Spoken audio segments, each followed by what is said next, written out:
बहुत बहुत धन्यवाद है सरदार धर्म सिंह जी कलौड़ साहब का, जिन्हों ने आप जी ਨੂੰ ਹੁਣ तक के प्रोग्राम तो जाणू करांदिਆਂ ਹੋਇਆਂ सਹਿਯੋग ਢਾਡੀ ਸਿੰਘਾਂ ਨੂੰ कविता वालिਆਂ ਨੂੰ आप जी ਦੇ सन्मुख कीता है।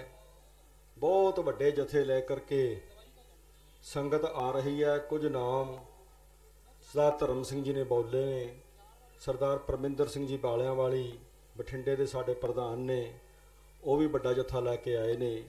सरदार फौजा सिंह, सरदार संतोख सिंह, सरदार रणजीत सिंह जी संतोखगढ़, सरदार गुरप्रीत सिंह जी, सारे रोपड़ तो जत्था लैके आए ने। बहुत बहुत धन्यवाद है। पार्टी के जनरल सकत्तर सरदार गुरसेवक सिंह जी जवारके, उन्होंने नाल सरपंच रजिंदर सिंह जवारके, वो भी स्टेज पर पहुंचे ने। जी आयां नूं। पार्टी दे इस स्टेज के उपर सभायमान सारी लीडरशिप, सारिਆਂ ਦਾ बहुत बहुत धन्यवाद। जी आयां नूं उचेचे तौर पर धन्यवाद करदा बहुजन मुक्ति पार्टी, उन्होंने पंजाब के प्रधान सरदार कुलदीप सिंह जी ईसापुर, उन्होंने नाल उन्हों की सारी टीम स्टेज ते सभायमान है। बहुत बहुत धन्यवाद। सरदारे साडे बरगाड़ी मोर्चे वालों सरदार गुरदीप सिंह जी बठिंडा, जिहड़े कि बठिंडे तो लोक सभा दे लई ऐलाने गए ने कैंडीडेट, वो भी स्टेज ते विराजमान ने। बहुत धन्यवाद।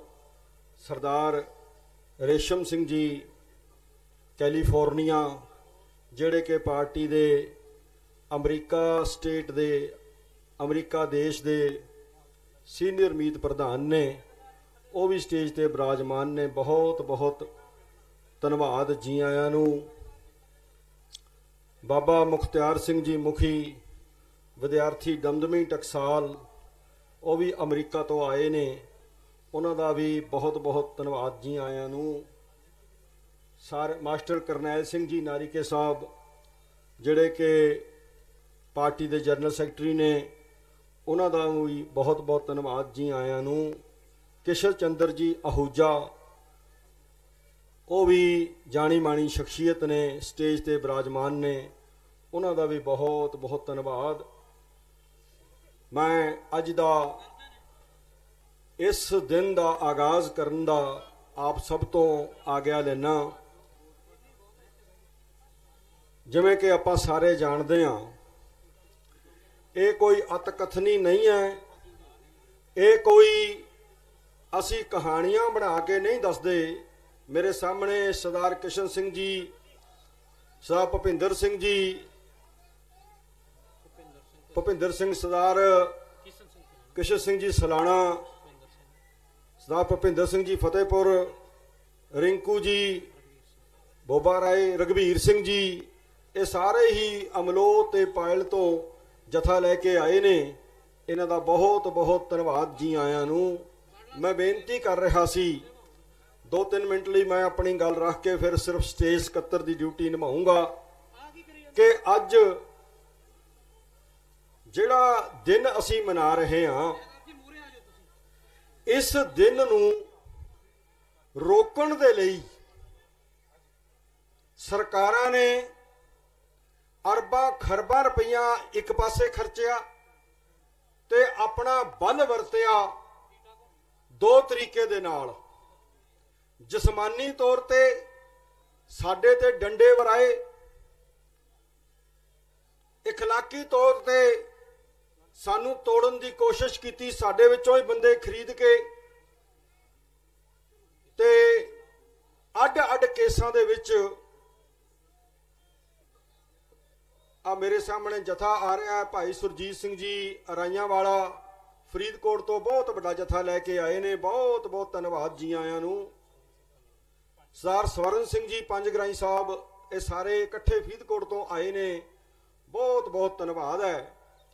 मैं बेनती कर रहा सी कि इस दिन नूं रोकण वास्ते सरकारां ने बेतहाशा जोर लाया।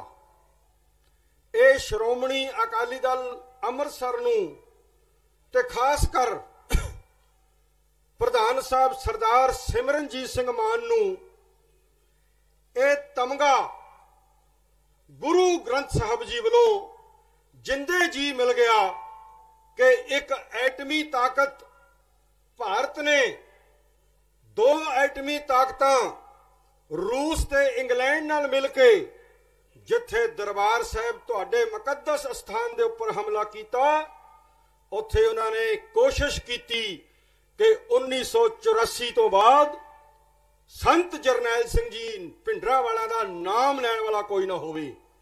इस योजना नूं समझदे होया 84 दे विच तुहाडे अकाल तख्त साहब जिहड़ा तुहाडा राज दा प्रतीक है, उस राज दे प्रतीक नूं हिंदुस्तान ते हिंदू तवी ताकतां ने बंबां ते गोलियां नाल तहस नहस करके दुनिया नूं एक सुनेहा दिता कि असीं सिख कौम दी राज सत्ता नूं स्वीकार नहीं करदे। दूसरे पासे तुसीं सिख कौम जिहड़ी 550 साल तो अपनी अडरी तहसीर ते मीरी पीरी दे संकल्प नूं लैके चलदे आ रहे हो। मुश्किलां कौमां नूं आउंदियां हुंदियां ने, उन्हां मुश्किलां नूं स्वीकार करके संत जरनैल सिंह ने जिन्हां दा आपां अज जन्म दिन मना रहे हां, उस महान गुरु गोबिंद सिंह जी दे पुत ने मेरी पीरी दे संकल्प नूं साकार कीता। ओ जिहड़ी सोच साडे गुरुआं ने सानू दित्ती सी, उस नूं खत्म करन दे लई 1947 च तुहानूं कह दिता गया कि तुसीं कोई अडरी कौम नहीं हो। तुहाडे 2 नुमाइंदे सरदार हुकम सिंह, सरदार भुपिंदर सिंह मान, सरदार सिमरनजीत सिंह मान दे चाचा जी सिख कौम वालों संविधान बनाने वाली कमेटी दे विच गए सी। उन्हां दोनों ने संविधान दे उत्ते इस करके सिग्नेचर नहीं कीते कि ये सिखां दे मीरी पीरी दे संकल्प नूं ये संविधान दबाउण दी कोशिश करदा है, इसलिए असीं सिख कौम वालों इहदे ते सिग्नेचर नहीं करदे। जिन्ना मर्जी कोई संविधान नूं कुछ भी कह लवे, सिख कौम उन्नी देर तक अंडर प्रोटेस्ट इस संविधान नूं मन रही है जिन्नी देर तक यह संविधान सिख कौम नूं एक अडरी कौम की मानता नहीं दिंदा। इस चीज नूं उजागर करन दे लई संत जरनैल सिंह ने एक लंबी लड़ाई लड़ी ते आखिर एटमी ताकतां दे नाल लोहा लैके दरबार साहब शहीद होए। हिंदू तवी सरकार ने सोचा कि इन्हां नूं होर दबा दिता जावे। उन्होंने नवंबर 1984 नूं सिख कौम दा कतलेआम किया। दिल्ली, बोकारो, होंद चिल्लड़, कानपुर जिन्ने भी हिंदुस्तान दे स्टेटां सी एक दो नूं छड्ड के उत्थे कांग्रेस दी ते हिंदू तवी ताकतां दी सरकारां ने सिख कौम दी नस्लकुशी कीती। यह सारा वरतारा तुहानूं दबाण करके सी। पर श्रोमणी अकाली दल अमृतसर निमरता सहित दुनिया दे सामने यह सच रखना अपना मान ते अपना फर्ज समझदा है कि श्रोमणी अकाली दल अमृतसर ने अपने प्रधान सरदार सिमरनजीत सिंह मान की अगवाई दे विच एटमी ताकत वाले मुल्क हिंदुस्तान की चैलेंज नूं स्वीकार किया ते उस स्वीकार करन दा जो असी खमियाजा भुगतिया वो साडी इतिहास की सौगात है। साडे विचों साडे पुरखे सानू गुरबाणी की सोच है। बाबाणियां कहानियां पुत सपुत करेन। जे गुरु नानक दे पुत कहाउण दा चाव है तां मनी सिंह बनना पऊगा, बाबा दीप सिंह बनना पऊगा, गुरु अर्जन साहब तो सिक्ख्या लैनी पऊगी, ਗੁਰੂ ਤੇਗ ਬਹਾਦਰ ਸਾਹਿਬ ਤੋਂ ਸਿੱਖਿਆ ਲੈਣੀ ਪਊਗੀ, ਮਤੀ ਦਾਸ ਬਣਨਾ ਪਊਗਾ, ਸਤੀ ਦਾਸ ਬਣਨਾ ਪਊਗਾ, ਬਾਬਾ ਦਿਆਲਾ ਜੀ ਬਣਨਾ ਪਊਗਾ, ਬੰਦਾ ਸਿੰਘ ਬਹਾਦਰ ਬਣਨਾ ਪਊਗਾ, ਸੰਤ ਜਰਨੈਲ ਸਿੰਘ ਭਿੰਡਰਾਂਵਾਲਾ ਬਣਨਾ ਪਊਗਾ। ਤਾਂ ਜਾ ਕੇ ਕੌਮੀ ਜਿਹੜੇ ਰਾਹ ਨੇ ਉਹ ਦੁਨੀਆ ਦੇ ਸਾਹਮਣੇ ਸਪਸ਼ਟ ਕੀਤੇ ਜਾ ਸਕਦੇ ਨੇ। ਅੱਜ ਇੱਥੇ ਹਜ਼ਾਰਾਂ ਲੋਕ ਇਕੱਠੇ ਹੋਣਗੇ, ਪਰ 1995 ਦੀ ਗੱਲ ਕਹਿ ਕੇ ਮੈਂ ਆਪਣੀ ਗੱਲ ਦੀ ਸਮਾਪਤੀ ਕਰਦਾ। 1995 ਚ ਜਦੋਂ 10 ਸਾਲ ਹੋ ਗਏ, 1984 ਖਾੜਕੂਵਾਦ ਨੂੰ ਬੁਰੀ ਤਰ੍ਹਾਂ ਦਬਾ ਦਿੱਤਾ ਗਿਆ। ਸਾਡੇ ਵਿੱਚੋਂ ਕੁਝ ਲੋਕਾਂ ਨੇ ਇਲੈਕਸ਼ਨ ਦਾ ਬਾਈਕਾਟ ਕਰਕੇ 1992 ਬੇਅੰਤ ਤੇ ਬੁੱਚੜ ਦੀ ਸਰਕਾਰ ਬਣਾਈ। ਉਸਨੇ ਸਿੱਖਾਂ ਦੇ ਜੁਝਾਰੂ ਟੀਮਾਂ ਦੀਆਂ ਟੀਮਾਂ ਵਹਿਸ਼ਿਆਨਾ ਤਰੀਕੇ ਨਾਲ ਕਤਲ ਕਰ ਦਿੱਤੀਆਂ, ਸ਼ਹੀਦ ਕਰਤੇ ਸਾਡੇ ਸਿੰਘ। ਸਰਦਾਰ ਜਸਵੰਤ ਸਿੰਘ ਖਾਲੜਾ ਉੱਠਿਆ ਤੇ ਹਿੰਦੁਸਤਾਨ ਨੂੰ ਵਗਾਰ ਪਾਈ। ਹਿੰਦੁਸਤਾਨ ਚੋਂ ਇੱਕ ਵੀ ਬੰਦਾ ਮਨੁੱਖਤਾ ਦੇ ਉੱਤੇ ਨਹੀਂ ਉੱਠ ਸਕਿਆ ਜਿਹਨੇ ਅੱਜ ਅੱਗੇ ਜਸਵੰਤ ਸਿੰਘ ਖਾਲੜਾ ਦੀ ਪਿਰਤ ਨੂੰ ਤੋੜਿਆ ਹੋਵੇ। ਜਸਵੰਤ ਸਿੰਘ ਖਾਲੜਾ ਨੇ ਦੁਨੀਆ ਦੇ ਸਾਹਮਣੇ ਇੱਕ ਰਿਕਾਰਡ ਰੱਖ ਦਿੱਤਾ, ਜਿਹੜਾ ਅੱਜ ਵੀ ਰਿਕਾਰਡ ਹੈ, ਜਿਹਨੇ 25,000 ਸਿੱਖ ਮੁੰਡਿਆਂ ਦੀਆਂ ਲਾਸ਼ਾਂ ਦੀ ਸ਼ਨਾਖਤ ਕੀਤੀ ਕਿ ਇਹਨਾਂ ਬੱਚਿਆਂ ਨੂੰ ਝੂਠੇ ਪੁਲਿਸ ਮੁਕਾਬਲਿਆਂ 'ਚ ਮਾਰ ਕੇ, ਲਾਵਾਰਸ ਲਾਸ਼ਾਂ ਕਰਕੇ ਦੁਰਗਿਆਣੇ ਮੰਦਿਰ ਤੇ ਹੋਰ ਸ਼ਮਸ਼ਾਨ ਘਾਟਾਂ ਦੇ ਵਿੱਚ ਲਾਵਾਰਸ ਕਹਿ ਕੇ ਜਲਾ ਦਿੱਤਾ ਗਿਆ ਹੈ। ਕਹਾਣੀ ਮੁੱਕਣੀ ਨਹੀਂ। ਸਰਕਾਰ ਨੇ ਕੋਸ਼ਿਸ਼ ਕੀਤੀ ਕਿ ਸੰਤ ਜਰਨੈਲ ਸਿੰਘ ਖਾਲਸਾ ਭਿੰਡਰਾਂਵਾਲਿਆਂ ਦਾ ਨਾਮ ਮਿਟਾ ਦਿੱਤਾ ਜਾਵੇ। ਮੈਂ ਤੇ ਮੇਰੇ ਨਾਲ ਦੇ ਚਿੱਟੀ ਦਾੜੀਆਂ ਵਾਲੇ ਇੱਥੇ ਬੈਠੇ ਨੇ, ਅਸੀਂ ਚਸ਼ਮਦੀਦ ਗਵਾਹ ਹਾਂ ਕਿ 1991 ਤੋਂ ਬਾਅਦ ਜਦੋਂ ਖਾੜਕੂਵਾਦ ਥੋੜਾ ਮੱਠਾ ਪਿਆ, ਸੰਤ ਜਰਨੈਲ ਸਿੰਘ ਜੀ ਦਾ ਨਾਂ ਅਖਬਾਰਾਂ ਤੇ ਟੈਲੀਵਿਜ਼ਨਾਂ ਵਿੱਚੋਂ ਮਿਟਾ ਦਿੱਤਾ ਗਿਆ। ਅੱਜ ਤੁਹਾਡੇ ਕੋਲ ਸੋਸ਼ਲ ਮੀਡੀਆ ਹੈ, ਤੁਸੀਂ ਆਪਣੇ ਮਨ ਦੀ ਗੱਲ ਕਰ ਸਕਦੇ ਹੋ। ਜੇ ਇੱਥੇ ਨਹੀਂ ਕਰਨ ਦੇਣਗੇ ਤਾਂ ਦੁਨੀਆ ਦੇ ਕਿਸੇ ਹੋਰ ਕੋਨੇ ਵਿੱਚ ਬੈਠ ਕੇ ਕਰ ਸਕਦੇ ਹੋ। ਪਰ 1990-91 ਵਿੱਚ ਤੁਹਾਡੇ ਕੋਲ ਸੋਸ਼ਲ ਮੀਡੀਆ ਨਹੀਂ ਸੀ, ਸਾਡੇ ਕੋਲ। ਅਸੀਂ ਅਖਬਾਰਾਂ ਤੇ ਡਿਪੈਂਡ ਕਰਦੇ ਸੀ। ਇਸ ਦੇਸ਼ ਦੇ ਟੈਲੀਵਿਜ਼ਨ ਤੁਹਾਡੀ ਖਬਰ ਨਹੀਂ ਸੀ ਦਿੰਦੇ। ਸੋਚ ਕੇ ਦੇਖੋ ਕਿਸ ਮੁਸੀਬਤ ਦੇ ਵਿੱਚ ਤੁਸੀਂ ਸੰਤ ਜਰਨੈਲ ਸਿੰਘ ਜੀ ਦਾ ਨਾਂ ਜਿੰਦਾ ਰੱਖਿਆ। ਇਹ ਜਨਮ ਦਿਨ ਸੰਤ ਜਰਨੈਲ ਸਿੰਘ ਜੀ ਦਾ ਨਾਮ ਦੁਨੀਆ ਤੋਂ ਮਿਟਣ ਨਹੀਂ ਦੇਣਾ, ਇਸ ਸੰਕਲਪ ਦਾ ਪ੍ਰਤੀਕ ਹੈ। ਇਸ ਸੰਕਲਪ ਨੂੰ ਜਿੰਦਾ ਕਰਦਾ ਹੈ।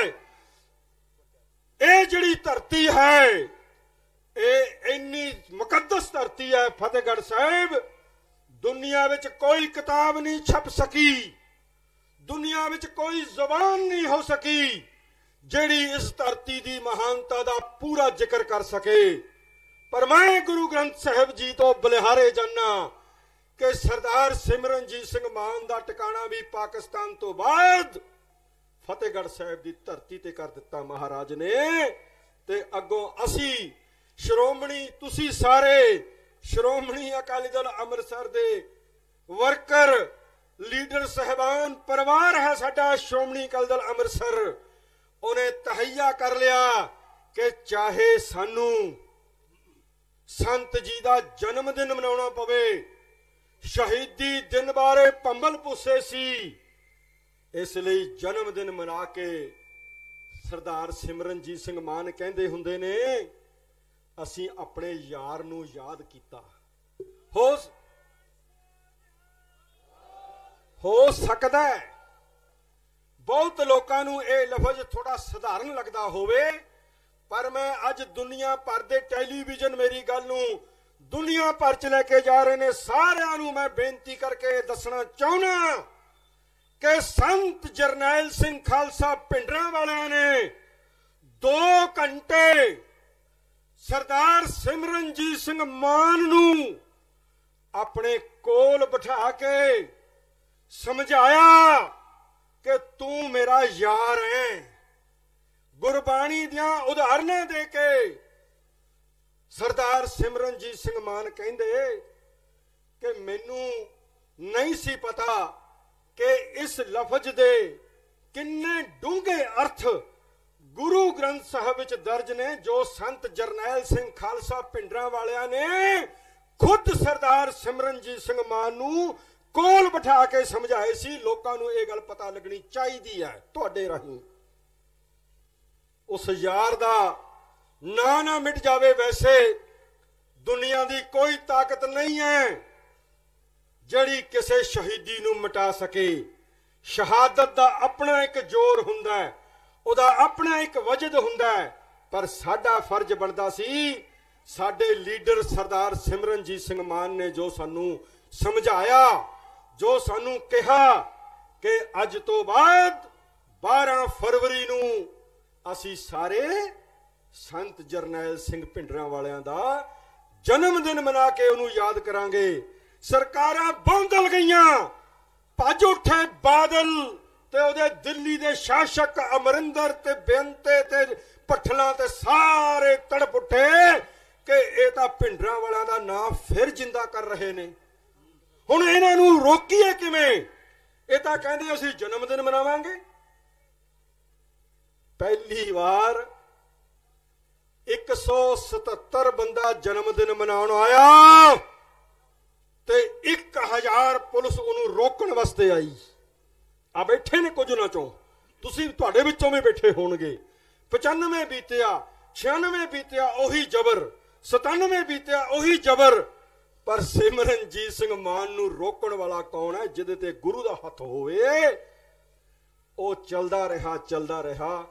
ਆ ਪਿਛਲੇ 10 ਸਾਲ ਤੋਂ ਅਸੀਂ ਦੇਖ ਰਹੇ ਹਾਂ ਕਿ ਦਿਨੋਂ ਦਿਨ ਇਹਦੀ ਗਿਣਤੀ ਵੱਧ ਰਹੀ ਹੈ। ਮੇਰੇ ਨੌਜਵਾਨ ਪੁੱਤਰੋ, ਤੁਹਾਡੇ ਮੋਬਾਈਲਾਂ ਵਿੱਚ ਜਿਹੜੀ ਅੱਜ ਸੰਤ ਜਰਨੈਲ ਸਿੰਘ ਦੀ ਫੋਟੋ ਹੈ, ਮੇਰੇ ਭਰਾਵੋ, ਮੇਰੀਓ ਭੈਣੋ, ਤੁਸੀਂ ਜੋ ਫਲੈਕਸਾਂ ਉੱਪਰ ਸੰਤ ਜਰਨੈਲ ਸਿੰਘ ਦੀ ਸੋਹਣੀ ਫੋਟੋ ਦੇਖਦੇ ਹੋ, ਤੁਸੀਂ ਆਪਣੇ ਘਰਾਂ ਵਿੱਚ ਸੰਤ ਜਰਨੈਲ ਸਿੰਘ ਦੀ ਫੋਟੋ ਨਿਧੜਕ ਹੋ ਕੇ, ਨਿਰਵੈਰ ਹੋ ਕੇ ਲਾਉਂਦੇ ਹੋ। ਇਹਦਾ ਗੁਰੂ ਗ੍ਰੰਥ ਸਾਹਿਬ ਨੇ ਕਿਰਪਾ ਸ਼੍ਰੋਮਣੀ ਅਕਾਲੀ ਦਲ ਅੰਮ੍ਰਿਤਸਰ ਤੇ ਕੀਤੀ ਹੈ ਤੇ ਇਹਦੇ ਪ੍ਰਧਾਨ ਸਿਮਰਨਜੀਤ ਸਿੰਘ ਮਾਨ ਤੇ ਕੀਤੀ ਹੈ। ਕਿਉਂ? ਕਿਉਂਕਿ ਸੰਤ ਜਰਨੈਲ ਸਿੰਘ ਭਿੰਡਰਾਂ ਵਾਲਾ ਇੱਕ ਨਾਮ ਨਹੀਂ, ਕੇਵਲ ਇੱਕ ਦਮਦਮੀ ਟਕਸਾਲ ਦਾ ਮੁਖੀ ਨਹੀਂ, ਕੇਵਲ ਇੱਕ ਪ੍ਰਚਾਰਕ ਨਹੀਂ। ਇਹ ਸਾਰਾ ਕੁਝ ਹੋਣ ਦੇ ਨਾਲ ਨਾਲ ਉਹ ਇੱਕ ਸੰਸਥਾ ਹੈ। ਉਹ ਸੰਸਥਾ ਉਹ ਹੈ ਜਿਹਨੇ 500 ਸਾਲ ਦਾ ਸਿੱਖ ਇਤਿਹਾਸ ਤੁਹਾਡੇ ਸਾਹਮਣੇ ਉਜਾਗਰ ਕੀਤਾ ਕਿ ਜੇ ਜੋ ਤੋ ਪ੍ਰੇਮ ਖੇਲਣ ਕਾ ਚਾਓ, ਸਿਰ ਧਰ ਤਲੀ ਗਲੀ ਮੋਰੀ ਆਓ, ਇਤ ਮਾਰਗ ਪੈਰ ਤਰੀਜੈ, ਸਿਰ ਦੀਜੈ ਕਾਣ ਨਾ ਕੀਜੈ। ਇਸ ਮਹਾਵਾਕ ਨੂੰ ਸੱਚ ਕਰਕੇ ਦਿਖਾਇਆ ਸਰਦਾਰ ਸਿਮਰਨਜੀਤ ਸਿੰਘ ਮਾਨ ਦੇ ਯਾਰ ਸੰਤ ਜਰਨੈਲ ਸਿੰਘ ਖਾਲਸਾ ਭਿੰਡਰਾਂ ਵਾਲਿਆਂ ਨੇ। ਇਸ ਲਈ ਜਦੋਂ ਵੀ ਕਦੇ ਸੰਤ ਜਰਨੈਲ ਸਿੰਘ ਜੀ ਦੀ ਕੈਸਟ ਸੁਣੋ, ਕਿਤਾਬ ਪੜ੍ਹੋ, ਉਹਦੇ ਵਿੱਚ ਬੜੀਆਂ ਡੂੰਘੀਆਂ ਗੱਲਾਂ ਨੇ। ਉਹਦੇ ਵਿੱਚ ਜ਼ੁਲਮ ਦੇ ਖਿਲਾਫ ਜੱਦੋ ਜਹਿਦ ਕਰਨ ਦੀ ਸਿੱਖਿਆ ਹੈ। ਉਹਦੇ ਵਿੱਚ ਸਿੱਖ ਕੌਮ ਜਿਹੜੀ ਮਾਨਵਤਾ ਦੀ ਕੌਮ ਹੈ, ਜਿਹੜੀ ਮਨੁੱਖਤਾ ਦੀ ਕੌਮ ਹੈ, ਉਹਦਾ ਅਸਲ ਰੂਪ ਪ੍ਰਗਟ ਕੀਤਾ ਹੈ। ਇਹ ਸਾਰੀਆਂ ਗੱਲਾਂ ਉਨੀ ਦੇਰ ਤੱਕ ਚੱਲਦੀਆਂ ਰਹਿਣਗੀਆਂ ਜਿੰਨੀ ਦੇਰ ਤੱਕ ਦੁਨੀਆ ਜੁਗਾਂ ਪਰ ਗੁਰੂ ਗ੍ਰੰਥ ਸਾਹਿਬ ਰਹਿਣਗੇ ਤੇ ਨਾਲ ਨਾਲ ਸਾਡੇ ਉਹ ਸਿੱਖ ਸੰਤ ਜਰਨੈਲ ਸਿੰਘ ਜੀ ਵਰਗੇ ਆਉਂਦੇ ਰਹਿਣਗੇ। ਉਹਨਾਂ ਵਿੱਚ ਮੈਂ ਲਾਸਟ ਲਫ਼ਜ਼ ਕਹਿਣਾ, ਮੈਂ ਲਾਸਟ ਲਫ਼ਜ਼ ਕਹਿਣਾ ਕਿ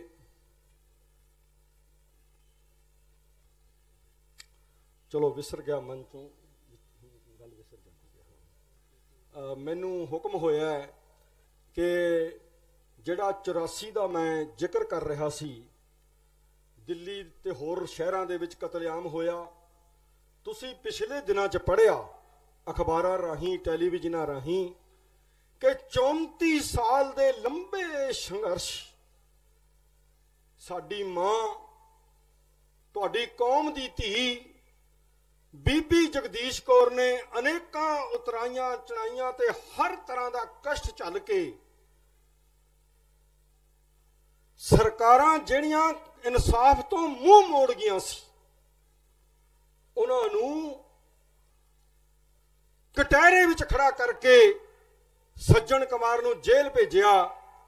ਉਹ ਸਾਡੀ ਮਾਂ ਬੀਬੀ ਜਗਦੀਸ਼ ਕੌਰ ਜੀ, ਉਹ ਵੀ ਅੱਜ ਇੱਥੇ ਪਧਾਰ ਰਹੇ ਨੇ। ਅਸੀਂ ਸਾਰੇ ਉਹਨਾਂ ਨੂੰ ਕੌਮੀ ਤੌਰ ਤੇ ਸਨਮਾਨਿਤ ਕਰਕੇ ਆਪਣਾ ਮਾਣ ਵਧਾਵਾਂਗੇ। ਸਰਦਾਰ ਬਲਜੀਤ ਸਿੰਘ ਜੀ ਖਾਲਸਾ ਵੰਗਾਰ ਦੇ ਜਿਹੜੇ ਚੀਫ ਐਡੀਟਰ ਨੇ, ਉਹ ਵੀ ਪਹੁੰਚੇ ਨੇ। ਹੋਰ ਸਿੰਘ ਸਾਹਿਬ ਗੁਰਚਰਨ ਸਿੰਘ ਜੀ ਭੁੱਲਰ ਮੇਰੇ ਦੇਖਦੇ ਦੇਖਦੇ ਜਥਾ ਲੈ ਕੇ ਆਏ ਸੀ। ਮਾਨਸਾ ਤੋਂ ਬਛੋਆਣਾ ਸਾਹਿਬ, ਬਲਬੀਰ ਸਿੰਘ ਬਛੋਆਣਾ ਸਾਹਿਬ ਮਾਨਸਾ ਜ਼ਿਲ੍ਹੇ ਦੇ ਪ੍ਰਧਾਨ, ਆਪਣੇ ਸਾਰੇ ਸਾਥੀਆਂ ਸਮੇਤ ਗਿਆਨ ਸਿੰਘ ਜੀ ਕਿਸਾਨ ਯੂਨੀਅਨ ਦੇ ਪ੍ਰਧਾਨ ਮਾਨਸਾ ਦੇ, ਸਾਰੇ ਇਕੱਠੇ ਹੋ ਕੇ ਆਏ ਨੇ ਆਪਣੇ ਮਹਾਨ ਜਰਨੈਲ ਦਾ ਜਨਮ ਦਿਨ ਮਨਾਉਣ। ਸਰਦਾਰ ਬਲਵਿੰਦਰ ਸਿੰਘ ਜੀ ਮੰਡੇਰ, ਉਹ ਵੀ ਜਥੇ ਦੇ ਵਿੱਚ ਆਏ ਨੇ। ਸਰਦਾਰ ਸੋਭਾ ਸਿੰਘ ਜਗਦੀਪ ਸਿੰਘ ਖਾਲਸਾ ਰਾਜਪੁਰੇ ਤੋਂ ਜਥਾ ਲੈ ਕੇ ਆਏ ਨੇ। ਸਰਦਾਰ ਬਿਕਰਮਜੀਤ ਸਿੰਘ ਜੀ, ਕੁਲਬੀਰ ਸਿੰਘ ਨੰਬਰਦਾਰ, ਜਥੇਦਾਰ ਗੁਲਾਬ ਸਿੰਘ ਜੀ ਪਿੰਡ ਘੋੜਾਨਾਬ ਲਹਿਰੇ ਗਾਗੇ ਤੋਂ, ਉਹ ਵੀ ਆਏ ਨੇ। ਰੱਤੇ ਕੇ ਮਾਨਸਾ ਤੋਂ ਸਰਜਾ ਸਿੰਘ ਜੀ ਸਰਪੰਚ, ਆਤਮਾ ਸਿੰਘ ਜੀ ਫੌਜੀ ਅਤੇ ਉਹਨਾਂ ਦੇ ਸਾਥੀ ਸਾਰੇ ਪਹੁੰਚੇ ਨੇ ਜਥੇ ਰੂਪ ਦੇ ਵਿੱਚ, ਉਹਨਾਂ ਦਾ ਧੰਨਵਾਦ ਹੈ। ਸਰਦਾਰ ਮੇਜਰ ਸਿੰਘ ਜੀ ਪੰਧੇਰ, ਉਹ ਵੀ ਜਥਾ ਲੈ ਕੇ ਆਏ ਨੇ, ਉਹਨਾਂ ਦਾ ਵੀ ਬਹੁਤ ਬਹੁਤ ਧੰਨਵਾਦ ਹੈ। ਮੋਗੇ ਤੋਂ ਪਾਰਟੀ ਦੇ ਸੀਨੀਅਰ ਲੀਡਰ ਤੇ ਪ੍ਰਧਾਨ ਸਰਦਾਰ ਬਲਰਾਜ ਸਿੰਘ ਜੀ ਖਾਲਸਾ, ਬਹੁਤ ਵੱਡਾ ਜਥਾ ਮੋਗੇ ਤੋਂ ਲੈ ਕੇ ਆਏ ਨੇ। ਬਲਰਾਜ ਸਿੰਘ ਜੀ ਯੂਥ ਆਗੂ, ਰਣਜੀਤ ਸਿੰਘ ਜੀ ਵਾਂਦਰ, ਜਿਹੜੇ ਬਰਗਾੜੀ ਮੋਰਚੇ 'ਚ ਲਗਾਤਾਰ 6.5 ਮਹੀਨੇ ਸੇਵਾ ਕਰਦੇ ਰਹੇ ਨੇ, ਉਹ ਵੀ ਜਥਾ ਬਣਾ ਕੇ ਆਏ ਨੇ। ਸੰਦੀਪ ਕੌਰ, ਸਰਦਾਰ ਮਨਜੀਤ ਸਿੰਘ ਜੀ ਮੱਲਾ, ਜਥੇਬੰਦਕ ਸਕੱਤਰ ਪਾਰਟੀ ਦੇ, ਇਹ ਸਾਰੇ ਮੋਗੇ ਤੋਂ ਆਏ ਨੇ। ਇਹਨਾਂ ਸਾਰਿਆਂ ਨੂੰ ਜੀ ਆਇਆਂ ਆਖਦੇ ਹਾਂ, ਧੰਨਵਾਦ ਕਰਦੇ ਹਾਂ। ਅਮਲੋਹ ਤੋਂ ਸਰਦਾਰ ਲਖਬੀਰ ਸਿੰਘ ਜੀ ਸੌਂਟੀ, ਜਿਹੜੇ ਕਿ ਪਾਰਟੀ ਦੇ ਐਗਜ਼ੈਕਟਿਵ ਮੈਂਬਰ ਵੀ ਨੇ ਤੇ ਅਮਲੋਹ ਤੋਂ ਪਾਰਟੀ ਦੀ ਸਾਰੀਆਂ ਸਰਗਰਮੀਆਂ ਦੀ ਨਜ਼ਰਸਾਨੀ ਕਰਦੇ ਨੇ। ਉਹ ਬਹੁਤ ਭਾਰੀ ਜਥਾ ਲੈ ਕੇ ਆਪਣੇ ਸਾਥੀਆਂ ਸਮੇਤ ਪੰਡਾਲ ਵੱਧ ਨੂੰ ਵਧ ਰਹੇ ਨੇ। ਉਹਨਾਂ ਨੂੰ ਵੀ ਜੀ ਆਇਆਂ, ਬਹੁਤ ਬਹੁਤ ਧੰਨਵਾਦ। ਵੀਰ ਦਵਿੰਦਰ ਸਿੰਘ ਜੀ ਮਹਾਦੀਆਂ ਜਥਾ ਲੈ ਕੇ ਆਏ ਨੇ, ਬਹੁਤ ਬਹੁਤ ਧੰਨਵਾਦ। ਫਤਿਹਗੜ੍ਹ ਸਾਹਿਬ ਤੋਂ ਇੱਕ ਮਿੰਟ ਜੀ, ਬਹੁਤ ਬਹੁਤ ਧੰਨਵਾਦ ਹੈ ਸਾਰਿਆਂ ਦਾ। ਹੁਣ ਮੈਂ ਅੱਜ ਦੀ ਮੇਰੀ ਗੱਲ ਖਤਮ। ਹੁਣ ਬਹੁਤ ਵੱਡੀ ਲੀਡਰਸ਼ਿਪ ਇੱਥੇ ਬੈਠੀ ਹੈ, ਸਾਰਿਆਂ ਨੇ ਆਪ ਜੀ ਨਾਲ ਵਿਚਾਰ ਸਾਂਝੇ ਕਰਨੇ ਨੇ। ਮੈਂ ਸਭ ਤੋਂ ਪਹਿਲਾਂ ਯੂਥ ਦੇ ਸਾਡੇ ਸੀਨੀਅਰ ਮੀਤ ਪ੍ਰਧਾਨ ਸਰਦਾਰ ਵਰਿੰਦਰ ਸਿੰਘ ਜੀ ਸੇਖੋਂ ਨੂੰ ਬੇਨਤੀ ਕਰਾਂਗਾ ਕਿ ਉਹ ਯੂਥ ਵੱਲੋਂ ਆਪਣੇ ਵਿਚਾਰ ਸੀਮਿਤ ਸਮੇਂ 'ਚ ਰਹਿ ਕੇ, ਕੋਈ ਰੋਕ ਨਹੀਂ ਲਾਉਂਦਾ ਮੈਂ, ਸਿਆਣੇ ਨੇ, ਸੀਮਿਤ ਸਮੇਂ 'ਚ ਰਹਿ ਕੇ ਸੰਗਤਾਂ ਸਾਹਮਣੇ ਪੇਸ਼ ਕਰਨ। ਸੀਨੀਅਰ ਮੀਤ ਪ੍ਰਧਾਨ ਯੂਥ ਵਿੰਗ ਸਰਦਾਰ ਵਰਿੰਦਰ ਸਿੰਘ ਸੇਖੋਂ।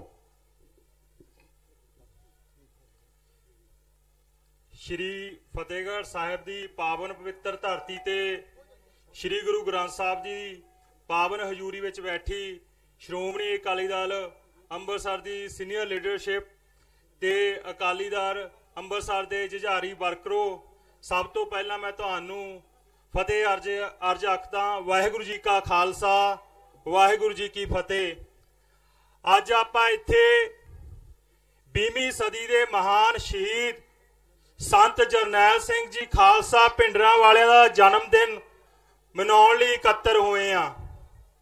ਸੰਤ ਜਰਨੈਲ ਸਿੰਘ ਖਾਲਸਾ ਜੀ ਭਿੰਡਰਾਂ ਵਾਲਿਆਂ ਦੀਆਂ ਫੋਟੋਆਂ ਤੁਹਾਡੀਆਂ ਗੱਡੀਆਂ ਤੇ ਆ ਗਈਆਂ, ਤੁਹਾਡੇ ਮੋਬਾਈਲਾਂ 'ਚ ਆ ਗਈਆਂ, ਪਰ ਜਿਹੜੀ ਉਹਨਾਂ ਦੀ ਸੋਚ ਸੀ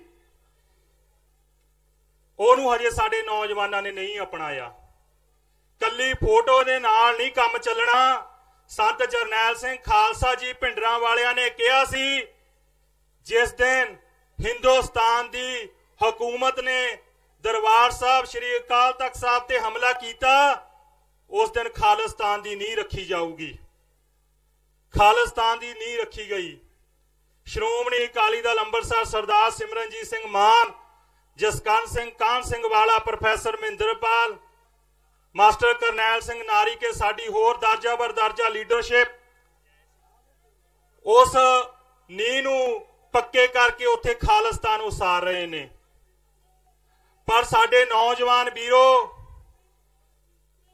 तुहाडा फर्ज बनदा अज आपां उस देश नूं हिंदुस्तान तो आजाद करवा के एक अपना अलग देश खालिस्तान आजाद करवाइए। ये तद ही संभव हो सकता जे साडा जिहड़ा यूथ आ वो सरदार सिमरनजीत सिंह मान दे मोढे नाल मोढा जोड़ के चलेगा। नौजवान वीरो, पंजाब दे जिहड़े मौजूदा हालात ने वो बहुत नाजुक ने। एक टाइम सी साडी नौजवानी नूं 1984 तो लैके 92-93 तक हिंदुस्तान दी सरकारां ने झूठे पुलिस मुकाबले बना के शहीद कर दिता। पर मौजूदा टाइम दे विच घर घर पुलिस मुकाबले बन रहे ने, पर सानू पता नहीं वो पुलिस मुकाबले किवें बन रहे ने, नशे दे नाल। हुण हिंदुस्तान दी गौरमेंट नूं पता लग गया कि इंटरनेशनल लैवल दे उपर जिहड़ी खबर आ वो चले जांदी आ, UN नूं पता लग जांदा, इंटरनेशनल लैवल ते रौला पै जांदा भी हिंदुस्तान दी गौरमेंट सिखां नाल धक्का कर रही आ, पंजाबियां नाल धक्का कर रही आ। पर हुण जिहड़ा तुहाडे पुलिस मुकाबले घर घर पिंड पिंड गली गली हो रहे ने, ओहदा किसे नूं भी नहीं पता, ओहदा सानू बिल्कुल ही नहीं पता लगदा। 10 साल बिक्रमजीत सिंह मजीठीए ने पंजाब दे विच चिट्टा बेच के 6वां दरिया जिहड़ा नशे दा ਉਹ ਜਿਹੜਾ ਚਲਾਇਆ ਸੀ ਉਹ ਤੁਹਾਨੂੰ ਖਤਮ ਕਰਨ ਲਈ ਚਲਾਇਆ ਸੀ। ਪਰ ਨੌਜਵਾਨ ਵੀਰੋ, ਆਪਣਾ ਕੀ ਹਾਲਾਤ ਨੇ, ਸਾਨੂੰ ਆਰਥਿਕ ਤੌਰ ਤੇ ਕਮਜ਼ੋਰ ਕੀਤਾ ਜਾ ਰਿਹਾ, ਸਾਨੂੰ ਐਜੂਕੇਸ਼ਨ ਦੇ ਤੌਰ ਤੇ ਕਮਜ਼ੋਰ ਕੀਤਾ ਜਾ ਰਿਹਾ, ਧਾਰਮਿਕ ਤੌਰ ਤੇ ਕਮਜ਼ੋਰ ਕੀਤਾ ਜਾ ਰਿਹਾ, ਸਮਾਜਿਕ ਤੌਰ ਤੇ ਕਮਜ਼ੋਰ ਕੀਤਾ ਜਾ ਰਿਹਾ। ਪਰ ਅਸੀਂ ਉਹੀ ਨਵੇਂ ਨਿਤ ਕੇਜਰੀਵਾਲ ਲੱਭਣ ਨੂੰ ਤੁਰ ਪੈਨੇ ਆ। ਕਦੇ ਰਾਮੂ ਵਾਲੀ ਆ ਗਿਆ, ਕਦੇ ਮਨਪ੍ਰੀਤ ਬਾਦਲ ਆ ਗਿਆ, कदे कोई आ गया। किन्नी क देर असी नवे नवे मनप्रीत बादल, केजरीवाल जां होर आ सिद्धू वर्गे लभदे रहांगे। तुसीं अपने लीडर की पहचान करो जिन्हां ने 30 साल हो गए लगातार। हार दा ओ बंदा हुंदा, हार ओ गए जेड़े खालिस्तान दे ऐलाननामे ते दस्तखत करके मान साहब नूं छड्ड के चले गए, जिन्हां दीयां लत्तां ने खालिस्तान दी आजादी लई भार नहीं चलिया, वो हार गए। मान साहब नहीं हारे। मान साहब अज भी खालिस्तान की प्राप्ति लई संघर्ष कर रहे ने।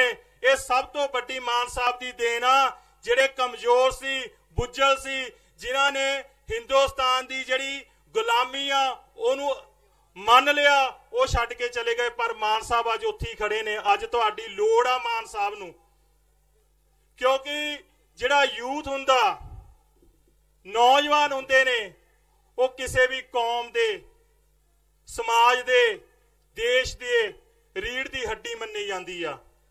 पर जे रीढ़ की हड्डी की डामाडोल हो जाए ना, उहदे मन के हिल जाण, फिर वो साथ नहीं दिंदे। पर साडे यूथ का अज उही हाल होया होया। साडे यूथ नूं बस बादल साहब ने देती प्रधानगी, आ देती जी, आ कैप्टन साहब ने देती, आ सानू कालजां दीयां प्रधानगियां देतियां, ਉਹਦੇ ਵਿੱਚ ਤੁਹਾਨੂੰ ਉਲਝਾ ਕੇ ਰੱਖ ਦਿੱਤਾ। ਤੁਸੀਂ ਉੱਥੇ ਹੀ ਉਹ ਗੁਲਾਮੀ ਨੂੰ ਮਹਿਸੂਸ ਨਹੀਂ ਕਰ ਰਹੇ। ਪਰ ਆਉਣ ਵਾਲਾ ਜਿਹੜਾ ਸਮਾਂ ਪੰਜਾਬ ਦਾ ਉਹ ਬਹੁਤ ਭਿਆਨਕ ਆ ਰਿਹਾ ਹੈ। ਮੇਰੀਆਂ ਬੇਨਤੀਆਂ ਨੇ ਪੰਜਾਬ ਦੇ ਯੂਥ ਨੂੰ, ਆਓ ਆਪਾਂ ਇਕੱਠੇ ਹੋ ਕੇ ਅੱਜ ਸ਼੍ਰੋਮਣੀ ਅਕਾਲੀ ਦਲ ਅੰਮ੍ਰਿਤਸਰ ਦਾ ਜਿਹੜਾ ਯੂਥ ਵਿੰਗ ਆ ਉਹਨੂੰ ਸਟਰੋਂਗ ਕਰੀਏ, ਤਾਂ ਆਉਣ ਵਾਲੇ ਸਮੇਂ 'ਚ ਉਹ ਦਿਨ ਦੂਰ ਨਹੀਂ ਜਦੋਂ ਆਪਾਂ ਹਿੰਦ ਹਕੂਮਤ ਤੋਂ ਆਪਣਾ ਖਾਲਿਸਤਾਨ ਦੇਸ਼ ਆਜ਼ਾਦ ਕਰਵਾ ਲਵਾਂਗੇ। ਤੁਸੀਂ ਸਾਰਿਆਂ ਨੇ ਦ ਬਲੈਕ ਪ੍ਰਿੰਸ मूवी देखी होनी आ। मेरे नौजवान वीर बैठे ने, इन्हां ने द ब्लैक प्रिंस मूवी देखी होनी आ। ਹਰ ਇੱਕ ਨੌਜਵਾਨ ਦੇ ਫੋਨ ਦੇ ਵਿੱਚ ਵੀ ਹੋਣੀ ਆ। ਸਾਡੀ ਹਾਲਤ ਅੱਜ ਸਾਰਿਆਂ ਦੀ ਉਹੋ ਜਿਹੀ ਹੋਈ ਪਈ ਆ। ਬਲੈਕ ਪ੍ਰਿੰਸ ਮੂਵੀ ਦੇ ਵਿੱਚ ਮੈਂ ਤੁਹਾਨੂੰ ਬਾਹਲਾ ਡੀਪਲੀ ਨਹੀਂ ਜਾਂਦਾ, ਉਹਦੇ ਵਿੱਚ ਦਲੀਪ ਸਿੰਘ ਨੂੰ ਗੋਰੇ ਚੱਕ ਕੇ ਲੈ ਜਾਂਦੇ ਨੇ ਇੰਗਲੈਂਡ ਦੇ ਵਿੱਚ। ਉੱਥੇ ਉਹਨੂੰ ਹਰ ਇੱਕ ਜਿਹੜਾ ਰਾਜ ਸੀ ਉਹਨੂੰ ਉਹਦੀ ਜਿਹੜੀਆਂ ਚੀਜ਼ਾਂ ਨੇ ਉਹ ਪੂਰੀਆਂ ਕੀਤੀਆਂ ਜਾਂਦੀਆਂ ਨੇ। ਉਹਨੂੰ ਮਹਿਸੂਸ ਨਹੀਂ ਹੋਣ ਦਿੱਤਾ ਜਾਂਦਾ ਕਿ ਤੂੰ ਗੁਲਾਮ ਆ। ਉਹ ਘੋੜਸਵਾਰੀ ਵੀ ਕਰਦਾ, ਸ਼ਿਕਾਰ ਵੀ ਖੇਡਦਾ, ਰਾਜਿਆਂ ਵਾਂਗ ਜੀਵਨ ਵੀ ਬਤੀਤ ਕਰਦਾ। ਉਹਨੂੰ ਪਤਾ ਹੀ ਨਹੀਂ ਲੱਗਦਾ ਵੀ ਮੈਂ ਹੈ ਕੌਣ। ਫਿਰ ਉੱਥੇ ਮਹਾਰਾਣੀ ਜਿੰਦ ਕੌਰ ਜਾਂਦੀ ਆ। ਮਹਾਰਾਣੀ ਜਿੰਦ ਕੌਰ ਉਹਨੂੰ ਦੱਸਦੀ ਆ ਕਿ ਤੂੰ ਪ੍ਰਿੰਸ ਨਹੀਂ, ਤੂੰ ਮਹਾਰਾਜਾ। ਪਰ ਸਾਡੇ ਵਿੱਚ ਆ ਸਾਰੀ ਦਲੀਪ ਸਿੰਘ ਬਣੀ ਫਿਰਦੇ ਨੇ। ਅੱਜ ਕਿਸੇ ਨੂੰ ਵੀ ਨਹੀਂ ਪਤਾ ਵੀ ਸਾਡਾ ਰਾਜ ਸੀ। ਪਰ ਸਾਡੇ ਜਿਹੜੇ ਲੀਡਰ ਨੇ ਸਰਦਾਰ ਸਿਮਰਨਜੀਤ ਸਿੰਘ ਮਾਨ, ਉਹ ਮਹਾਰਾਣੀ ਜਿੰਦ ਕੌਰ ਵਾਲਾ ਜਿਹੜਾ ਰੋਲ ਆ ਜਿਹੜਾ ਉਹ ਅਦਾ ਕਰ ਰਹੇ ਨੇ। ਤੁਹਾਨੂੰ ਮੌਕੇ ਤੇ 30 ਸਾਲ ਤੋਂ ਹਨੂਣਾ ਦੇ ਰਹੇ ਹੋ ਕਿ ਤੁਹਾਡਾ ਦੇਸ਼ ਆਜ਼ਾਦ ਸੀ, ਤੁਸੀਂ ਦੇਸ਼ ਦੇ ਖਾਲਿਸਤਾਨ ਦੇ ਖਾਲਸਾ ਰਾਜ ਦੇ ਮਾਲਕ ਸੀ। ਪਰ ਤੁਸੀਂ ਅੱਜ ਹਿੰਦੁਸਤਾਨ ਦੀ ਜਿਹੜੀ ਗੁਲਾਮੀ ਆ ਉਹਨੂੰ ਕਬੂਲ ਕਰੀ ਬੈਠੇ ਹੋ। ਤੁਹਾਨੂੰ 30-35 ਸਾਲ ਤੋਂ ਇਹ ਗੱਲ ਸਮਝਾ ਰਹੇ ਨੇ ਕਿ ਤੁਹਾਡਾ ਆਪਣਾ ਦੇਸ਼ ਸੀ, ਤੁਹਾਡਾ ਆਪਣਾ ਝੰਡਾ ਸੀ, ਤੁਹਾਡਾ ਆਪਣੀ ਕਰੰਸੀ ਸੀ, ਤੁਸੀਂ ਹਿੰਦੁਸਤਾਨ ਦੇ ਨਾਲ ਤੁਹਾਡਾ ਕੋਈ ਲੈਣਾ ਦੇਣਾ ਨਹੀਂ ਸੀ। ਸੋ ਮੇਰੀ ਬੇਨਤੀ ਆ ਨੌਜਵਾਨ ਵੀਰੋ, ਆਓ ਆਪਾਂ ਇਕੱਠੇ ਹੋ ਕੇ ਸ਼੍ਰੋਮਣੀ ਅਕਾਲੀ ਦਲ ਅੰਮ੍ਰਿਤਸਰ ਨਾਲ ਜੁੜੀਏ ਤੇ ਮਾਨ ਸਾਹਿਬ ਦੇ ਸਾਥ ਦੇ ਕੇ ਇਸ ਹਿੰਦ ਹਕੂਮਤ ਤੋਂ ਆਪਾਂ ਜਿਹੜਾ ਆਪਣਾ ਦੇਸ਼ ਆਜ਼ਾਦ ਕਰਵਾਈਏ। ਤੇ ਦੂਜੀ ਗੱਲ, ਅਸੀਂ ਹਿੰਦ ਹਕੂਮਤ ਨੂੰ ਵੀ ਦੱਸਣਾ ਚਾਹੁੰਦੇ ਆ, ਅਸੀਂ ਕਿਸੇ ਦੀ ਬਾਪ ਦੀ ਜੰਗੀਰ ਨਹੀਂ ਮੰਗਦੇ, ਅਸੀਂ ਕਿਸੇ ਦਾ ਕੋਈ ਦੇਸ਼ ਨਹੀਂ ਮੰਗਦੇ, ਅਸੀਂ ਮੰਗਦੇ ਆ ਆਪਣੀ ਜੰਗੀਰ। ਅਸੀਂ ਮੰਗਦੇ ਆ ਮਹਾਰਾਜਾ ਰਣਜੀਤ ਸਿੰਘ ਦਾ ਜਿਹੜਾ ਦੇਸ਼ ਸਾਡਾ ਆਪਣਾ ਦੇਸ਼ ਸੀ, ਜਿਹਦੇ ਵਿੱਚ ਜਿਹੜਾ 1947 ਨੂੰ ਧੱਕੇ ਨਾਲ ਇਸ ਹਿੰਦੁਸਤਾਨ ਨੇ ਆਪਣੇ ਵਿੱਚ ਮਿਲਾ ਲਿਆ। ਉਹ ਸਾਡੀ ਜੰਗੀਰ ਆ, ਉਹ ਹਿੰਦੁਸਤਾਨ ਦੀ ਜੰਗੀਰ ਨਹੀਂ। ਅਸੀਂ ਉਸ ਨੂੰ ਮੰਗਦੇ ਆ। ਆਓ ਨੌਜਵਾਨ ਵੀਰੋ, ਆਪਾਂ ਰਲ ਕੇ ਆਪਣਾ ਖਾਲਿਸਤਾਨ ਦੇਸ਼ ਇਸ ਹਿੰਦ ਹਕੂਮਤ ਤੋਂ ਆਜ਼ਾਦ ਕਰਵਾਈਏ। ਤੇ ਨਾਲ ਹੀ ਮੈਂ ਤੁਹਾਨੂੰ ਇੱਕ ਵਾਰ ਫੇਰ 20ਵੀਂ ਸਦੀ ਦੇ ਮਹਾਨ ਸ਼ਹੀਦ ਸੰਤ ਜਰਨੈਲ ਸਿੰਘ ਖਾਲਸਾ ਜੀ ਭਿੰਡਰਾਂ ਵਾਲਿਆਂ ਦੇ 72ਵੇਂ ਜਨਮ ਦੀ ਲੱਖ ਲੱਖ ਵਧਾਈ ਦਿੰਨਾ। ਆਓ ਆਪਾਂ ਭਿੰਡਰਾਂ ਵਾਲੇ ਸੰਤਾਂ ਨੇ ਜੋ ਕਿਹਾ ਸੀ ਵੀ ਖਾਲਿਸਤਾਨ ਦੀ ਨੀਂਹ ਰੱਖੀ ਜਾਊਗੀ, ਉਸ ਨੀਂਹ ਨੂੰ ਪੱਕਾ ਕਰੀਏ ਤੇ ਆਪਣਾ ਮੁਲਕ ਆਜ਼ਾਦ ਕਰਵਾਈਏ। ਵਾਹਿਗੁਰੂ ਜੀ ਕਾ ਖਾਲਸਾ, ਵਾਹਿਗੁਰੂ ਜੀ ਕੀ ਫਤਿਹ। ਬਹੁਤ ਬਹੁਤ ਧੰਨਵਾਦ ਹੈ ਸਰਦਾਰ ਵਰਿੰਦਰ ਸਿੰਘ ਜੀ ਸੇਖੋਂ ਸਾਹਿਬ ਦਾ। ਹੁਣ ਮੈਂ 5-7 ਮਿੰਟ ਦੇ ਵਿੱਚ ਬਹੁਤ ਹੀ ਕੌਮ ਦੇ ਨਾਮਵਰ ਢਾਡੀ ਸਾਹਿਬ ਗਿਆਨੀ ਸੁਰਜੀਤ ਸਿੰਘ ਜੀ ਵਾਰਸ ਸਾਹਿਬ ਨੂੰ ਬੇਨਤੀ ਕਰਾਂਗਾ, ਉਹ ਆਪ ਜੀ ਦੇ ਸਨਮੁਖ ਹੋਣਗੇ, ਇੱਕ ਵਾਰ ਲਾਉਣਗੇ। ਇਹ ਬੇਨਤੀ ਹੈ ਕਿਉਂਕਿ ਇਹਨਾਂ ਨੇ ਇੱਕ ਵਾਰ 'ਚ ਹੀ ਆਪਣਾ ਕੰਮ ਕਰ ਲੈਣਾ ਹੈ। ਮੈਂ ਧੰਨਵਾਦ ਕਰਦਾ ਜੀ ਆਇਆਂ ਆਖਦਾ ਸਰਦਾਰ ਕੁਸ਼ਲਪਾਲ ਸਿੰਘ ਜੀ ਮਾਨ ਜਿਹੜੇ ਪਾਰਟੀ ਦੇ ਜਨਰਲ ਸਕੱਤਰ ਨੇ, ਜਥਾ ਲੈ ਕੇ ਆਏ ਬਲਕਾਰ ਸਿੰਘ ਭੁੱਲਰ, ਰਾਜਪਾਲ ਸਿੰਘ ਜੀ ਪਿੰਡਰ, ਕੁਲਦੀਪ ਸਿੰਘ ਢੈਂਠਲ, ਹਰਦੀਪ ਸਿੰਘ ਜੀ ਸਹਿਜਪੁਰਾ, ਜਹਦਰ ਪਿਆਰਾ ਸਿੰਘ ਜੀ ਕੱਟੂ ਪਿੰਡ, ਜੈ ਸਿੰਘ ਜੀ ਨਕੋਦਰ, ਜੋਧ ਸਿੰਘ ਜੀ ਕਲੌੜ।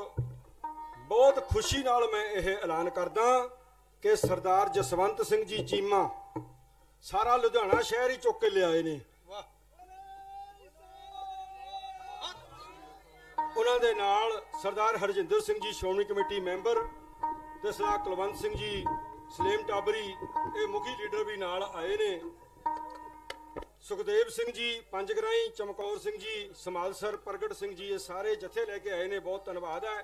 ਭਾਈ ਮੱਘਰ ਸਿੰਘ ਜੀ ਰੋਹਲਾ, ਭੋਲਾ ਸਿੰਘ ਜੀ ਭੂਰੇ ਪਿੰਡ ਸੰਗਤ ਲੈ ਕੇ ਆਏ ਨੇ ਤੇ ਸਰਦਾਰ ਸੁਖਪ੍ਰੀਤ ਸਿੰਘ ਜੀ, ਸੁਖਪਾਲ ਸਿੰਘ ਜੀ, ਸਰਦਾਰ ਬਾਜ ਸਿੰਘ ਜੀ ਸੇਖਾਂ, ਸਰਦਾਰ ਬਾਜ ਸਿੰਘ ਜੀ ਜਲੰਧਰ ਤੋਂ ਵੀ ਆਏ ਨੇ, 2 ਬਾਜ ਸਿੰਘ। ਇਹਨਾਂ ਸਾਰਿਆਂ ਦਾ ਜੀ ਆਇਆ ਆਖਦਾ ਤੇ ਧੰਨਵਾਦ ਕਰਦਾ। ਤੇ ਹੁਣ ਮੈਂ ਉਚੇਚੀ ਬੇਨਤੀ ਕਰਦਾ ਸਿੰਘ ਸਾਹਿਬ ਜੀ ਦੇ ਬੋਲਣ ਤੋਂ ਪਹਿਲਾਂ ਕਿ ਜਿੰਨੀ ਵੀ ਸੰਗਤ ਹੈ ਆਪਾਂ ਸਾਰੇ ਇੱਕ ਪਰਿਵਾਰ ਦੇ ਮੈਂਬਰ ਹਾਂ ਤੇ ਬੜੇ ਤਰੀਕੇ ਦੇ ਨਾਲ ਅਸੀਂ ਦੁਨੀਆ ਨੂੰ ਦਿਖਾਉਣਾ ਹੈ ਕਿ ਅਸੀਂ ਆਪਣੇ ਜਰਨੈਲ ਦਾ ਜਨਮ ਦਿਨ ਮਨਾ ਰਹੇ ਹਾਂ। ਸੋ ਪ੍ਰਬੰਧਕਾਂ ਦਾ ਸਹਿਯੋਗ ਕਰੋ। ਸਾਰੀ ਸੰਗਤ ਜਥੇ ਲੈ ਕੇ ਆਉਨੇ ਹੋ, ਮੁਖੀ ਬੰਦਿਆਂ ਨੂੰ ਅਸੀਂ ਆਪ ਮਿਹਨਤ ਕਰਕੇ ਉੱਪਰ ਲਿਆਉਨੇ ਆ, ਪਰ ਸਾਡੇ ਜਿਹੜੇ ਮੁੰਡੇ ਡਿਊਟੀ ਦੇ ਰਹੇ ਨੇ ਉਹਨਾਂ ਦਾ ਸਹਿਯੋਗ ਕਰੋ। ਜਿਨ੍ਹਾਂ ਨੂੰ ਉਹ ਕਹਿਣ, ਜਿੱਥੇ ਕਹਿਣ ਉੱਥੇ ਬਰਾਜਣ। ਇਹ ਸਾਰੇ ਟੈਂਟ ਸਾਰੇ ਪਾਰਟੀ ਨੇ ਆਪ ਜੀ ਦੇ ਸਵਾਗਤ ਵਾਸਤੇ ਲਾਏ ਨੇ। ਮੈਂ ਧੰਨਵਾਦ ਕਰਦਾ ਸੋਂਟੀ ਸਾਹਿਬ, ਜਿਹੜਾ ਮੈਂ ਪਹਿਲਾਂ ਬੋਲਿਆ ਸੀ ਆ ਰਹੇ ਨੇ, ਉਹ ਪਹੁੰਚ ਗਏ ਤੇ ਉਹਨਾਂ ਨੇ ਵੀ ਸਾਰਾ ਅਮਲੋ ਜਿਹੜਾ ਹੈ ਉਹ ਅੱਜ ਫਤਿਹਗੜ੍ਹ ਸਾਹਿਬ 'ਚ ਇਕੱਠਾ ਕਰਤਾ। ਸਰਦਾਰ ਲਖਬੀਰ ਸਿੰਘ ਸੋਂਟੀ ਜੀ ਆਇਆਂ, ਬਹੁਤ ਬਹੁਤ ਧੰਨਵਾਦ। ਮੈਂ ਕਹਿਤਾ ਸੀ ਮੈਂ ਉਚੇਚਾ ਧੰਨਵਾਦ ਕਰਦਾ ਸਰਦਾਰ ਇਮਾਨ ਸਿੰਘ ਜੀ ਮਾਨ, ਜਿਹੜੇ ਸਰਦਾਰ ਸਿਮਰਨਜੀਤ ਸਿੰਘ ਮਾਨ ਦੇ ਨਾ ਕੇਵਲ ਪੁੱਤਰ ਨੇ, ਪੁੱਤਰ ਤਾਂ ਹਨ, ਪਰ ਉਹਨਾਂ ਨੇ ਪਾਰਟੀ ਦੇ ਕੰਮ ਨੂੰ ਵੀ ਸਾਡੇ ਵਾਂਗ ਆਪਣੇ ਸਰੀਰ ਤੇ ਆਪਣੇ ਮਨ ਤੇ ਲੈ ਕੇ ਹਮੇਸ਼ਾ ਕੀਤਾ। ਅਸੀਂ ਉਹਨਾਂ ਨੂੰ ਜੀ ਆਇਆਂ ਆਖਦੇ ਹਾਂ, ਆਪਣਾ ਮਾਣ ਮਹਿਸੂਸ ਕਰਦੇ ਹਾਂ। ਸਰਦਾਰ ਅਵਤਾਰ ਸਿੰਘ ਜੀ ਖੱਖ, ਗੁਰਚਰਨ ਸਿੰਘ ਜੀ ਜਖੇਪਲ, ਖੱਖ ਸਾਹਿਬ ਹੁਸ਼ਿਆਰਪੁਰ ਤੋਂ ਜਥਾ ਲੈ ਕੇ ਆਏ ਨੇ, ਜਖੇਪਲ ਸਾਹਿਬ ਆਏ ਨੇ, ਸਾਰੇ ਜਲੰਧਰੀ ਸਾਹਿਬ ਆ ਰਹੇ ਨੇ, ਸਰਦਾਰ ਗੁਰਮੁਖ ਸਿੰਘ ਜਲੰਧਰੀ, ਸਾਰਿਆਂ ਦਾ ਧੰਨਵਾਦ ਕਰਦਾ ਹੋਇਆ ਮੈਂ ਢਾਡੀ ਜਥੇ ਨੂੰ ਬੇਨਤੀ ਕਰਦਾ ਕਿ ਉਹ ਇੱਕ ਵਾਰ ਸੰਗਤਾਂ ਦੇ ਨਾਲ ਥੋੜਾ ਜਿਹਾ ਉਹਨਾਂ ਨੂੰ ਚੁਸਤ ਵੀ ਕਰ ਦਿਓ ਜੀ, ਤੇ ਆਪਣੀ ਗੱਲ ਵੀ ਤਰੀਕੇ ਨਾਲ ਤੁਸੀਂ ਕਹਿ ਸਕਦੇ ਹੋ, ਕਹੋ। ਹਰਮਨ ਸਿੰਘ ਲਟੌਰ, ਮਾਲਵਿੰਦਰ ਸਿੰਘ ਬਰਕਤਪੁਰ ਟਰਾਲੀ ਭਰ ਕੇ ਲਿਆਏ ਨੇ, ਬਹੁਤ ਬਹੁਤ ਧੰਨਵਾਦ। ਆਓ ਜੀ। ਵਾਹਿਗੁਰੂ ਵਾਹਿਗੁਰੂ। ਸੂਰਾ ਸੋ ਪਹਿਚਾਨੀਆਂ ਜੋ ਲੜਾ ਦੀਨ ਕਾ ਹੇਤ, ਪੁਰਜਾ ਪੁਰਜਾ ਕੱਟ ਮਰੇ ਕਬੂ ਨਾ ਛੱਡਾ ਖੇਤ, ਪਹਿਲਾ ਮਰਨ ਕਬੂਲ ਜੀਵਨ ਕੀ ਛੱਡ ਆਸ, ਹੋ ਸਵਨ ਕੀ ਰੇਣਕਾ ਦੋ ਆਓ ਹਮਾਰੇ ਪਾਸ। ਧੰਨ ਸ਼੍ਰੀ ਗੁਰੂ ਗ੍ਰੰਥ ਸਾਹਿਬ ਮਹਾਰਾਜਾਂ ਦੀ ਪਾਵਨ ਪਵਿੱਤਰ ਗੋਦ ਵਿੱਚ ਸਜੇ ਬੈਠੇ ਗੁਰੂ ਕੇ ਪਿਆਰ ਵਾਲਿਓ, ਇੱਕ ਵਾਰੀ ਫਤਿਹ ਦਾ ਜਵਾਬ ਦੇ ਕੇ ਦਸਰਾਂ ਨੂੰ ਧੰਨਵਾਦੀ ਬਣਾਓ, ਕਿਉਂਕਿ ਕਲਗੀਆਂ ਵਾਲੇ ਪਾਤਸ਼ਾਹ ਨੇ ਸਾਨੂੰ ਇਹ ਫਤਿਹ ਦਾ ਨਾਰਾ ਬਖਸ਼ਿਸ਼ ਕੀਤਾ ਤੇ ਸੱਚੇ ਪਾਤਸ਼ਾਹ ਨੇ ਆਪਾਂ ਨੂੰ ਸਾਜਿਆ ਸਿੰਘ, ਤੇ ਸਿੰਘ ਸ਼ਬਦ ਦਾ ਅਰਥ ਵਿਦਵਾਨਾਂ ਨੇ ਕੱਢਿਆ ਸ਼ੇਰ, ਤਾਂ ਸ਼ੇਰ ਫਿਰ ਪਿਆਰੇ ਦਹਾੜਾ ਪਾਉਂਦਾ ਹੀ ਚੰਗਾ ਲੱਗਦਾ। ਸ਼ੇਰਾਂ ਦਾ ਜ਼ਮਾਨਾ ਚੋਂ ਨਿਕਲੇ ਕੱਜ ਸਦਾ, ਤੇ ਮਿਉਂ ਮਿਉਂ ਕਰੀ ਜਾਣਾ ਕੰਮ ਹੁੰਦਾ ਬਿੱਲੀ ਦਾ। ਦੋ ਸਿੰਘ ਆਪੋ ਵਿੱਚ ਫਤਿਹ ਦੀ ਸਾਂਝ ਪਾਉਂਦੇ, ਹੁੰਦਾ ਨਹੀਂ ਉਹ ਫਤਿਹ ਕੋਈ ਬੁਲਾਈ ਫਤਿਹ ਬਿੱਲੀ ਦਾ। ਆਓ ਜਿੱਥੇ ਜਾ ਕੇ ਗੱਜ ਗੱਜ ਸਿੰਘਾਂ ਨੇ ਬੁਲਾਈ ਫਤਿਹ, ਕਣ ਕਣ ਬੋਲਦਾ ਲਾਹੌਰ ਅਤੇ ਦਿੱਲੀ ਦਾ, ਜਿਹਦੀ ਜ਼ਬਾਨ 'ਚ ਫਤਿਹ ਉਹਦੀ ਜਹਾਨ 'ਚ ਫਤਿਹ, ਜਿਹਦੀ ਬੁੱਲਾਂ 'ਚ ਫਤਿਹ ਉਹਦੀ ਕੁੱਲਾਂ 'ਚ ਫਤਿਹ, ਜਿਹਦੀ ਰਗ 'ਚ ਫਤਿਹ ਉਹਦੀ ਜੱਗ 'ਚ ਫਤਿਹ, ਜਿਹੜਾ ਬੁਲਾਉਂਦਾ ਢਿੱਲੀ ਫਤਿਹ ਉਹਨੂੰ ਕਦੇ ਨਾ ਮਿਲੀ ਫਤਿਹ, ਜਿਹੜਾ ਫਤਿਹ ਬੁਲਾਉਂਦਾ ਗੱਜ ਕੇ ਉਹਨੂੰ ਫਤਿਹ ਮਿਲਦੀ ਹੈ ਭੱਜ ਕੇ। ਫਿਰ ਬੈਠੋ ਜੀ ਸੱਜ ਕੇ, ਆਖੋ ਜੀ ਗੱਜ ਕੇ, ਵਾਹਿਗੁਰੂ ਜੀ ਕਾ ਖਾਲਸਾ ਵਾਹਿਗੁਰੂ ਜੀ ਕੀ ਫਤਿਹ। ਜਿੱਥੇ ਜਾਣ ਬਹਿ ਮੇਰਾ ਸਤਿਗੁਰੂ ਸੋਠਾਨ ਸੁਹਾਵਾ ਰਾਮ ਰਾਜੇ, ਹਾਜ਼ਰ ਨਾਜ਼ਰ ਗੁਰੂ ਦੀ ਗੋਦ ਵਿੱਚ ਬੈਠ ਕੇ ਬਾਬਾ ਜਰਨੈਲ ਸਿੰਘ ਜੀ ਖਾਲਸਾ ਭਿੰਡਰਾਂ ਵਾਲੇ ਤੇ ਇਹਨਾਂ ਦਾ 72ਵਾਂ ਜਨਮ ਦਿਨ ਆਪ ਗੁਰੂ ਕੀਆਂ ਸੰਗਤਾਂ ਮਨਾ ਰਹੇ ਹੋ। ਮੈਂ ਸਭ ਤੋਂ ਪਹਿਲਾਂ ਪ੍ਰਬੰਧਕਾਂ ਕੋਲੋਂ ਗੱਲ ਦੀ ਮਾਫੀ ਚਾਹੁੰਦਾ, ਕਿਉਂਕਿ ਮਨ ਚਾਹੁੰਦਾ ਹੁੰਦਾ ਕਿ ਭਰੀ ਸੰਗਤ ਹੋਵੇ ਤੇ ਕਿਸੇ ਯੋਧੇ ਦੀ ਬਾਤ ਪਾਈ ਜਾਵੇ, ਇਸ ਕਰਕੇ ਮੈਂ ਸਮਾਂ ਇਹਨਾਂ ਕੋਲੋਂ ਲੇਟ ਮੰਗਿਆ। ਸਮਾਂ ਸੀਮਤ ਹੈ, ਸੀਮਤ ਸਮੇਂ ਵਿੱਚ ਮੈਂ ਤੁਹਾਡੇ ਨਾਲ ਇੱਕ ਵਿਚਾਰ ਕਰਨ ਦਾ ਯਤਨ ਕਰਾਂ। ਗੁਰੂ ਕੇ ਪਿਆਰ ਵਾਲੋ, ਜਿਹੜੇ ਅੱਜ ਆਪ ਜੀ ਜੁੜੇ ਬੈਠੇ ਹੋ ਨਾ, ਇਹ ਬਾਬਾ ਜਰਨੈਲ ਸਿੰਘ ਦੀ ਬਦੌਲਤ ਹੀ ਹੈ। ਨਹੀਂ ਤੇ ਅੱਜ ਨੂੰ ਜਿੱਦਾਂ ਸਿੱਖੀ ਦਾ ਘਾਣ ਕਰਨ ਵਾਸਤੇ ਲੋਕਾਂ ਦੀਆਂ ਆਪਣੀ ਗੱਲ ਵੀ ਠੋਕ ਕੇ ਕਹੋ, ਪਰ ਸਮੇਂ ਦਾ ਵੀ ਖਿਆਲ ਰੱਖੋ। ਬੜੀ ਵੱਡੀ ਲੀਡਰਸ਼ਿਪ ਬੈਠੀ ਹੈ, ਮੇਰੀਆਂ ਮਜਬੂਰੀਆਂ ਨੇ, ਸਮੇਂ ਨੂੰ ਖਿਆਲ 'ਚ ਰੱਖ ਕੇ ਆਪਣੇ ਵਿਚਾਰ ਪ੍ਰਗਟ ਕਰਨਗੇ। ਸਰਦਾਰ ਗੁਰਜੋਤ ਸਿੰਘ ਜੀ ਜੋਤੀ ਯੂਥ ਨੂੰ ਰਿਪਰੈਜ਼ੈਂਟ ਕਰਨਗੇ, ਜਿਹੜੇ ਬਾਹਰਲੇ ਮੁਲਕਾਂ ਤੋਂ ਨੇ।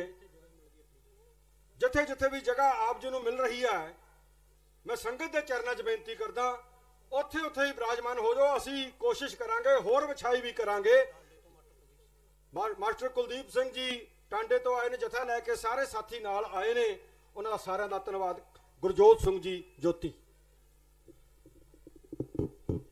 ਬਾਬਾ ਜੋਰਾਵਰ ਸਿੰਘ ਤੇ ਬਾਬਾ ਫਤਿਹ ਸਿੰਘ ਦੀ ਧਰਤੀ ਦੇ ਉੱਤੇ ਸਾਹਿਬ ਸ੍ਰੀ ਗੁਰੂ ਗ੍ਰੰਥ ਸਾਹਿਬ ਮਹਾਰਾਜ ਦੀ ਗੋਦ ਦਾ ਨਿੱਘ ਮਾਣ ਰਹੇ ਹਾਂ ਆਪਾਂ ਸੰਗਤੀ ਰੂਪ ਦੇ ਵਿੱਚ, ਤੇ ਸਾਡੇ ਵੱਖ-ਵੱਖ ਪਾਰਟੀਆਂ ਦੇ ਲੀਡਰ ਸਾਹਿਬਾਨ ਤੇ ਸਰਦਾਰ ਸਿਮਰਨਜੀਤ ਸਿੰਘ ਮਾਨ ਦੀ ਜਿੰਦ ਜਾਨ ਜਿਹੜੀ ਲੀਡਰਸ਼ਿਪ ਆ ਸਾਰੀ ਉਹ ਸਟੇਜ ਤੇ ਬੈਠੀ ਆ। ਮੈਂ ਸਾਰਿਆਂ ਨੂੰ ਪਹਿਲਾਂ ਫਤਿਹ ਅਰਜ ਕਰਦਾ। ਵਾਹਿਗੁਰੂ ਜੀ ਕਾ ਖਾਲਸਾ, ਵਾਹਿਗੁਰੂ ਜੀ ਕੀ ਫਤਿਹ। ਸਤਿਕਾਰਯੋਗ ਖਾਲਸਾ ਜੀ, ਮੇਰੇ ਵੀਰ ਢਾਡੀ ਪਹਿਲਾਂ ਇੱਥੇ ਸਟੇਜ ਤੋਂ ਸੇਵਾ ਨਿਭਾ ਕੇ ਗਏ ਆ। ਮੈਂ ਗੱਲ ਕਰਨ ਲੱਗਿਆ ਵੀ ਸਾਡੀਆਂ ਯਾਰੀਆਂ, ਮਿੱਤਰਤਾਰੀਆਂ, ਰਿਸ਼ਤੇਦਾਰੀਆਂ ਉਹਨਾਂ ਸੱਜਣਾਂ ਨਾਲ ਨਿਭਦੀਆਂ ਨੇ ਜਿਹੜੇ ਸੱਜਣ ਸੰਤ ਬਾਬਾ ਜਰਨੈਲ ਸਿੰਘ ਦੀ ਸੋਚ ਤੇ ਸਰਦਾਰ ਸਿਮਰਨਜੀਤ ਸਿੰਘ ਦੀ ਸੋਚ ਲਈ ਕੁਝ ਨਾ ਕੁਝ ਕਰ ਗੁਜ਼ਰਦੇ ਨੇ। ਇਹ ਢਾਡੀ ਸੱਜਣ ਜਿਹੜੇ ਤੁਹਾਡੇ ਸਾਹਮਣੇ ਸੇਵਾ ਕਰਕੇ ਗਏ ਆ, ਇਹਨਾਂ ਨੂੰ ਇਸ ਕਰਕੇ ਨਹੀਂ ਮੈਂ ਸੱਦਿਆ ਕਿ ਬੜੇ ਵਧੀਆ ਢਾਡੀ ਨੇ, ਇਨਾਮਵਰ ਢਾਡੀ ਨੇ, ਇਹਨਾਂ ਨੂੰ ਸੱਦਿਆ ਮੈਂ ਕਿਉਂ ਕਿ ਕੈਨੇਡਾ ਦੀ ਧਰਤੀ ਦੇ ਉੱਤੇ ਤੁਸੀਂ ਸਾਰੇ ਮਹਿਸੂਸ ਕਰਦੇ ਹੋ, ਜਿਹੜੇ ਸਾਡੇ ਬਾਬੇ ਰਾਗੀ ਢਾਡੀ ਜਿਹੜੇ ਇੱਥੇ ਗਰਮੀ ਦੇ ਡਰੋਂ ਡਰ ਕੇ ਜਾਂ ਪੈਸਿਆਂ ਦੇ ਡਾਲਰਾਂ ਦੇ ਲਾਲਚਾਂ ਨੂੰ ਉੱਥੇ ਪਹੁੰਚਦੇ ਆ, ਉਹਨਾਂ ਨਾਲੋਂ ਇਹਨਾਂ ਨੇ ਕੁਝ ਵਿਲੱਖਣ ਕੀਤਾ ਹੈ। ਇਹਨਾਂ ਨੂੰ ਇੱਕ ਗੁਰਦੁਆਰਾ ਸਾਹਿਬ ਦੀ ਸਟੇਜ ਦੇ ਉੱਤੋਂ ਇਸ ਕਰਕੇ ਰੋਕਿਆ ਗਿਆ ਕਿ ਤੁਸੀਂ ਖਾਲਿਸਤਾਨ ਦੀ ਗੱਲ ਨਹੀਂ ਕਰਨੀ, ਪਰ ਢਾਡੀ ਸਾਹਿਬਾਨਾਂ ਨੇ ਉੱਥੇ ਤਕੜੇ ਹੋ ਕੇ ਗੁਰਦੁਆਰਾ ਸਾਹਿਬ ਦੀ ਸਟੇਜ ਦੇ ਉੱਤੋਂ ਬੇਨਤੀ ਕੀਤੀ ਕਿ ਅਸੀਂ ਗੁਰਦੁਆਰਾ ਸਾਹਿਬ ਭਾਵੇਂ ਉੱਥੇ ਚਲੇ ਜਾਵਾਂਗੇ ਜਿੱਥੇ ਘੱਟ ਪੈਸੇ ਬਣਦੇ ਆ, ਪਰ ਅਸੀਂ ਸੋਚ ਨਾਲ ਸਮਝੌਤਾ ਨਹੀਂ ਕਰਾਂਗੇ। ਇਸ ਕਰਕੇ ਮੈਂ ਇਹਨਾਂ ਦਾ ਧੰਨਵਾਦ ਕਰਦਾ, ਇਹਨਾਂ ਨੇ ਇੱਥੇ ਵੀ ਹਾਜ਼ਰੀ ਲਵਾਈ ਹੈ।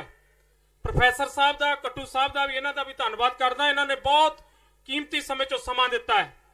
ਤੇ ਬਾਕੀ ਮੈਂ ਹੁਣ ਆਵਾਂ ਆਪਣੀ ਗੱਲ ਤੇ। ਖਾਲਸਾ ਜੀ, ਅਸੀਂ ਤੁਹਾਡੇ ਸਾਹਮਣੇ ਖੜੇ ਆ।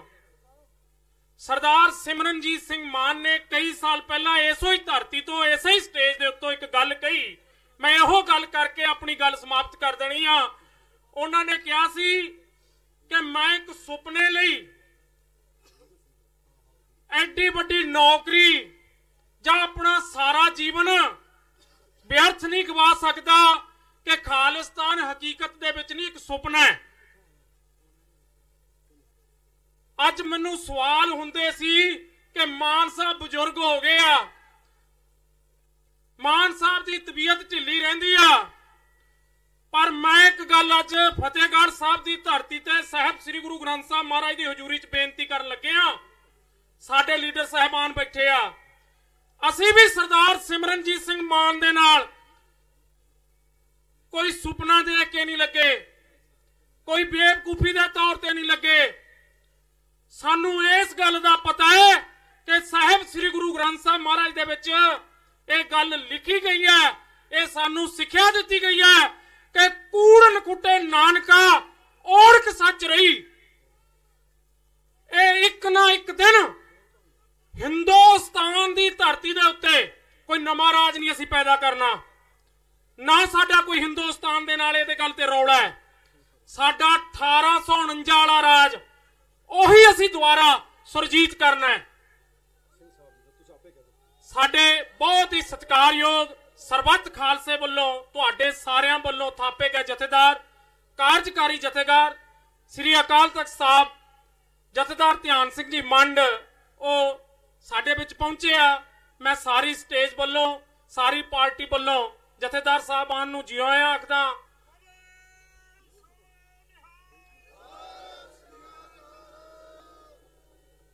ਨੌਜਵਾਨਾਂ ਨੂੰ ਮੈਂ ਇੱਕ ਗੱਲ ਬੇਨਤੀ ਕਰਨੀ ਚਾਹੁੰਦਾ, ਤੁਸੀਂ ਸਾਰੇ ਸਮਾਜ ਦੇ ਵਿੱਚ ਵਿਚਰਦੇ ਹੋ।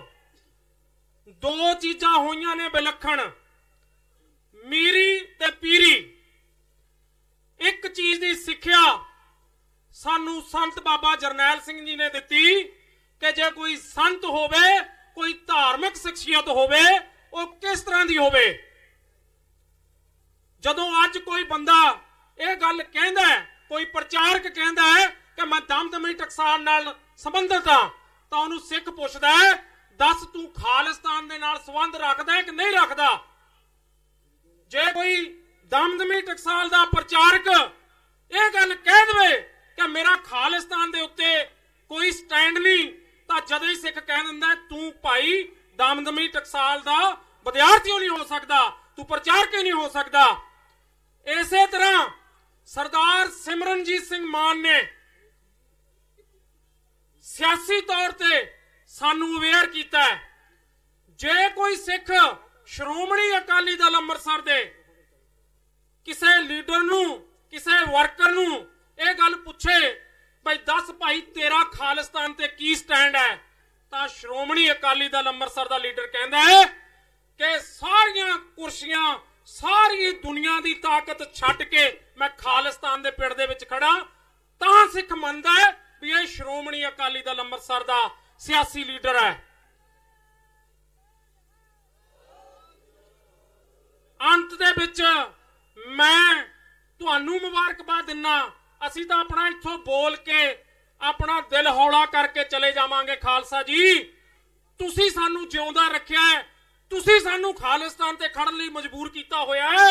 ਇਸ ਕਰਕੇ ਆਪਣੀ ਗੱਲ ਜਿੰਨਾ ਚਿਰ ਤੁਹਾਡੇ 'ਚ ਸਵਾਸ ਚੱਲਦੇ ਆ, ਸ਼੍ਰੋਮਣੀ ਅਕਾਲੀ ਦਲ ਅੰਮ੍ਰਿਤਸਰ ਦੇ ਇੱਕ ਇੱਕ ਲੀਡਰ ਤੋਂ ਇਸੇ ਤਰ੍ਹਾਂ ਜਵਾਬਦੇਹੀ ਮੰਗਦੇ ਰਹੋ। ਔਰ ਜਿਹੜਾ ਲੀਡਰ ਖਾਲਿਸਤਾਨ ਦੀ ਸੋਚ ਤੇ ਸਰਦਾਰ ਸਿਮਰਨਜੀਤ ਸਿੰਘ ਮਾਨ ਵਾਂਗ ਖੜਦਾ ਰਿਹਾ, ਉਹਦਾ ਸਾਥ ਦਿਓ। ਇਹੀ ਆਸ ਰੱਖਦਾ ਹੋਇਆ ਨੌਜਵਾਨਾਂ ਨੂੰ ਖਾਸ ਕਰਕੇ ਬੇਨਤੀ ਕਰਦਾ, ਹੁਣ ਆਪਾਂ ਸਾਰਿਆਂ ਨੇ ਜਥੇਬੰਦਕ ਹੋਣਾ। ਮੈਂ ਤੁਹਾਡੇ ਸਾਰਿਆਂ ਦੇ ਚਰਨਾਂ ਨੂੰ ਪਰਸਣਾ, ਸਾਰੀ ਟੀਮ ਯੂਥ ਦੀ, ਪ੍ਰੋਫੈਸਰ ਸਾਹਿਬ ਹੋਣੀ, ਸਰਦਾਰ ਜਸਕਰਨ ਸਿੰਘ ਹੋਣੀ, ਸਾਡੇ ਜਿੰਨੇ ਜਨਰਲ ਸਕੱਤਰ ਆ ਸਾਰੇ, ਇਹ ਸਾਰਿਆਂ ਨੇ ਸਾਨੂੰ ਹੁਕਮ ਕੀਤਾ ਕਿ ਅਸੀਂ ਰਲ ਮਿਲ ਕੇ ਇੱਕ ਵਧੀਆ ਢਾਂਚਾ ਖੜਾ ਕਰੀਏ ਤਾਂ ਕਿ ਖਾਲਿਸਤਾਨ ਦੀ ਮੂਵਮੈਂਟ ਨੂੰ ਪ੍ਰਚੰਡ ਕੀਤਾ ਜਾਵੇ। ਇੰਨੀਆਂ ਹੀ ਬੇਨਤੀਆਂ ਕਰਦਾ ਹੋਇਆ ਫਤਿਹ ਅਰਜ ਕਰਦਾ। ਵਾਹਿਗੁਰੂ ਜੀ ਕਾ ਖਾਲਸਾ, ਵਾਹਿਗੁਰੂ ਜੀ ਕੀ ਫਤਿਹ। ਬਹੁਤ ਬਹੁਤ ਧੰਨਵਾਦ ਹੈ ਸਰਦਾਰ ਗੁਰਜੋਤ ਸਿੰਘ ਜੀ ਜੋਤੀ ਜੀ ਦਾ, ਜਿਹੜੇ ਯੂਥ ਦੇ ਪ੍ਰਧਾਨ ਨੇ, ਸਾਡੇ ਬਾਹਰਲੇ ਮੁਲਕਾਂ ਤੋਂ ਰਿਪਰੈਜ਼ੈਂਟ ਕੀਤਾ ਹੈ। ਮੈਂ ਇੱਕ ਵਾਰ ਫੇਰ ਸਿੰਘ ਸਾਹਿਬ ਭਾਈ ਧਿਆਨ ਸਿੰਘ ਜੀ ਮਾਨ ਸਾਹਿਬ ਦਾ ਪੰਡਾਲ ਦੇ ਵਿੱਚ ਪਹੁੰਚਣ ਤੇ, ਸਟੇਜ ਤੇ ਪਹੁੰਚਣ ਤੇ ਬਹੁਤ ਬਹੁਤ ਜੀ ਆਇਆਂ ਆਖਦਾ, ਧੰਨਵਾਦ ਕਰਦਾ। ਮੇਰਾ ਜੀ ਕਰਦਾ ਆਪਾਂ ਉਹਨਾਂ ਦੇ ਮਾਣ ਸਤਿਕਾਰ ਦੇ ਲਈ ਇੱਕ ਜਕਾਰਾ ਛੱਡੀਏ। ਤੁਸੀਂ ਸਾਰਿਆਂ ਨੇ ਜਵਾਬ ਦੇਣਾ ਹੈ। ਇਹ ਜਥੇਦਾਰ ਅਕਾਲ ਤਖਤ ਸਾਹਿਬ ਜੀ ਦੇ ਨਾਂ ਦੇ ਵਾਸਤੇ ਜਕਾਰਾ ਛੱਡ ਰਹੇ ਆ। ਬੋਲੇ ਸੋ ਨਿਹਾਲ।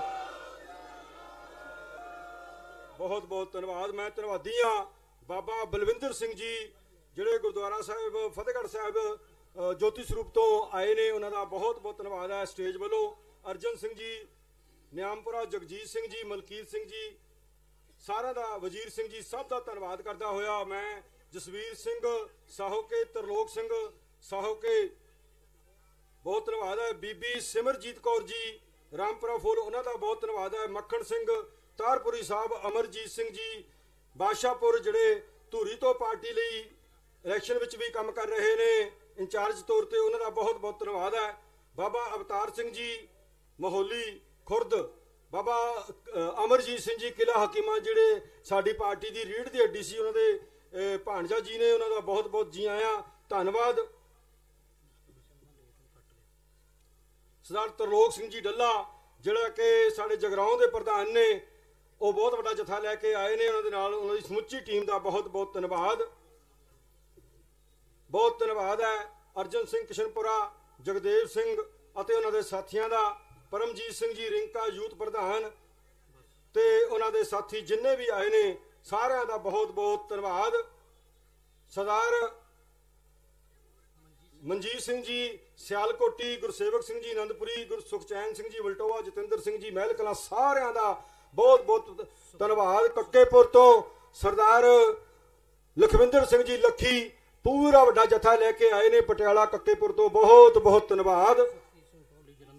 ਸੁਖਜੀਤ ਸਿੰਘ ਜੀ ਡਰੋਲੀ, ਸਾਡੇ ਜਲੰਧਰ ਦੇ ਦਿਹਾਤੀ ਪ੍ਰਧਾਨ ਤੇ ਸ਼ਹਿਰੀ ਪ੍ਰਧਾਨ ਸਰਦਾਰ ਮਨਜੀਤ ਸਿੰਘ ਜੀ ਰੇਰੂ, ਇਹ ਵੱਡਾ ਜਥਾ ਲੈ ਕੇ ਆ ਰਹੇ ਨੇ ਪੰਡਾਲ ਦੇ ਵਿੱਚ, ਸਾਰਿਆਂ ਦਾ ਬਹੁਤ ਬਹੁਤ ਧੰਨਵਾਦ ਕਰਦਾ।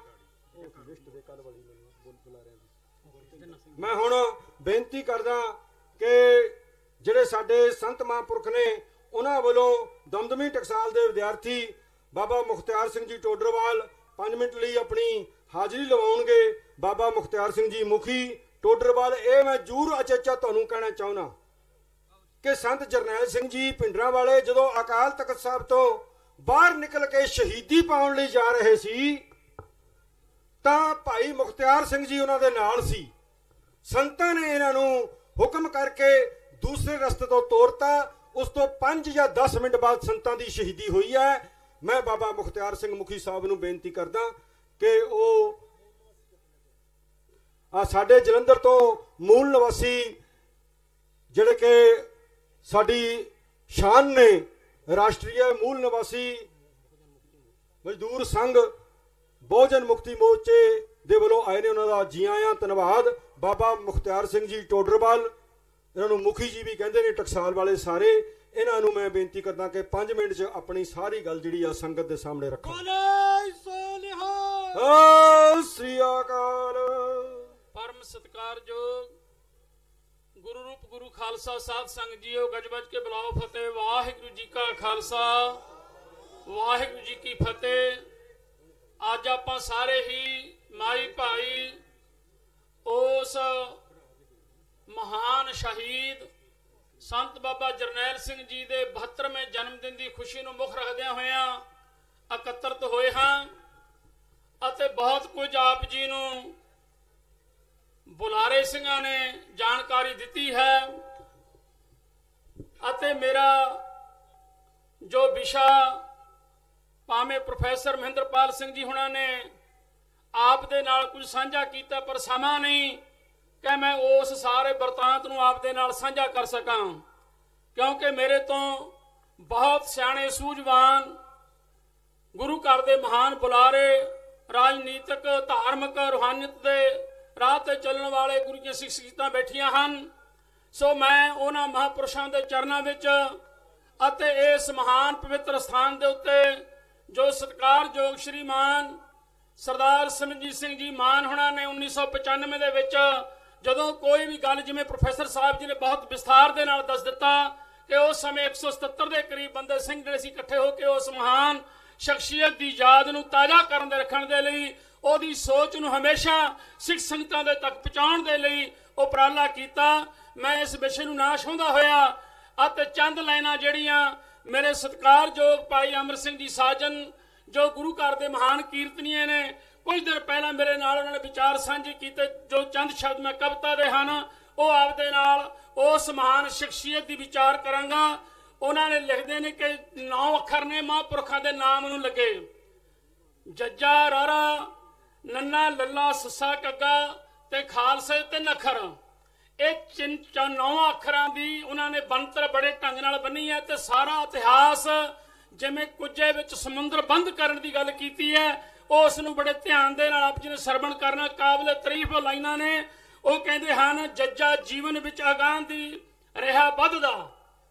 ਉਹ ਸਮਾਂ ਸੀ ਜਦੋਂ ਸੰਤ ਬਾਬਾ ਜਰਨੈਲ ਸਿੰਘ ਜੀ ਅਜੇ ਛੋਟੀ ਜਮਾਤ ਵਿੱਚ ਪੜ੍ਹਦੇ ਸੀ ਅਤੇ ਬਾਬਾ ਉਹਨਾਂ ਦੇ ਸਤਿਕਾਰਯੋਗ ਪਿਤਾ ਸਰਦਾਰ ਜੋਗਿੰਦਰ ਸਿੰਘ ਜੀ ਹੁਣਾਂ ਨੇ ਕਿਹਾ ਸੀ ਕਿ ਜਰਨੈਲ ਸਿਆਂ ਤੂੰ ਬਾਣੀ ਪੜ੍ਹਿਆ ਕਰ।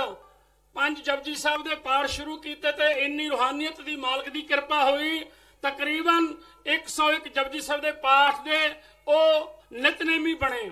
ਉਹ ਕਹਿੰਦਾ, ਜੱਜਾ ਜੀਵਨ ਵਿੱਚ ਅਗਾਂਹ ਹੀ ਰਿਹਾ ਵੱਧਦਾ, ਮੁੱਖ ਨਾ ਪਰਤਿਆ ਜਰਨੈਲ ਸਿੰਘ ਨੇ, ਰਾਗ ਰਾਰਾ ਰਣ ਵਿੱਚ ਤੇ ਰਾਜਨੀਤੀ ਵਿੱਚ ਖੱਬੀ ਖਾਨਾ ਨੂੰ ਢਾਇਆ ਜਰਨੈਲ ਸਿੰਘ ਨੇ। ਹੁਣ ਜੇ ਇਸ ਵਿਸ਼ੇ ਦੀ ਵਿਚਾਰ ਕਰੀਏ, ਜਿਹੜੇ ਭਾਵੇਂ ਉਹ ਧਾਰਮਿਕ ਸੀ, ਰਾਜਨੀਤਿਕ ਸੀ, ਲੇਕਿਨ ਮੈਂ ਫਿਰ ਸੰਕੋਚ ਦੀਆਂ ਬੇਨਤੀਆਂ ਕਰਦਾ ਕਿ ਉਹ ਨੰਨਾ ਕਹਿੰਦਾ, ਨੰਨਾ ਨਵੇਂ ਅੰਦਾਜ਼ ਵਿੱਚ ਪੇਸ਼ ਕਰਕੇ, ਕਹਿੰਦਾ ਨੰਨਾ ਨਵੇਂ ਅੰਦਾਜ਼ ਵਿੱਚ ਪੇਸ਼ ਕਰਕੇ ਸਿੱਖ ਇਤਿਹਾਸ ਦੁਹਰਾਇਆ ਜਰਨੈਲ ਸਿੰਘ ਨੇ। ਸਿੱਖ ਇਤਿਹਾਸ ਨੂੰ ਗੁਰਮੁਖ ਪਿਆਰੇ, ਜੋ ਭਾਵੇਂ ਉਹ ਰਾਜਨੀਤਿਕ ਸੀ, ਭਾਵੇਂ ਉਹ ਸਮਾਜਿਕ ਸੀ ਤੇ ਭਾਵੇਂ ਉਹ ਗੁਰਮੁਖ ਪਿਆਰੇ ਧਾਰਮਿਕ ਸੀਗਾ, ਉਸ ਨੂੰ ਇੱਕ ਵੱਖਰੇ ਰੂਪ ਵਿੱਚ ਸੰਗਤਾਂ ਦੇ ਸਾਹਮਣੇ ਪੇਸ਼ ਕੀਤਾ। ਸਤਿਕਾਰਯੋਗ ਸ਼੍ਰੀਮਾਨ ਸੰਤ ਬਾਬਾ ਜਰਨੈਲ ਸਿੰਘ ਜੀ ਨੇ ਲੱਲਾ ਅੱਖਰ ਅੱਗੇ ਆਇਆ, ਕਹਿੰਦਾ ਲੱਲਾ ਲਹੂ ਦੇ ਕੇ ਖਾਲਸਤਾਨ ਵਾਲਾ। ਹੁਣੀ ਗੱਲ ਚੱਲ ਰਹੀ ਸੀ ਕਿ ਉਸ ਅਗੰਮੀ ਸੋਚ ਵਾਲੇ ਮਹਾਂਪੁਰਸ਼ ਦੀ ਕਿ ਜਦੋਂ ਦਰਬਾਰ ਸਾਹਿਬ ਤੇ ਅਟੈਕ ਸਮੇਂ ਦੀ ਸਰਕਾਰ ਨੇ ਕੀਤਾ ਤਾਂ ਖਾਲਸਤਾਨ ਦੀ ਨੀਂਹ ਰੱਖੀ ਜਾਵੇਗੀ, ਹਰੇਕ ਗੁਰਸਿੱਖ ਦੇ ਹਿਰਦੇ ਵਿੱਚ ਗੱਲ ਕੀਤੀ ਗਈ। ਉਹ ਕਹਿੰਦਾ ਹੈ ਲੱਲੇ ਅੱਖਰ ਤੋਂ, ਲੱਲਾ ਲਹੂ ਦੇ ਕੇ ਖਾਲਸਤਾਨ ਵਾਲਾ, ਨਕਸ਼ਾ ਤੀਰ ਨਾਲ ਬਹਾਇਆ ਜਰਨੈਲ ਸਿੰਘ ਨੇ। ਉਸ ਨਕਸ਼ੇ ਦੀ ਪ੍ਰਾਪਤੀ ਜੋ ਅੱਜ ਸਰਦਾਰ ਸਿਮਰਨਜੀਤ ਸਿੰਘ ਜੀ ਮਾਨ ਉਹਨਾਂ ਦੀ ਸਮੁੱਚੀ ਜਥੇਬੰਦੀ ਆਪ ਸਾਰੀਆਂ ਸੰਗਤਾਂ ਦੇ ਸਹਿਯੋਗ ਦੇ ਨਾਲ ਉਪਰਾਲਾ ਕਰ ਰਹੀ ਹੈ। ਅੱਗੇ ਕਹਿੰਦਾ ਉਹ ਸੱਸਾ ਸਿੰਘ ਵਾਲਾ, ਅੱਗੇ ਸੱਸਾ ਆ ਗਿਆ, ਸੱਸਾ ਸਿੰਘ ਲਈ ਇੱਥੇ ਇਨਸਾਫ ਨਹੀਂ, ਸੱਸਾ ਸਿੱਖਾਂ ਲਈ ਇੱਥੇ ਇਨਸਾਫ ਨਹੀਂ।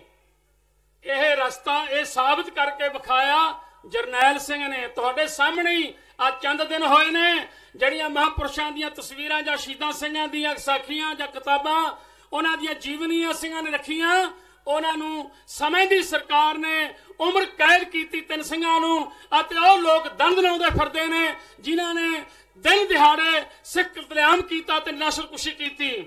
ਉਹਨਾਂ ਨੇ ਕਿਹਾ ਕਿ ਨਾ ਸੱਸਾ ਸਿੱਖਾਂ ਲਈ ਇੱਥੇ ਇਨਸਾਫ ਨਹੀਂ, ਇਹ ਸਾਬਤ ਕਰਕੇ ਵਿਖਾਇਆ ਜਰਨੈਲ ਸਿੰਘ ਨੇ। ਕੱਗਾ ਕੱਟੇ ਵਿੱਚ ਰੋਲਤਾ ਬੈਰੀਆਂ ਨੂੰ। 6 ਜੂਨ 1984 ਦਾ ਸਮਾਂ ਵੀ ਉਹ ਮੇਰੇ ਦਿਮਾਗ ਦੇ ਵਿੱਚ ਚੱਲਦਾ ਹੈ ਕਿ ਜਿਹੜੇ ਬੈਰੀ ਲੋਕ ਜਨਰਲ ਆਪਦੇ ਆਪ ਨੂੰ ਕਹੇ 2 ਘੰਟਿਆਂ ਦੀ ਖੇਡ ਹੈ, ਸੰਤ ਜਰਨੈਲ ਸਿੰਘ ਨੂੰ ਫੜ ਕੇ ਲੈ ਆਵਾਂਗੇ ਤੇ ਉਹਨਾਂ ਨੂੰ ਜੋ ਉੱਥੇ ਚਣੇ ਚਵਾਏ ਲੋਹੇ ਦੇ ਉਹ ਤੁਹਾਡੇ ਸਾਹਮਣੇ ਹੈ। ਕੱਗਾ ਕੱਟੇ ਵਿੱਚ ਰੋਲਤਾ ਬੈਰੀਆਂ ਨੂੰ ਤੇ ਮਿੱਤਰਾਂ ਤਾਈਂ ਗਲੇ ਲਗਾਇਆ ਜਰਨੈਲ ਸਿੰਘ ਨੇ।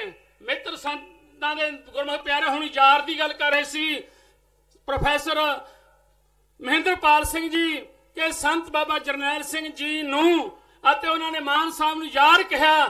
ਗੁਰੂ ਗ੍ਰੰਥ ਸਾਹਿਬ ਦੇ ਵਿੱਚ ਉਸ ਅਕਾਲ ਪੁਰਖ ਨੂੰ ਵੀ ਯਾਰ ਕਿਹਾ। ਸੁਣ ਯਾਰ ਹਮਾਰੇ ਸੱਜਣ ਇੱਕ ਕਰੋ ਬੇਨਤੀ ਆ, ਤਿਸ ਮੋਹਨ ਲਾਲ ਪਿਆਰੇ ਹੋ ਫਿਰੋ ਖੁਜੰਤੀਆ, ਤਿਸ 10 ਪਿਆਰੇ ਸਿਰ ਧਰੀ ਉਤਾਰ ਇੱਕ ਭੋਰੀ ਦਰਸ਼ਨ ਦੀਜੈ, ਨੈਣ ਹਮਾਰੇ ਪ੍ਰਰੰਗ ਰੰਗਾਰਕ ਤਿਲ ਪੀ ਨਾ ਤੇਰੀ ਜੈ। ਬੇਅੰਤ ਪ੍ਰਮਾਣ ਨੇ ਗੁਰੂ ਸਾਹਿਬ ਕਿਰਪਾ ਕਰਨ ਉਸ ਮਹਾਪੁਰਸ਼ ਨੇ ਕੱਗੇ ਅੱਖਰ ਰਹੀ ਜੋ ਸਿੰਘ ਦਾ ਕੱਗਾ ਅੱਖਰ ਹੈ ਉਹਦੇ ਵਿੱਚੋਂ ਲਾਈਨ ਵਰਣਨ ਕਰਦਾ। ਕਹਿੰਦਾ ਕੱਗਾ ਕੱਟੇ ਵਿੱਚ ਰੋਲਤਾ ਬੈਰੀਆਂ ਨੂੰ, ਮਿੱਤਰਾਂ ਤਾਂ ਹੀ ਗਲੇ ਲਾਇਆ ਜਰਨੈਲ ਸਿੰਘ ਨੇ। ਅੱਗੇ ਕਹਿੰਦਾ ਖੱਖਾ ਖਾਲਸਾ ਰਾਜ ਦੇ ਦੀਵਿਆਂ ਵਿੱਚ। ਅੱਗੇ ਖਾਲਸਾ ਚੱਲ ਪਿਆ ਅੱਖਰ।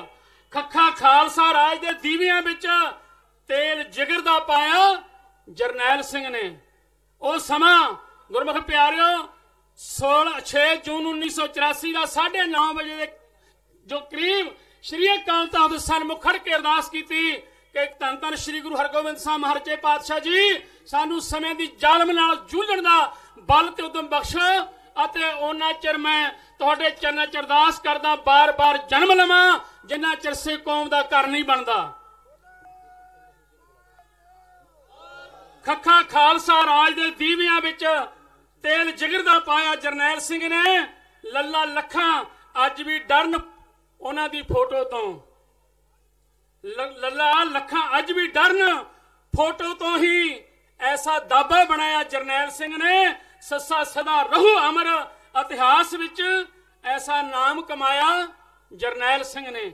ਉਹਨਾਂ ਮਹਾਪੁਰਸ਼ਾਂ ਨੇ ਆਪਣੇ ਜੀਵਨ ਕਾਲ ਵਿੱਚ ਜੋ ਗੁਰੂ ਸਾਹਿਬ ਦੇ ਪਵਿੱਤਰ ਬਚਨ ਸੂਰਬੀਰ ਬਚਨ ਕੇ ਬਲੀ ਕੌਲਾਂ ਬਪਰੀ ਸ਼ਾਂਤੀ ਛਲੀ ਉਹਦੇ ਤੇ ਪਹਿਰਾ ਦੇ ਕੇ ਜੋ ਵਰਣਨ ਕੀਤਾ ਉਹ ਆਪਾਂ ਤਕਰੀਬਨ ਬਹੁਤ ਲੰਮੇ ਸਮੇਂ ਤੋਂ 35 ਸਾਲ ਦਾ ਸਮਾਂ ਹੋ ਚੱਲਿਆ। ਉਹਨਾਂ ਨੇ ਸਰੀਰ ਕਰਕੇ ਇੱਥੇ ਗਿਆ ਨੂੰ ਪਰ ਲੇਕਿਨ ਉਹਨਾਂ ਦੀ ਯਾਦ ਹਮੇਸ਼ਾ ਜੋ ਅਖੀਰਲੇ ਅੱਖਰ ਵਿੱਚ ਕਹਿੰਦਾ ਸੱਸਾ ਸਦਾ ਰੂਹ ਅਮਰ ਇਤਿਹਾਸ ਦੇ ਵਿੱਚ ਐਸਾ ਨਾਮ ਕਮਾਇਆ ਜਰਨੈਲ ਸਿੰਘ ਨੇ। ਉਸ ਮਹਾਪੁਰਸ਼ਾਂ ਦੇ ਚਰਨਾਂ ਤੇ ਸਦਾ ਨਮਸਕਾਰ ਕਰਦਾ ਹਾਂ। ਕਿਤੇ ਫਿਰ ਆਪ ਜੀ ਨਾਲ ਸਮਾਂ ਮਿਲਿਆ ਉਹਨਾਂ ਦੇ ਜੀਵਨ ਦੇ ਬਾਰੇ ਤੇ ਉਸ ਮਹਾਨ ਸ਼ਹਾਦਤ ਬਾਰੇ ਆਪ ਦੇ ਨਾਲ ਵਿਚਾਰ ਸਾਂਝੇ ਕਰਨ ਦਾ ਯਤਨ ਕਰਾਂਗਾ। ਭੁੱਲਾਂ ਚੁੱਕਾਂ ਦੀ ਖਿਮਾ ਆਪ ਸਾਰੀਆਂ ਸੰਗਤਾਂ ਦਾ। ਸਮੁੱਚੀ ਸ਼੍ਰੋਮਣੀ ਗੁਰਦੁਆਰਾ ਸ਼੍ਰੋਮਣੀ ਅਕਾਲੀ ਦਲ ਅੰਮ੍ਰਿਤਸਰ ਦੇ ਜੋ ਲੀਡਰਸ਼ਿਪ ਹਨ ਸਰਦਾਰ ਮਹਿੰਦਰਪਾਲ ਸਿੰਘ ਜੀ, ਸਰਦਾਰ ਇਸੇ ਤਰ੍ਹਾਂ ਹਰਭਜਨ ਸਿੰਘ ਕਸ਼ਮੀਰੀ ਜੀ, ਭਾਈ ਗੁਰਜੰਟ ਸਿੰਘ ਕੱਟੂ, ਸਾਰਿਆਂ ਦਾ ਹੀ ਭਾਈ ਜਸਕਰਨ ਸਿੰਘ, ਸਾਰਿਆਂ ਦਾ ਧੰਨਵਾਦ ਕਰਦਾ ਹੋਇਆ ਫਤਿਹ ਅਰਜ ਕਰਦਾ। ਵਾਹਿਗੁਰੂ ਜੀ ਕਾ ਖਾਲਸਾ ਵਾਹਿਗੁਰੂ ਜੀ ਕੀ ਫਤਿਹ। ਬਹੁਤ ਬਹੁਤ ਧੰਨਵਾਦ ਹੈ ਬਾਬਾ ਮੁਖਤਿਆਰ ਸਿੰਘ ਜੀ ਦਾ।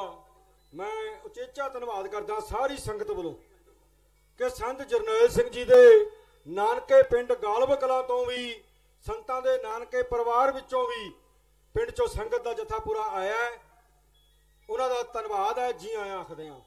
ਇੱਕ ਮੈਂ ਬੇਨਤੀ ਕਰਨ ਲੱਗਿਆ ਕਿਤਾਬ ਆਪਣਾ ਸੰਗਤ ਦੇ ਸਨਮੁਖ ਕਿ ਸਰਦਾਰ ਸਿਮਰਨਜੀਤ ਸਿੰਘ ਮਾਨ ਨੂੰ ਅਸੀਂ ਬੜੀ ਬੇਨਤੀ ਕੀਤੀ ਕਈ ਸਾਲ ਤੋਂ ਕਿ ਮਾਨ ਸਾਹਿਬ ਕੋਈ ਕਿਤਾਬ ਲਿਖ ਦਿਓ, ਅਸੀਂ ਜਾਣਨਾ ਚਾਹੁੰਦੇ ਹਾਂ ਸਾਰਾ ਕੁਝ। ਪਰ ਉਹਨਾਂ ਨੇ ਹਜੇ ਤੱਕ ਲਿਖੀ ਨਹੀਂ। ਉਹ ਲਿਖਣ ਜਾਂ ਨਾ ਲਿਖਣ, ਕਦੋਂ ਲਿਖਣ ਮੈਂ ਨਹੀਂ ਕਹਿ ਸਕਦਾ। ਪਰ ਉਹਨਾਂ ਦੀ ਬੇਟੀ, ਸਾਡੀ ਬੇਟੀ ਨੇ, ਉਹਨਾਂ ਦੀ ਵੱਡੀ ਬੇਟੀ ਪਵਿੱਤ ਕੌਰ ਜੀ ਨੇ ਇੱਕ ਕਿਤਾਬ ਲਿਖੀ ਹੈ ਅੰਗਰੇਜ਼ੀ ਦੇ ਵਿੱਚ। ਉਹਦਾ ਪੰਜਾਬੀ ਦਾ ਉਲਥਾ ਸਾਰੀ ਟੀਮ ਨੇ, ਜਸਕਰਨ ਸਿੰਘ, ਮੈਂ, ਟਵਾਣਾ ਸਾਹਿਬ ਨੇ ਮਿਲ ਕੇ ਕੀਤਾ ਸੀ। ਉਹ ਕਿਤਾਬ ਹੁਣ ਬਾਹਰ ਸਟਾਲ ਤੇ ਆਈ ਵੀ ਹੈ। ਉਹਦਾ ਨਾਮ ਹੈ ਚੁਰਾਏ ਗਏ ਵਰੇ, ਸਟੋਲਨ ਈਅਰ ਕਿਤਾਬ ਹੈ, ਅੰਗਰੇਜ਼ੀ ਵਿੱਚ ਲਿਖੀ ਸੀ। ਚੁਰਾਏ ਗਏ ਵਰੇ ਸਰਦਾਰ ਸਿਮਰਨਜੀਤ ਸਿੰਘ ਮਾਨ ਦੇ ਜੇਲ੍ਹ ਦੇ ਸਮੇਂ ਦੀਆਂ ਸਾਰੀਆਂ ਘਟਨਾਵਾਂ ਉਹਦੇ ਵਿੱਚ ਦਰਜ ਨੇ। ਬੇਨਤੀ ਕਰਦਾ ਕਿ ਉਹਨੂੰ ਦੇਖ ਕੇ ਉਹਨੂੰ ਲੈ ਕੇ ਜਾਓ ਤਾਂ ਜੋ ਹਰ ਘਰ ਦਾ ਸ਼ਿੰਗਾਰ ਹੋਣਾ ਚਾਹੀਦਾ ਹੈ ਸਰਦਾਰ ਸਿਮਰਨਜੀਤ ਸਿੰਘ ਮਾਨ ਦੀ ਜ਼ਿੰਦਗੀ ਬਾਰੇ ਕਿਤਾਬ ਚੁਰਾਏ ਗਏ ਵਰੇ। ਮੈਂ ਧੰਨਵਾਦ ਕਰਦਾ ਲੰਬੜਦਾਰ ਯੂਨੀਅਨ ਦੇ ਪ੍ਰਧਾਨ ਕੁਲਵੰਤ ਸਿੰਘ ਜੀ ਚਾਮਪੁਰ, ਜਿਨ੍ਹਾਂ ਨੂੰ ਹੁਣੇ ਹੀ ਸਾਰੇ ਪੰਜਾਬ ਦਾ ਪ੍ਰਧਾਨ ਬਣਾਇਆ ਗਿਆ ਚਾਂਪੁਰ ਸਾਹਿਬ ਨੂੰ, ਉਹ ਵੀ ਆਪਣਾ ਸਟੇਜ ਤੇ ਆਏ ਨੇ। ਜੀ ਆਇਆਂ ਆਖਦਾ, ਧੰਨਵਾਦ ਵੀ ਕਰਦਾ। ਗੁਰਨਾਇਬ ਸਿੰਘ ਜੀ ਰਾਮਪੁਰਾ ਸਾਡੇ ਜਥੇਬੰਦਕ ਸਕੱਤਰ ਨੇ, ਤੇ ਪਾਰਟੀ ਦੇ ਜਨਰਲ ਸਕੱਤਰ ਸਰਦਾਰ ਅਮਰੀਕ ਸਿੰਘ ਜੀ ਬੱਲੋਵਾਲ ਸਾਹਿਬ, ਉਹ ਵੀ ਆਏ ਨੇ। ਜੀ ਆਇਆਂ ਆਖਦਾ। ਤੇ ਮੈਂ ਇੱਕ ਹੋਰ ਉਚੇਚਾ ਜਾਣਕਾਰੀ ਦਿੰਨਾ ਕਿ ਪਹਿਲੀ ਵਾਰ ਇੱਥੇ ਕਿਤਾਬ ਇੱਕ ਹੋਰ ਆਈ ਹੈ। ਉਹ ਕਿਤਾਬ ਹੈ ਭਿੰਡਰਾਂ ਵਾਲੇ ਸੰਤ, ਤੇ ਉਹ ਵੰਗਾਰ ਦੇ ਜਿਹੜੇ ਐਡੀਟਰ ਬਲਜੀਤ ਸਿੰਘ ਖਾਲਸਾ ਨੇ, ਉਹਨਾਂ ਨੇ ਐਡਿਟ ਕੀਤੀ ਹੈ। 1983 ਤੇ 1985 ਦੇ ਵਿੱਚ 2 ਕਿਤਾਬਾਂ ਛਪੀਆਂ ਸੀ ਸੁਰਜੀਤ ਜਲੰਧਰੀ ਦੀਆਂ। ਉਹਨਾਂ ਦੋਹਾਂ ਨੂੰ ਇਕੱਠਿਆਂ ਕਰਕੇ ਇੱਕ ਕਿਤਾਬ ਰੂਪ ਦੇ ਵਿੱਚ ਉਹਨਾਂ ਨੇ ਛਾਪਿਆ। ਉਹ ਹੀ ਇੱਥੇ ਪਹਿਲੀ ਵਾਰ ਆਈ ਹੈ। ਉਦੋਂ ਦੇਖ ਕੇ ਜਿਹੜਾ ਮਤਲਬ ਕਿ ਸੰਤਾਂ ਬਾਰੇ ਕੁਝ 1983 ਦੀਆਂ ਘਟਨਾਵਾਂ ਦਾ ਵੇਰਵਾ ਵੀ ਉਹਦੇ 'ਚ ਦਰਜ ਹੈ। ਨੌਜਵਾਨਾਂ ਨੂੰ ਮੈਂ ਬੇਨਤੀ ਕਰਦਾ ਉਹ ਜ਼ਰੂਰ ਲੈ ਕੇ ਜਾਇਓ। ਸਾਰਿਆਂ ਦਾ ਧੰਨਵਾਦ ਹੈ। ਮੈਂ ਧੰਨਵਾਦ ਕਰਦਾ ਗੁਰਬਚਨ ਸਿੰਘ ਜੀ ਪਵਾਰ, ਸਾਡੇ ਗੁਰਦਾਸਪੁਰ ਦੇ ਪ੍ਰਧਾਨ ਨੇ, ਉਹ ਤੇ ਉਹਨਾਂ ਦੇ ਸਾਰੇ ਸਾਥੀ, ਸਦਾ ਉਜਲ ਸਿੰਘ ਜੀ ਮੰਡੀ ਕਲਾਂ ਤੇ ਉਹਨਾਂ ਦੇ ਸਾਥੀ,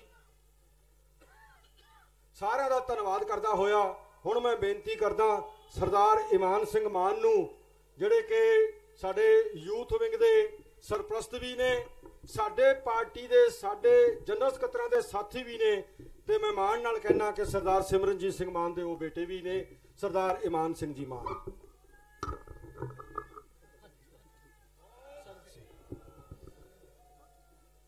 ਪਰਮ ਸਤਿਕਾਰਯੋਗ ਸੰਤ ਜਰਨੈਲ ਸਿੰਘ ਦੇ 72ਵੇਂ ਜਨਮ ਦਿਹਾੜੇ ਦੇ ਯਾਦ 'ਚ ਇਕੱਤਰਤ ਹੋਈ ਸਾਧ ਸੰਗਤ ਜੀਓ, ਨਿਮਰਤ ਸਹਿਤ ਫਤਿਹ ਅਰਜ਼ ਕਰਦੇ ਹਾਂ। ਵਾਹਿਗੁਰੂ ਜੀ ਕਾ ਖਾਲਸਾ, ਵਾਹਿਗੁਰੂ ਜੀ ਕੀ ਫਤਿਹ। ਸਾਧ ਸੰਗਤ ਜੀ, ਸੰਤ ਜਰਨੈਲ ਸਿੰਘ ਨੂੰ ਆਪਾਂ ਜੇ ਯਾਦ ਕਰਦੇ ਹਾਂ ਤੇ ਆਪਾਂ ਆਪਣੇ ਸਿੱਖ ਇਤਿਹਾਸ ਨੂੰ ਯਾਦ ਕਰਦੇ ਹਾਂ। ਇਹ ਸਿੱਖੀ ਗੁਰੂ ਸਾਹਿਬ ਨੇ ਜਦ ਤੋਰੀ, ਉਹਨਾਂ ਦੇ ਮਨ 'ਚ ਮੌਕੇ ਦੇ ਜਿਹੜੀਆਂ ਘੁੜੈਤਾਂ ਸੀਗੀਆਂ, ਸਮਾਜ ਦੇ ਵਿੱਚ ਘਾਟਾਂ ਸੀਗੀਆਂ, ਉਹਨਾਂ ਨੂੰ ਦੂਰ ਕਰਨ ਵਾਸਤੇ ਉਹਨਾਂ ਨੇ ਇਹ ਸਿੱਖੀ ਦਾ ਮਿਸ਼ਨ ਸ਼ੁਰੂ ਕੀਤਾ।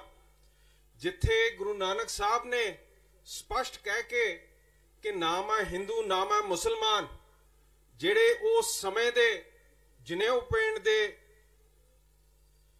ਕਰਦੇ ਹੁੰਦੇ ਸੀਗੇ ਕੰਮ, ਮਨਾ ਕਰਕੇ ਨਾਮ ਸਿਮਰਨ ਨਾਲ ਜੋੜ ਕੇ ਇੱਕ ਇਹੋ ਜਿਹਾ ਪੰਥ ਵੰਡ ਛਕਣ ਵਾਲਾ, ਇਕੱਠਾ ਬੈਠਣ ਵਾਲਾ, ਅਰਦਾਸ ਇਕੱਠੀ ਕਰਨ ਵਾਲਾ ਉਹਨਾਂ ਨੇ ਸਥਾਪਿਤ ਕੀਤਾ, ਜਿਨੇ ਜੋ ਵੀ ਪੁਰਾਣੀਆਂ ਰੀਤ ਰਿਵਾਜਾਂ ਜਿਹੜੀ ਮਨੁੱਖਤਾ ਦੇ ਅਧੀਨ ਸੀਗੀਆਂ ਉਹਨਾਂ ਨੂੰ ਭੰਨ ਕੇ ਤੋੜਤਾ।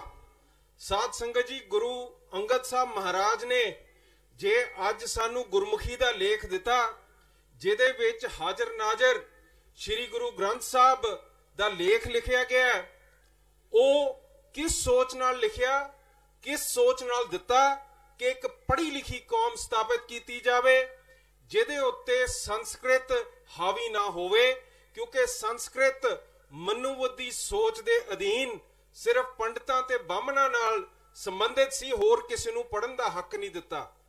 ਸਾਧ ਸੰਗਤ ਜੀ, ਉਹ ਵਿਦਵਾਨ ਭਗਤਾਂ ਦੀ ਸੋਚ ਜਿਹੜੇ ਅੱਜ ਗੁਰੂ ਗ੍ਰੰਥ ਸਾਹਿਬ ਦੇ ਵਿੱਚ ਸੁਸ਼ੋਭਿਤ ਹਨ, ਉਹ ਵਿੱਚ ਰਲਾਈ ਗਈ, ਔਰ ਸਾਡੀ ਜਿਹੜੀ ਸਿੱਖੀ ਹੈ ਉਹਦਾ ਘਰ ਹਰਮੰਦਰ ਸਾਹਿਬ, ਸਾਡੇ ਪੰਚਮ ਪਿਤਾ ਨੇ, ਚੌਥੇ ਪਿਤਾ ਸਾਹਿਬ ਗੁਰੂ ਰਾਮਦਾਸ ਸਾਹਿਬ ਮਹਾਰਾਜ ਨੇ ਉੱਥੇ ਸਾਨੂੰ ਵਸਾਇਆ, ਔਰ ਹਰਮੰਦਰ ਸਾਹਿਬ ਤੇ ਉੱਥੇ ਛੇਵੇਂ ਪਿਤਾ ਸਾਹਿਬ ਸਾਨੂੰ ਮੀਰੀ ਪੀਰੇ ਦੇ ਵਚਨ ਦੇ ਕੇ ਗਏ।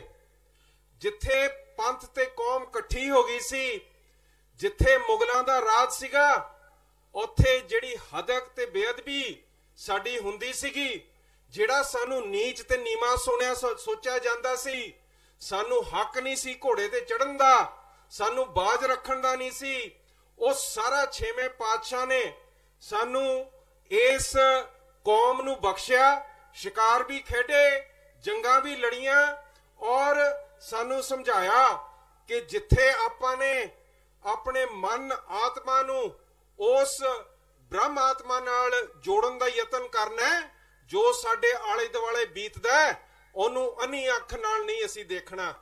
ਸਾਧ ਸੰਗਤ ਜੀ, ਇਸ ਦੁਨਿਆਵੀ ਰੂਪ ਦੇ ਵਿੱਚ ਸਾਨੂੰ ਲੜਨ ਜੂਝਣ ਦਾ ਹੁਕਮ 6ਵੇਂ ਪਾਤਸ਼ਾਹ ਦਾ ਦਿੱਤਾ ਹੋਇਆ, ਉਰੇ ਆ ਕੇ ਕਰਤਾਰਪੁਰ ਉਰੇ ਆ ਕੇ ਸਾਡੇ ਅਨੰਦਪੁਰ ਸਾਹਿਬ ਜਿੱਥੇ ਬਸਿਆ, ਉੱਥੇ ਤਖਤ ਖੜੇ ਕੀਤੇ ਗਏ। ਉੱਥੇ ਕਰਦੇ ਕਰਾਉਂਦੇ ਹਿੰਦ ਦੀ ਚਾਦਰ, ਜਿੱਥੇ ਗੁਰੂ ਤੇਗ ਬਹਾਦਰ ਮਹਾਰਾਜ ਸਾਹਿਬ ਨੇ ਜਦ ਗੁਰਗੱਦੀ ਸਾਂਭੀ ਤਾਂ ਉਹਨਾਂ ਨੇ ਇਸ ਕੌਮ ਨੂੰ ਸਮਝਾਇਆ ਕਿ ਜੇ ਬਲ ਹੈ ਤਾਂ ਤਾਕਤ ਹੈ, ਉਹ ਹਮੇਸ਼ਾ ਜਿਹੜਾ ਕਮਜ਼ੋਰ ਹੈ, ਜਿਹਦੇ ਉੱਤੇ ਜ਼ਬਰ ਹੋ ਰਿਹਾ ਹੈ, ਉਹਦੇ ਹੱਕ 'ਚ ਕਰਨਾ। ਪੰਡਿਤ ਕਸ਼ਮੀਰ 'ਚ ਸੀਗੇ, ਉਹਨਾਂ ਦੇ ਉੱਤੇ ਜ਼ਬਰ ਨਾਲ ਉਹਨਾਂ ਨੂੰ ਤਬਦੀਲ ਧਰਮ ਕੀਤਾ ਜਾਂਦਾ ਸੀਗਾ। ਉਹਨਾਂ ਨੇ ਜਾ ਕੇ ਦਿੱਲੀ ਦੇ ਦਰਬਾਰ ਦੇ ਵਿੱਚ ਉਹਨਾਂ ਦੇ ਪੱਖ 'ਚ ਹੱਕ 'ਚ ਬੋਲ ਕੇ ਆਪਣਾ ਸੀਸ ਗਵਾਇਆ ਤੇ ਦਸਮ ਪਿਤਾ ਨੇ ਉਸ ਸੀਸ ਨੂੰ ਸਵੀਕਾਰ ਕਰਕੇ ਇੱਕ ਇਹੋ ਜਿਹੀ ਕੌਮ ਖੜੀ ਕੀਤੀ ਜਿਹੜਾ ਆਪਣਾ ਸੀਸ ਦੇਣ ਨੂੰ ਹਮੇਸ਼ਾ ਤਿਆਰ ਸੀ। ਸਾਡੇ 5 ਪਿਆਰੇ ਬਣੇ ਜਿਨ੍ਹਾਂ ਨੇ ਸਾਡੇ ਗੁਰੂ ਨੂੰ ਸਿੰਘ ਸਜਾਇਆ।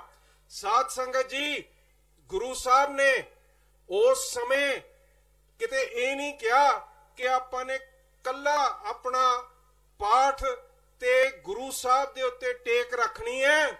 ਉਹਨਾਂ ਨੇ ਜੰਗਾਂ ਲੜੀਆਂ ਹਿੰਦੂ ਰਾਜਿਆਂ ਦੇ ਬਰਖਲਾਫ।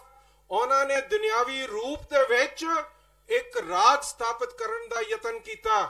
ਇਹ ਗੱਲ ਵੱਖਰੀ ਹੈ ਕਿ ਇੱਥੇ ਜਦ ਅਸੀਂ ਬੈਠੇ ਹਾਂ, ਇੱਥੇ ਦੇ ਮਾੜੇ ਬੰਦਿਆਂ ਨੇ, ਮੁਗਲਾਂ ਨੇ ਜੋ ਕੀਤਾ ਉਹ ਸਾਡੇ ਮਨ 'ਚ ਅੱਜ ਵੀ ਬੈਠਾ ਹੈ। ਉਰੇ ਸਾਡੇ ਛੋਟੇ ਸਾਹਿਬਜ਼ਾਦਿਆਂ ਨੂੰ ਚਿਣਿਆ, ਨਾਲ ਹੀ ਸਾਡੇ ਚਮਕੌਰ ਸਾਹਿਬ 'ਚ ਵੱਡਿਆਂ ਨੂੰ ਉੱਥੇ ਮਾਰਿਆ। ਔਰ ਸਾਧ ਸੰਗਤ ਜੀ, ਜਦ ਗੁਰੂ ਗੋਬਿੰਦ ਸਿੰਘ ਮਹਾਰਾਜ ਨੂੰ ਫਿਰ ਇਹ ਖਬਰ ਮਿਲੀ ਤੇ ਉਹਨਾਂ ਨੂੰ ਪੁੱਛਿਆ ਗਿਆ ਕਿ ਤੁਸੀਂ ਕੀ ਮਹਿਸੂਸ ਕਰਦੇ ਹੋ?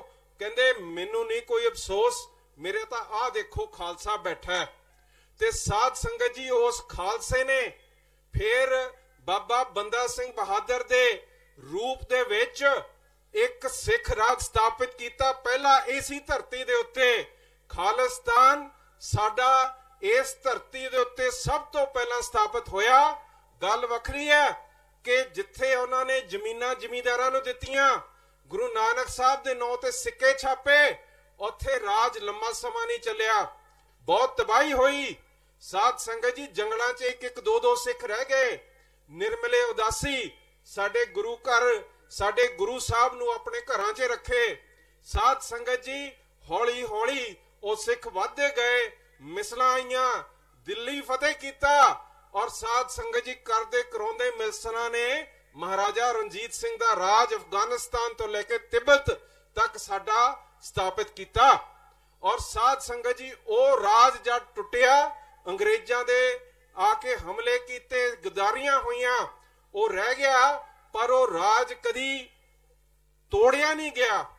ਉਹ ਟ੍ਰੀਟੀ ਰਾਹੀਂ ਅਬੇਅੰਸ 'ਚ ਪਾਇਆ ਗਿਆ ਸੀਗਾ, ਠੱਪ ਕੀਤਾ ਗਿਆ ਸੀਗਾ। ਉਹਨਾਂ ਨੇ ਕਦੀ ਇਹ ਨਹੀਂ ਕਿਹਾ ਕਿ ਸਿੱਖ ਰਾਜ ਖਤਮ ਹੈ। ਔਰ ਜਿਵੇਂ ਤੁਹਾਨੂੰ ਹੁਣ ਨੌਜਵਾਨ ਦੱਸ ਕੇ ਗਏ ਆ, ਮਹਾਰਾਜਾ ਦਲੀਪ ਸਿੰਘ ਨੂੰ ਕਿਵੇਂ ਜਾਗਰੂਕ ਹੋਏ, ਮਹਾਰਾਣੀ ਜਿੰਦ ਕੌਰ ਨੇ ਉਹਨਾਂ ਨੂੰ ਸਮਝਾਇਆ। ਇਹ ਰਾਜ ਉਦੋਂ ਦਾ ਚੱਲਦਾ ਆ ਰਿਹਾ। ਪਰ ਸਾਡੀ ਜਿਹੜੀ ਕਮੀ ਸੀ, ਜਿਹੜੇ ਸਾਡੇ ਗੁਰੂ ਨਾਨਕ ਸਾਹਿਬ ਨੇ ਸਾਨੂੰ ਕਿਹਾ ਸੀ ਕਿ ਨਾ ਤੁਸੀਂ ਹਿੰਦੂ ਨਾ ਤੁਸੀਂ ਮੁਸਲਮਾਨ, ਉਹ ਆਜ਼ਾਦੀ ਦੇ ਸਮੇਂ ਜਦ ਸਿੱਖਾਂ ਨੇ ਕਾਂਗਰਸ ਨੂੰ ਹੋਰਾਂ ਨੂੰ ਸਿਖਾਇਆ ਸੀ ਜਥੇ ਨਨਕਾਣਾ ਸਾਹਿਬ ਕਿਵੇਂ ਚੱਲਦੇ ਆ, ਕਿਵੇਂ ਹਕੂਮਤਾਂ ਦੇ ਬਰਖਲਾਫ ਸ਼ਾਂਤਮਈ ਅਮਨ ਪਸੰਦ ਤਰੀਕੇ ਨਾਲ ਆਪਣੀ ਜ਼ਿੰਦਗੀ ਦੇ ਕੇ ਉਹਨਾਂ ਨੇ ਜਥੇ ਗੋਲੀਆਂ ਦਾ ਸਾਹਮਣਾ ਕਰਕੇ, ਮੌਤਾਂ ਦੇਖ ਕੇ ਆਪਣੇ ਗੁਰੂ ਘਰ ਆਜ਼ਾਦ ਕੀਤੇ, ਜਿਹਦੀ ਨਕਲ ਗਾਂਧੀ ਤੇ ਨਹਿਰੂ ਨੂੰ ਕੀਤੀ। ਪਰ ਜਦ ਮੌਕਾ ਆਇਆ ਉਸ ਸਮੇਂ ਕਹਿਣ ਦਾ ਕਿ ਅਸੀਂ ਨਾ ਹਿੰਦੂ ਨਾ ਮੁਸਲਮਾਨ, ਜਿਵੇਂ ਗੁਰੂ ਨਾਨਕ ਸਾਹਿਬ ਸਾਨੂੰ ਸਿਖਾ ਕੇ ਗਏ ਸੀ, ਸਾਡੀ ਲੀਡਰਸ਼ਿਪ ਕਹਿੰਦੀ ਸਾਡੇ ਵੱਡੇ ਭਰਾ ਨਾਲ ਅਸੀਂ ਠੀਕ ਰਹਾਂਗੇ। ਤੇ ਸਾਧ ਸੰਗਤ ਜੀ, ਇਹ ਸੁੱਤੀ ਕੌਮ ਘਰਾੜੇ ਮਾਰਦੇ ਆਈ। ਫੇਰ ਸਾਧ ਸੰਗਤ ਜੀ, ਉਹ ਜਿਹਦੇ ਜਨਮ ਦਿਹਾੜੇ ਤੇ ਅਸੀਂ ਬੈਠੇ ਆਂ, ਉਹਨੇ ਫੇਰ ਮੋਰਚਾ ਲਾਇਆ, ਉਹਨੇ ਫੇਰ ਕੌਮ ਨੂੰ ਜਾਗਰੂਕ ਕੀਤਾ, ਉਹਨੂੰ ਸਮਝਾਇਆ ਕਿ ਤੁਸੀਂ ਕਿਸ ਚੀਜ਼ ਦੇ ਵਾਰਿਸ ਹੋ, ਗੁਰੂ ਨਾਨਕ ਸਾਹਿਬ ਦੇ ਵਾਰਿਸ ਹੋ। ਤੁਹਾਡੀ ਪਛਾਣ ਵੱਖਰੀ ਹੈ, ਤੁਹਾਡੇ ਹੱਕ ਹਕੂਕ ਤੇ ਤੁਹਾਡਾ ਰਾਜ ਵੀ ਵੱਖਰਾ ਹੋਣਾ ਚਾਹੀਦਾ ਹੈ। ਸਾਧ ਸੰਗਤ ਜੀ, ਜਿਹੜੀ ਕੌਮ ਨੇ ਏਸ਼ੀਆ ਦੇ ਵਿੱਚ ਸਭ ਤੋਂ ਪਹਿਲਾਂ ਇੱਕ ਡੈਮੋਕ੍ਰੇਸੀ ਸਥਾਪਿਤ ਕੀਤੀ ਹੋਈ SGPC ਅੱਜ ਸਭ ਤੋਂ ਪਹਿਲੀ ਏਸ਼ੀਆ ਦੇ ਵਿੱਚ ਡੈਮੋਕ੍ਰੈਟਿਕ ਬੋਡੀ ਹੈ, ਉਹ ਆਪਣੇ ਘਰ ਵਾਸਤੇ ਡੈਮੋਕ੍ਰੇਸੀ ਨਹੀਂ ਲੈ ਸਕੀ ਔਰ ਮੋਰਚੇ ਧਰਮ ਯੁੱਧ ਤੇ ਲੱਗੇ। ਅਸੀਂ ਆਪਣੇ ਹੱਕ ਪਾਣੀਆਂ ਦੇ ਮੰਗੇ, ਸਾਡੇ ਪੰਜਾਬੀ ਬੋਲਦੇ ਇਲਾਕੇ ਮੰਗੇ, ਅਸੀਂ ਜਾ ਕੇ ਆਪਣੇ ਅਮਨ ਪਸੰਦ ਰਾਜ ਆਨੰਦਪੁਰ ਸਾਹਿਬ ਦਾ ਮਤਾ ਪਵਾਇਆ। ਇਹ ਸਾਰਾ ਉਹੀ ਯੋਧੇ ਜਿਹਦੇ ਆਪਾਂ ਜਨਮ ਦਿਹਾੜੇ ਤੇ ਆਏ ਆ, ਉਹਨੇ ਇਕੱਠੇ ਕੀਤੇ ਤੇ ਮੰਗਾ ਧਰੀਆਂ ਤੇ ਲੜਾਈ ਲੜੀ। ਸਾਧ ਸੰਗਤ ਜੀ, ਕਦੀ ਨਹੀਂ ਬੁਰਾ ਮੰਨਿਆ, ਕੋਈ ਆਇਆ ਕੋਈ ਗਿਆ, ਕੋਈ ਤੁਰਿਆ ਕੋਈ ਛੱਡਿਆ। ਉਹਨਾਂ ਨੇ ਆਪਣਾ ਮਿਸ਼ਨ ਬਣਾਇਆ ਸੀ ਕਿ ਉਹ ਕੌਮ ਜਿਹੜੀ ਭੁੱਲ ਗਈ ਕਿ ਸਾਡਾ ਵੀ ਇੱਕ ਘਰ ਹੁੰਦਾ ਸੀ, ਉਹਨੂੰ ਮੈਂ ਯਾਦ ਦਿਵਾਵਾਂ। ਔਰ ਕਿਵੇਂ ਉਹਨਾਂ ਨੇ ਯਾਦ ਦਿਵਾਇਆ? ਸਾਧ ਸੰਗਤ ਜੀ, ਕਿਸੇ ਦੇ ਬਰਖਲਾਫ ਉਹਨਾਂ ਨੇ ਕੁਝ ਨਹੀਂ ਕਿਹਾ। ਹਿੰਦੂ ਆਪਣੀ ਥਾਂ, ਮੁਸਲਮਾਨ ਆਪਣੀ ਥਾਂ, ਪਰ ਸਿੱਖਾਂ ਨੂੰ ਆਪਣੇ ਸਰੀਰ ਨਾਲ ਸ਼ਹਾਦਤ ਦੇ ਕੇ ਉੱਥੇ ਤਖਤ ਮੀਰੀ ਪੀਰੀ ਤੇ, ਜਿੱਥੇ 6ਵੇਂ ਪਾਤਸ਼ਾਹ ਨੇ ਤੁਹਾਨੂੰ ਕਿਹਾ ਸੀਗਾ ਕਿ ਤੁਸੀਂ ਅੰਨੀ ਅੱਖ ਨਹੀਂ ਪਾ ਸਕਦੇ, ਜੋ ਜ਼ੁਲਮ ਇੱਥੇ ਬੀਤਦਾ ਉੱਥੇ ਆਪਣੀ ਸ਼ਹਾਦਤ ਦਿੱਤੀ।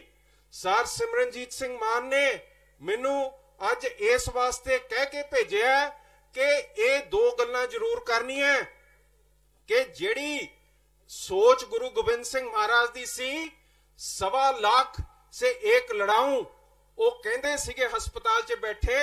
ਮੈਂ ਹਮੇਸ਼ਾ ਸੋਚਦਾ ਸੀ ਕਿ ਐਵੇਂ ਕੋਈ ਗੱਲ ਹੈ, ਪਰ ਜਦ ਹੁਣ ਮੈਂ ਸੰਤ ਜਰਨੈਲ ਸਿੰਘ ਬਾਰੇ ਸੋਚਦਾ ਤਾਂ ਫਿਰ ਮੈਨੂੰ ਮਹਿਸੂਸ ਹੁੰਦਾ ਹੈ ਕਿ ਕਿਵੇਂ ਆ ਗੁਰੂ ਸਾਹਿਬ ਨੇ ਵਾਕਈ ਇੱਕ ਇਹੋ ਜੀ ਚੀਜ਼ ਖੜੀ ਕੀਤੀ, ਇਹੋ ਜਿਹਾ ਖਾਲਸਾ ਖੜਾ ਕੀਤਾ ਕਿ ਵਾਕਈ ਇੱਕ 1.25 ਲੱਖ ਨਾਲ ਲੜਿਆ।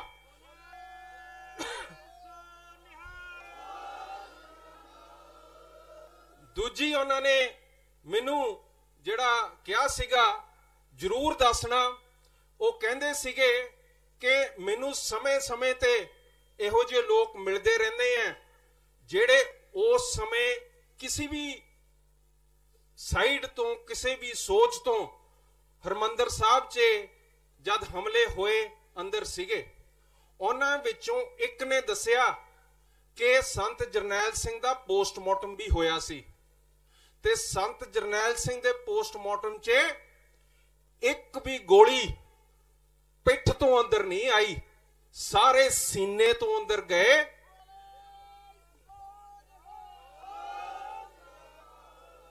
ਤੇ ਇਹ ਦੱਸਣ ਵਾਸਤੇ ਉਹਨਾਂ ਨੇ ਕਿਹਾ ਸੀਗਾ ਕਿ ਜਰੂਰ ਦੱਸਿਓ। ਸੋ ਸਾਧ ਸੰਗਤ ਜੀ, ਆਪਾਂ ਸੋਚਦੇ ਆਂ ਕਿ ਆਪਾਂ ਕਿਸ ਵਾਸਤੇ ਉਰੇ ਇਕੱਠੇ ਹੋਏ ਆਂ। ਜੇ ਤੁਸੀਂ ਅੱਜ ਦੀ ਸਿਆਸਤ ਸੋਚੋ ਤਾਂ ਅਸੀਂ ਕਹਿੰਦੇ ਆਂ ਕਿ ਅਸੀਂ ਵੱਖ-ਵੱਖ ਵੱਖਰੀ ਪਾਰਟੀਆਂ 'ਚ ਖੜੇ ਹੋਏ ਆਂ। ਕੋਈ ਅਕਾਲੀ ਦਲ ਅੰਮ੍ਰਿਤਸਰ ਕਹਿੰਦਾ ਹੈ ਤੇ ਕੋਈ ਕਹਿੰਦਾ ਹੈ ਟਕਸਾਲੀ, ਪਰ ਅਸਲ 'ਚ ਅੰਮ੍ਰਿਤਸਰ ਤੇ ਟਕਸਾਲੀ ਧਰਮ ਯੁੱਧ ਮੋਰਚੇ, ਆਨੰਦਪੁਰ ਸਾਹਿਬ ਦਾ ਮਤਾ ਤੇ ਉਹ ਸ਼ਹਾਦਤ ਜਿਸਨੇ ਖਾਲਿਸਤਾਨ ਦਾ ਨਾਂ ਵੱਡਾ ਕੀਤਾ, ਉਹ ਇਸੇ ਇੱਕ ਵਿਅਕਤੀ ਤੋਂ ਆਈਆਂ ਹਨ। ਤੇ ਮੈਂ ਚਾਹੁੰਦਾ ਕਿ ਅੱਜ ਜਿਹੜੇ ਆਪਣੇ ਆਪ ਨੂੰ ਵੱਖ-ਵੱਖ ਸਮਝਦੇ ਆ, ਕਹਿੰਦੇ ਆ ਕਿ ਟਕਸਾਲ ਕੀ ਹੈ, ਉਹ ਇਸ ਟਕਸਾਲੀ ਨੂੰ ਵੀ ਯਾਦ ਰੱਖਣ। ਆਨੰਦਪੁਰ ਸਾਹਿਬ ਦਾ ਮਤੇ 'ਚ ਜਿਹੜਾ ਲਹੂ ਪਿਆ ਸੀ, ਇਸੇ ਸ਼ਖਸੀਅਤ ਦਾ ਪਿਆ ਸੀਗਾ ਤੇ ਉਹਨੂੰ ਸਾਂਝਾ ਸਮਝ ਕੇ ਤਾਂ ਤੁਰਨ। ਸੋ ਸਾਧ ਸੰਗਤ ਜੀ, ਇਹ ਸਰ ਸਿਮਰਨਜੀਤ ਸਿੰਘ ਮਾਨ ਵੱਲੋਂ ਸੁਨੇਹਾ ਸੀਗਾ। ਮੈਂ ਉਹਨਾਂ ਦੀ ਸਿਹਤ ਬਾਰੇ ਵੀ ਜ਼ਰੂਰ ਦੱਸਣਾ ਚਾਹੂੰਗਾ। ਉਹਨਾਂ ਦੇ ਜਿਹੜਾ ਦਿਲ ਦਾ ਵੈਲਵ ਹੈ ਉਹ 20 ਸਾਲ ਪਹਿਲਾਂ ਰਿਪਲੇਸ ਕੀਤਾ ਗਿਆ ਸੀ। ਉਹ ਲੋਹੇ ਦਾ ਬਣਿਆ ਹੋਣ ਕਰਕੇ ਖੂਨ ਨੂੰ ਪਤਲਾ ਰੱਖਣਾ ਪੈਂਦਾ ਹੈ, ਨਹੀਂ ਜੰਮ ਜਾਂਦਾ ਹੈ। 20 ਸਾਲ ਤੋਂ ਪਤਲੇ ਕਰਨ ਦੀ ਦਵਾਈ ਖਾਂਦੇ ਆ ਰਹੇ ਹਾਂ, ਪਰ ਜੇ ਖੂਨ ਜ਼ਿਆਦਾ ਪਤਲਾ ਹੋ ਜੇ ਤਾਂ ਉਹ ਲੀਕ ਕਰਦਾ ਹੈਗਾ। ਉਹਨਾਂ ਦੇ ਆਂਦਰਿਆਂ 'ਚ ਲੀਕ ਹੋਇਆ ਸੀ, ਜਿਸ ਕਾਰਨ ਖੂਨ ਨਿਕਲਿਆ ਸੀ। ਔਰ ਇਹ ਪਹਿਲਾਂ ਵੀ ਇੱਕ ਵਾਰੀ ਹੋਇਆ ਸੀ, ਉਦੋਂ ਉਹਨਾਂ ਦੇ ਦਿਲ ਦੇ ਵਿੱਚ ਬਹੁਤ ਵੱਡੀ ਇੱਕ ਇਨਫੈਕਸ਼ਨ ਪਾਈ ਗਈ ਸੀ ਜੋ 6 ਮਹੀਨਿਆਂ 'ਚ ਉਹਨਾਂ ਨੇ ਦਵਾਈਆਂ ਦੇ ਕੇ ਡਾਕਟਰਾਂ ਨੇ ਠੀਕ ਕੀਤੀ ਸੀ। ਪਰ ਜਿਹੜੇ ਅੱਜ ਦੇ ਰਿਜ਼ਲਟ ਹੈ, ਸੀਟੀ ਸਕੈਨ ਹੈ, ਉਹ ਦਿਖਾਉਂਦੇ ਹੈ ਕਿ ਦਵਾਈ ਨੇ ਖੂਨ ਦਾ ਪਤਲਾਪਨ ਥੋੜਾ ਜਿਹਾ ਜ਼ਿਆਦਾ ਕਰਤਾ ਸੀ, ਜਿਸ ਕਰਕੇ ਲੀਕ ਹੋਇਆ ਸੀ। ਉਸ ਤੋਂ ਵੱਧ ਕੋਈ ਨੁਕਸਾਨ ਨਹੀਂ ਹੋਇਆ। ਉਹਨਾਂ ਨੂੰ 1 ਜਾਂ 2 ਦਿਨ ਚੋਂ ਹਸਪਤਾਲ ਤੋਂ ਰਿਹਾਈ ਮਿਲ ਜਾਣੀ ਹੈਗੀ ਹੈ। ਤੇ ਫਿਰ ਏਸੀ ਸੋਚ ਦੇ ਉੱਤੇ ਏਸੀ ਸੰਗਤ ਸਮੇਤ ਉਹਨਾਂ ਨੇ ਏਸੀ ਸੋਚ ਨੂੰ ਪਹਿਰਾ ਦਿੰਦੇ ਹੋਏ ਮੁੜ ਕੇ ਆਪ ਨਾਲ ਵਿਚਰਨਾ ਹੈਗਾ। ਉਹਨਾਂ ਵੱਲੋਂ ਮੈਂ ਹਾਜ਼ਰੀ ਭਰਦਾ ਹੋਇਆ ਆਪ ਜੀ ਨੂੰ ਉਸ ਯੋਧੇ ਦੇ ਜਨਮ ਦਿਹਾੜੇ ਤੇ ਵਧਾਈ ਦਿੰਦਾ ਹੋਇਆ ਆਗਿਆ ਮੰਗਦਾ ਹੈ। ਵਾਹਿਗੁਰੂ ਜੀ ਕਾ ਖਾਲਸਾ, ਵਾਹਿਗੁਰੂ ਜੀ ਕੀ ਫਤਿਹ। ਬਹੁਤ ਬਹੁਤ ਧੰਨਵਾਦ ਹੈ ਸਰਦਾਰ ਇਮਾਨ ਸਿੰਘ ਜੀ ਦਾ। ਤੁਸੀਂ ਸਾਰੇ, ਤੁਹਾਡੀਆਂ ਸਾਰੀਆਂ ਨਜ਼ਰਾਂ ਸਟੇਜ ਵੱਲ ਦੇਖ ਰਹੀਆਂ ਸੀ ਕਿ ਸਰਦਾਰ ਸਿਮਰਨਜੀਤ ਸਿੰਘ ਮਾਨ ਸਟੇਜ ਤੇ ਕਿਉਂ ਨਹੀਂ ਨਜ਼ਰ ਆ ਰਹੇ। ਉਹਦੇ ਬਾਰੇ ਸਰਦਾਰ ਇਮਾਨ ਸਿੰਘ ਜੀ ਨੇ ਜੋ ਪ੍ਰਧਾਨ ਸਾਹਿਬ ਦਾ ਹੁਕਮ ਸੀ, ਪਰ ਪ੍ਰਧਾਨ ਸਾਹਿਬ ਦਾ ਇਹ ਵੀ ਹੁਕਮ ਹੈ ਕਿ ਮੇਰੇ ਬਿਨਾ ਸੰਗਤ ਕੋਈ ਉੱਠ ਕੇ ਨਹੀਂ ਜਾਊਗੀ। ਇਹ ਸਰਦਾਰ ਇਮਾਨ ਸਿੰਘ ਸ਼ਾਇਦ ਕਹਿਣਾ ਭੁੱਲ ਗਏ। ਜਿਸ ਸੋਚ ਦੇ ਨਾਲ ਸਰਦਾਰ ਸਿਮਰਨਜੀਤ ਸਿੰਘ ਮਾਨ ਨੇ ਸਾਨੂੰ ਸਾਰਿਆਂ ਨੂੰ ਜੋੜਿਆ, ਜੇਕਰ ਉਹ ਸੋਚ ਅਸੀਂ ਛੱਡ ਜਾਂਦੇ ਹਾਂ ਫਿਰ ਅਸੀਂ ਸਰਦਾਰ ਸਿਮਰਨਜੀਤ ਸਿੰਘ ਮਾਨ ਦੀ ਇੱਜ਼ਤ ਨਹੀਂ ਕਰਦੇ ਹਾਂ। ਸੋ ਬੇਨਤੀ ਹੈ ਕਿ ਸਾਰਿਆਂ ਨੇ ਉਸੇ ਤਰ੍ਹਾਂ ਹੀ ਬੈਠ ਕੇ, ਸਿੰਘ ਸਾਹਿਬ ਭਾਈ ਧਿਆਨ ਸਿੰਘ ਜੀ ਮੰਡ ਸਾਹਿਬ ਬੈਠੇ ਨੇ, ਸਾਰਿਆਂ ਨੇ ਸੁਣ ਕੇ ਜਾਣਾ। ਤੇ ਮੈਂ ਜੀ ਆਇਆਂ ਆਖਦਾ ਭਾਈ ਮੋਹਕਮ ਸਿੰਘ ਜੀ ਪੰਡਾਲ ਦੇ ਵਿੱਚ ਆਏ ਨੇ, ਸਟੇਜ ਤੇ ਆਉਣ ਤੇ ਜੀ ਆਇਆਂ ਆਖਦਾ। ਯੂਨਾਈਟਿਡ ਅਕਾਲੀ ਦਲ ਯੂਨਾਈਟਿਡ ਅਕਾਲੀ ਦਲ ਦੇ ਪ੍ਰਧਾਨ ਨੇ। ਮੈਂ ਧੰਨਵਾਦ ਕਰਦਾ ਕਰਤਾਰ ਸਿੰਘ ਜੀ ਪਠਾਨਕੋਟ ਜਿਹੜੇ ਜ਼ਿਲ੍ਹਾ ਪ੍ਰਧਾਨ ਨੇ, ਅਮਰੀਕ ਸਿੰਘ ਜੀ ਨੰਗਲ ਅੰਮ੍ਰਿਤਸਰ ਦੇ ਪ੍ਰਧਾਨ ਨੇ, ਜਥਾ ਲੈ ਕੇ ਆਏ ਨੇ। 2 ਸਿੰਘ ਸਰਦਾਰ ਕਰਮਜੀਤ ਸਿੰਘ ਜੀ ਦਾਦੂ ਮਾਜਰਾ ਤੇ ਜਗਜੀਤ ਸਿੰਘ ਪਿੰਡ ਸਿੰਧਣਾ, ਇਹਨਾਂ ਨੇ 500 ਰੁਪਈਆ ਜਿਹੜਾ ਹੈ ਉਹ ਸੰਤ ਜਰਨੈਲ ਸਿੰਘ ਜੀ ਭਿੰਡਰਾਂਵਾਲਾ ਦੇ ਨਾਂ ਤੇ ਪਾਰਟੀ ਨੂੰ ਭੇਜਿਆ। ਇਹਨਾਂ ਦਾ ਧੰਨਵਾਦ ਹੈ। ਗੁਰਦਿਆਲ ਸਿੰਘ ਜੀ ਭਿੰਡਰ ਜਥੇਦਾਰ ਸਾਹਿਬ ਜਿਹੜੇ ਹਰ ਸਾਲ ਜਲੇਬੀਆਂ ਦਾ ਲੰਗਰ ਲਾਉਂਦੇ ਨੇ, ਉਹ ਦੁੱਧ ਦਾ ਲੰਗਰ ਉਹਨਾਂ ਲਾਇਆ। ਸਭ ਦਾ ਧੰਨਵਾਦ ਹੈ। ਹੁਣ ਮੈਂ ਬੇਨਤੀ ਕਰਦਾ ਪਾਰਟੀ ਦੇ ਜਨਰਲ ਸਕੱਤਰ ਸਰਦਾਰ ਗੁਰਸੇਵਕ ਸਿੰਘ ਜੀ ਜਵਾਰਕੇ ਜਿਹੜੇ 5 ਮਿੰਟ ਦੇ ਵਿੱਚ ਤੁਹਾਡੇ ਨਾਲ ਵਿਚਾਰ ਸਾਂਝੇ ਕਰਨਗੇ। ਸਰਦਾਰ ਗੁਰਸੇਵਕ ਸਿੰਘ ਜੀ ਜਵਾਰਕੇ, ਜਨਰਲ ਸਕੱਤਰ ਸ਼੍ਰੋਮਣੀ ਅਕਾਲੀ ਦਲ ਅੰਮ੍ਰਿਤਸਰ।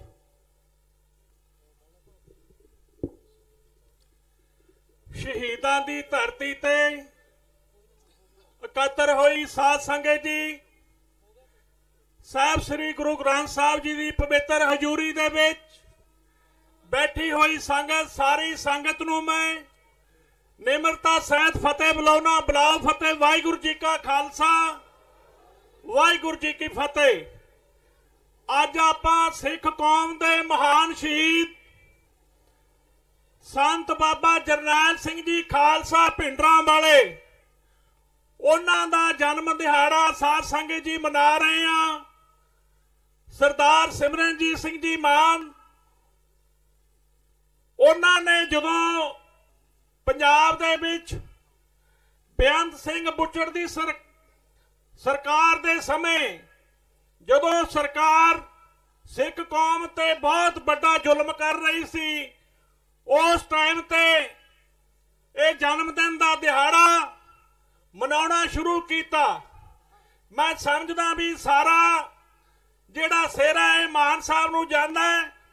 ਬੇਸ਼ੱਕ ਸਮੇਂ ਤੇ ਉਹਨਾਂ ਨੂੰ ਇਸ ਗੱਲ ਦਾ ਵਿਰੋਧ ਵੀ ਸਹਿਣਾ ਪਿਆ, ਕਿਉਂਕਿ ਉਸ ਟਾਈਮ ਦੇ ਜਿਹੜੇ ਅਕਾਲੀ ਦਲ ਦੇ ਪੰਥ ਦੇ ਲੀਡਰ ਕਹਾਉਂਦੇ ਸੀ, ਉਹਨਾਂ ਨੇ ਸੰਤਾਂ ਦੇ, ਜਦੋਂ ਸੰਤ ਜਿਉਂਦੇ ਸੀ ਉਸ ਟਾਈਮ ਤੇ ਵੀ ਉਹਨਾਂ ਦਾ ਵਿਰੋਧ ਕੀਤਾ, ਤੇ ਬਾਅਦ ਦੇ ਵਿੱਚ ਵੀ ਅੱਜ ਉਹਦਾ ਲੜਕਾ ਸੁਖਵੀਰ, ਉਹ ਵੀ ਕਦੇ ਰੈਡੀਕਲ, ਕਿਤੇ ਅੱਤਵਾਦੀ, ਕਿਤੇ ਵੱਖਵਾਦੀ, ਉਹ ਸੰਤ ਜਰਨੈਲ ਸਿੰਘ ਦੀ ਸੋਚ ਨੂੰ ਕਾਇਮ ਰੱਖਣ ਵਾਲੀ ਸੰਗਤ ਨੂੰ ਸਮੇਂ ਤੇ ਮੈਂ ਸਮਝਦਾ ਵੀ ਵਿਗਾੜਿਆ ਹੈ। ਪਰ ਸਾਧ ਸੰਗਤ ਜੀ, ਅੱਜ ਹਿੰਦੁਸਤਾਨ ਦੇ ਵਿੱਚ 2 ਤਰ੍ਹਾਂ ਦੇ ਕਾਨੂੰਨ ਨੇ। ਜੇ ਕੋਈ ਸਾਡੇ ਘੱਟ ਗਿਣਤੀ ਦੇ ਭਰਾ ਗਲਤੀ ਕਰਦਾ ਹੈ ਤਾਂ ਉਹਦੇ ਤੇ ਤੁਰੰਤ ਸਾਡੀ ਸਰਕਾਰ ਪੰਜਾਬ ਦੀ ਔਰ ਹਿੰਦੁਸਤਾਨ ਦੀ ਐਕਸ਼ਨ ਕਰਦੀ ਹੈ। ਜੇ ਅੱਜ ਹਿੰਦੂ ਰਾਸ਼ਟਰ ਦੇ ਭਰਾ ਕੋਈ ਗਲਤੀ ਕਰਦੇ ਆ ਤਾਂ ਉਹਨਾਂ ਨੂੰ ਕੋਈ ਨਹੀਂ ਪੁੱਛਦਾ, ਜਾਂ ਉਹਨਾਂ ਦੇ ਪਾਲੇ ਹੋਏ ਬੰਦੇ, ਜਿਵੇਂ ਸਮੇਂ-ਸਮੇਂ ਤੇ ਤੁਸੀਂ ਪਿੱਛੇ ਦੇਖਿਆ ਗੁਰੂ ਗ੍ਰੰਥ ਸਾਹਿਬ ਦੀ ਬੇਅਦਬੀ ਇੱਕ ਡੇਰੇ ਵਾਲਿਆਂ ਨੇ, ਸੌਦੇ ਵਾਲਿਆਂ ਨੇ ਕੀਤੀ, ਉਹਨਾਂ ਦੇ ਖਿਲਾਫ ਹਿੰਦੁਸਤਾਨ ਦੀ ਸਰਕਾਰ ਨੇ ਬੇਸ਼ੱਕ ਸੀਬੀਆਈ ਕੋਲ ਇਨਕੁਆਇਰੀ ਸੀ, ਕੋਈ ਕਾਰਵਾਈ ਨਹੀਂ ਕੀਤੀ। ਉਲਟਾ ਜਿਹੜੇ ਬੰਦੇ ਪੰਜਾਬ ਦੀ ਪੁਲਿਸ ਨੇ ਫੜ ਕੇ ਫੜਾਏ ਉਹਨਾਂ ਦਾ ਚਲਾਨ ਵੀ ਨਹੀਂ ਪੇਸ਼ ਕੀਤਾ। ਦੂਜੇ ਪਾਸੇ ਜੇ ਅੰਮ੍ਰਿਤਸਰ ਦੇ ਵਿੱਚ ਇੱਕ ਬੰਬ ਧਮਾਕਾ ਹੋਇਆ, ਉਹਦੇ 'ਚ ਬੜੇ ਸਿੱਖ ਨੌਜਵਾਨਾਂ ਤੇ ਤਸ਼ੱਦਦ ਹੋਇਆ, ਤਾਂ ਸਾਧ ਸੰਗਤ ਜੀ 8 ਦਿਨਾਂ ਦੇ ਵਿੱਚ ISI ਦੇ ਏਜੰਟ ਲਾਣ ਕੇ ਉਹਨਾਂ ਨੂੰ ਜੇਲ੍ਹ ਭੇਜਤਾ। ਦੂਜੇ ਪਾਸੇ ਇੱਕ ਮੌੜ ਮੰਡੀ ਦੇ ਵਿੱਚ ਬੰਬ ਧਮਾਕਾ ਹੋਇਆ, ਉਹ ਸਾਰੀ ਪੁਲਿਸ ਨੇ ਬਿਲਕੁਲ ਸਿੱਧ ਕਰਤਾ ਵੀ ਜਿਹੜਾ ਬੰਬ ਧਮਾਕਾ ਇਹ ਡੇਰੇ ਵਾਲਿਆਂ ਨੇ ਕੀਤਾ ਹੈ। ਪਰ ਸਾਧ ਸੰਗਤ ਜੀ ਉਹ ISI ਦੇ ਬੰਦੇ ਤੇ ਡੇਰੇ ਵਾਲੇ ਫਿਰ ਕਿਹੜੀ ਆਪਣੀ ਏਜੰਸੀ ਦੇ ਬੰਦੇ ਆ?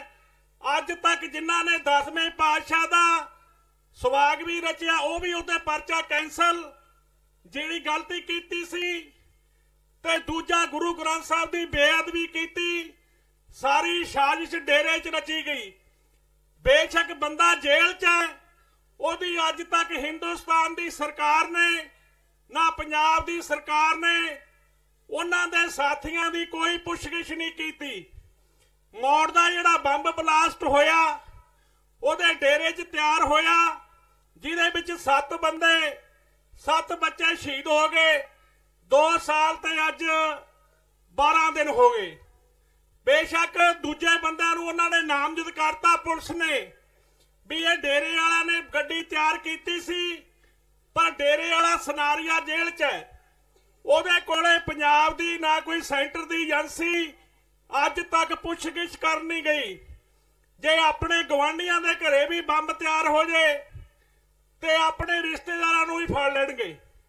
ਉਹਦੇ ਘਰ ਦੇ ਵਿੱਚ ਉਹਦੀ ਵਰਕਸ਼ਾਪ 'ਚੋਂ ਬੰਬ ਤਿਆਰ ਹੋਇਆ, ਜਿਹਦੇ ਵਿੱਚ 7 ਬੱਚਿਆਂ ਦੀਆਂ ਜਾਨਾਂ ਗਈਆਂ। ਪਰ ਸਾਧ ਸੰਗਤ ਜੀ, ਪੰਜਾਬ ਦੀ ਸਰਕਾਰ ਤੇ ਪਹਿਲਾਂ ਬਾਦਲ ਪਰਿਵਾਰ ਨੇ ਕੇਸ ਦਬਾ ਕੇ ਰੱਖਿਆ।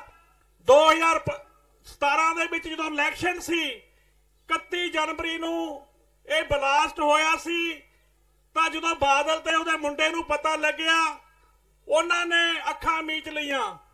ਪਰ ਅੱਜ ਪੰਜਾਬ ਦੀ ਸਰਕਾਰ ਨੂੰ ਸਾਰਾ ਕੁਝ ਪਤਾ ਹੈ ਤੇ ਇਹ ਵੀ ਅੱਖਾਂ ਇਸ ਕਰਕੇ ਮੀਚਦੇ ਆ ਕਿ ਪੰਜਾਬ, ਹਰਿਆਣਾ, ਰਾਜਸਥਾਨ, ਦਿੱਲੀ, ਮੱਧ ਪ੍ਰਦੇਸ਼ ਤੱਕ ਉਹਨਾਂ ਨੂੰ, ਉਹਨਾਂ ਦੇ ਪਿੱਛੇ ਲੱਗਣ ਵਾਲੇ ਬੰਦਿਆਂ ਦੀਆਂ, ਹੋ ਸਕਦਾ ਸਾਨੂੰ 2019 ਦੇ ਵਿੱਚ ਹੁਣ ਲੋਕ ਸਭਾ ਦੀਆਂ ਚੋਣਾਂ ਹੋਣੀਆਂ, ਵੋਟਾਂ ਪੈ ਜਾਣ। ਸਾਧ ਸੰਗਤ ਜੀ, ਇਹਨਾਂ ਲੋਕਾਂ ਨੇ ਵੋਟਾਂ ਪਿੱਛੇ ਤੇ ਜਿਹੜੇ ਬੱਚੇ ਸ਼ਹੀਦ ਹੋਏ ਆ ਉਹਨਾਂ ਦਾ ਸਰਕਾਰ ਨੂੰ ਕੋਈ ਗੱਲਬਾਤ ਨਹੀਂ, ਪਰ ਉਹਨਾਂ ਨੂੰ ਵੋਟਾਂ ਪੈਣੀਆਂ ਚਾਹੀਦੀਆਂ।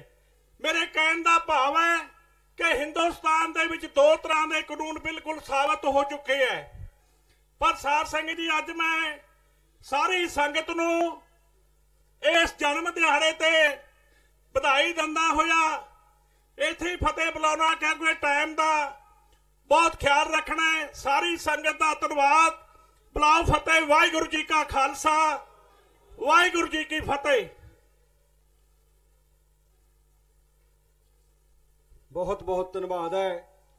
ਮੈਂ ਸਰਦਾਰ ਗੁਰਦੀਪ ਸਿੰਘ ਜੀ, ਯੂਨਾਈਟਿਡ ਅਕਾਲੀ ਦਲ ਦੇ ਜਿਹੜੇ ਸਕੱਤਰ ਜਨਰਲ ਨੇ, ਉਹਨਾਂ ਨੇ ਕਿਤੇ ਐਮਰਜੈਂਸੀ ਜਾਣਾ ਹੈ, ਉਹਨਾਂ ਨੂੰ ਬੇਨਤੀ ਕਰਾਂਗਾ ਕਿ ਉਹ ਸੰਗਤਾਂ ਦੇ ਰੂਬਰੂ ਹੋਣ। ਹਾਲਾਂਕਿ ਅਸੀਂ ਉਹਨਾਂ ਨੂੰ ਬਾਅਦ 'ਚ ਬੁਲਾਉਣਾ ਸੀ।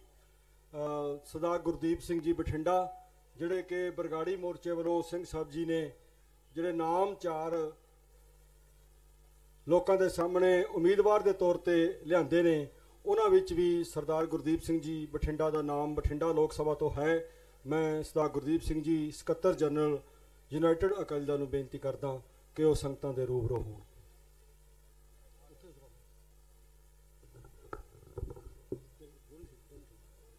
ਸ਼ਹੀਦਾਂ ਦੀ ਪਵਿੱਤਰ ਧਰਤੀ ਤੇ ਸੰਤ ਜਰਨੈਲ ਸਿੰਘ ਖਾਲਸਾ ਭਿੰਡਰਾਂ ਵਾਲਿਆਂ ਦੇ ਜਨਮ ਦਿਨ ਦੇ ਉੱਤੇ ਇਕੱਤਰ ਹੋਈ ਸਮੂਹ ਸਾਧ ਸੰਗਤ ਜੀ, ਵਾਹਿਗੁਰੂ ਜੀ ਕਾ ਖਾਲਸਾ, ਵਾਹਿਗੁਰੂ ਜੀ ਕੀ ਫਤਿਹ। ਮੈਂ ਸ਼੍ਰੋਮਣੀ ਅਕਾਲੀ ਦਲ ਅੰਮ੍ਰਿਤਸਰ ਨੂੰ, ਉਹਦੇ ਪ੍ਰਧਾਨ ਸਰਦਾਰ ਸਿਮਰਜੀਤ ਸਿੰਘ ਮਾਨ, ਸਮੁੱਚੀ ਟੀਮ ਸਰਦਾਰ ਮਹਿੰਦਰਪਾਲ ਸਿੰਘ, ਸਰਦਾਰ ਜਸਕਰਨ ਸਿੰਘ, ਕੱਟੂ ਸਾਹਿਬ, ਨਾਰੀਕੇ, ਸਾਰੇ ਇੱਥੇ ਬੈਠਿਆਂ ਨੂੰ ਉਹਨਾਂ ਨੂੰ ਵਧਾਈ ਦਿੰਦਾ ਜਿਨ੍ਹਾਂ ਨੇ ਸੰਤ ਜਰਨੈਲ ਸਿੰਘ ਦੀ ਯਾਦ ਨੂੰ ਤਾਜ਼ਾ ਕਰਨ ਲਈ ਅੱਜ ਤੋਂ 25 ਸਾਲ ਪਹਿਲਾਂ ਕੀਤੇ ਹੋਏ ਇਸ ਪ੍ਰੋਗਰਾਮ ਨੂੰ ਜਾਰੀ ਰੱਖਿਆ ਤੇ ਸੰਗਤ ਵੱਲੋਂ ਲਗਾਤਾਰ ਸੰਤ ਜਰਨੈਲ ਸਿੰਘ ਦੀ ਯਾਦ 'ਚ ਅੱਜ ਦੇ ਇਸ ਇਕੱਠ 'ਚ ਵਾਧਾ ਹੋ ਰਿਹਾ ਹੈ। ਮੈਂ 2-3 ਬੇਨਤੀਆਂ ਕਰਕੇ ਸਮਾਂ ਦਾ ਧਿਆਨ ਰੱਖ ਕੇ ਖਿਮਾ ਚਾਹਾਂਗਾ। ਪਹਿਲੀ ਬੇਨਤੀ ਕਿ ਜਿਵੇਂ ਸਾਰੇ ਆਪਾਂ ਜਾਣਦੇ ਹਾਂ ਕਿ ਭਾਰਤ ਦੀ ਸਰਕਾਰ ਨੇ ਸਿੱਖਾਂ ਨੂੰ ਗੁਲਾਮੀ ਦਾ ਅਹਿਸਾਸ ਕਰਾਉਣ ਲਈ ਸ੍ਰੀ ਅਕਾਲ ਤਖਤ ਸਾਹਿਬ ਢਾਇਆ ਗਿਆ। ਅੱਜ ਅਸੀਂ ਉਸ ਤੋਂ ਸੋਹਣੀ ਬਿਲਡਿੰਗ ਉੱਥੇ ਖੜੀ ਆ, ਸ੍ਰੀ ਅਕਾਲ ਤਖਤ ਸਾਹਿਬ ਦੇ ਸਿਧਾਂਤ ਨੂੰ ਮਲੀਆ ਮੇਟ ਕਰਨ ਲਈ ਉੱਥੇ ਹਮਲਾ ਕੀਤਾ ਗਿਆ। ਅੱਜ ਸ੍ਰੀ ਅਕਾਲ ਤਖਤ ਸਾਹਿਬ ਦਾ ਸਿਧਾਂਤ ਸਾਰੇ ਸੰਸਾਰ ਦੇ ਵਿੱਚ ਕੇਵਲ ਸਿੱਖ ਨਹੀਂ, ਸਾਰਾ ਸੰਸਾਰ ਜਾਣਨ ਲੱਗ ਪਿਆ। ਸਿੱਖਾਂ ਦੇ ਜਰਨੈਲ, ਬਰਮ ਗਿਆਨੀ, ਸਿੱਖਾਂ ਦੀ ਆਜ਼ਾਦੀ ਦੇ ਸੰਘਰਸ਼ ਦੇ ਪ੍ਰਤੀਕ ਸੰਤ ਜਰਨੈਲ ਸਿੰਘ ਖਾਲਸਾ ਭਿੰਡਰਾਂ ਵਾਲਿਆਂ ਨੂੰ ਸ਼ਹੀਦ ਕਰਕੇ ਕੌਮ ਨੂੰ ਗੁਲਾਮੀ ਦਾ ਅਹਿਸਾਸ ਕਰਾਉਣ ਲਈ ਤੇ ਸੰਘਰਸ਼ ਨੂੰ ਦਬਾਉਣ ਲਈ ਉਹਨਾਂ ਨੂੰ ਸ਼ਹੀਦ ਕੀਤਾ। ਹਜ਼ਾਰਾਂ ਸਿੰਘਾਂ ਨੂੰ ਸ਼ਹੀਦ ਕੀਤਾ। ਅੱਜ ਸੰਤ ਜਰਨੈਲ ਸਿੰਘ ਕੇਵਲ ਸਿੱਖਾਂ 'ਚ ਨਹੀਂ, ਸਾਰੇ ਸੰਸਾਰ 'ਚ ਉਸ ਤੋਂ ਵੱਧ ਮਜ਼ਬੂਤ ਦੇ ਤੌਰ ਤੇ ਉਹਨਾਂ ਦਾ ਨਾਮ ਤੇ ਉਹਨਾਂ ਦੇ ਵਿਚਾਰ ਵਿੱਚ ਚੱਲ ਰਿਹਾ ਹੈ।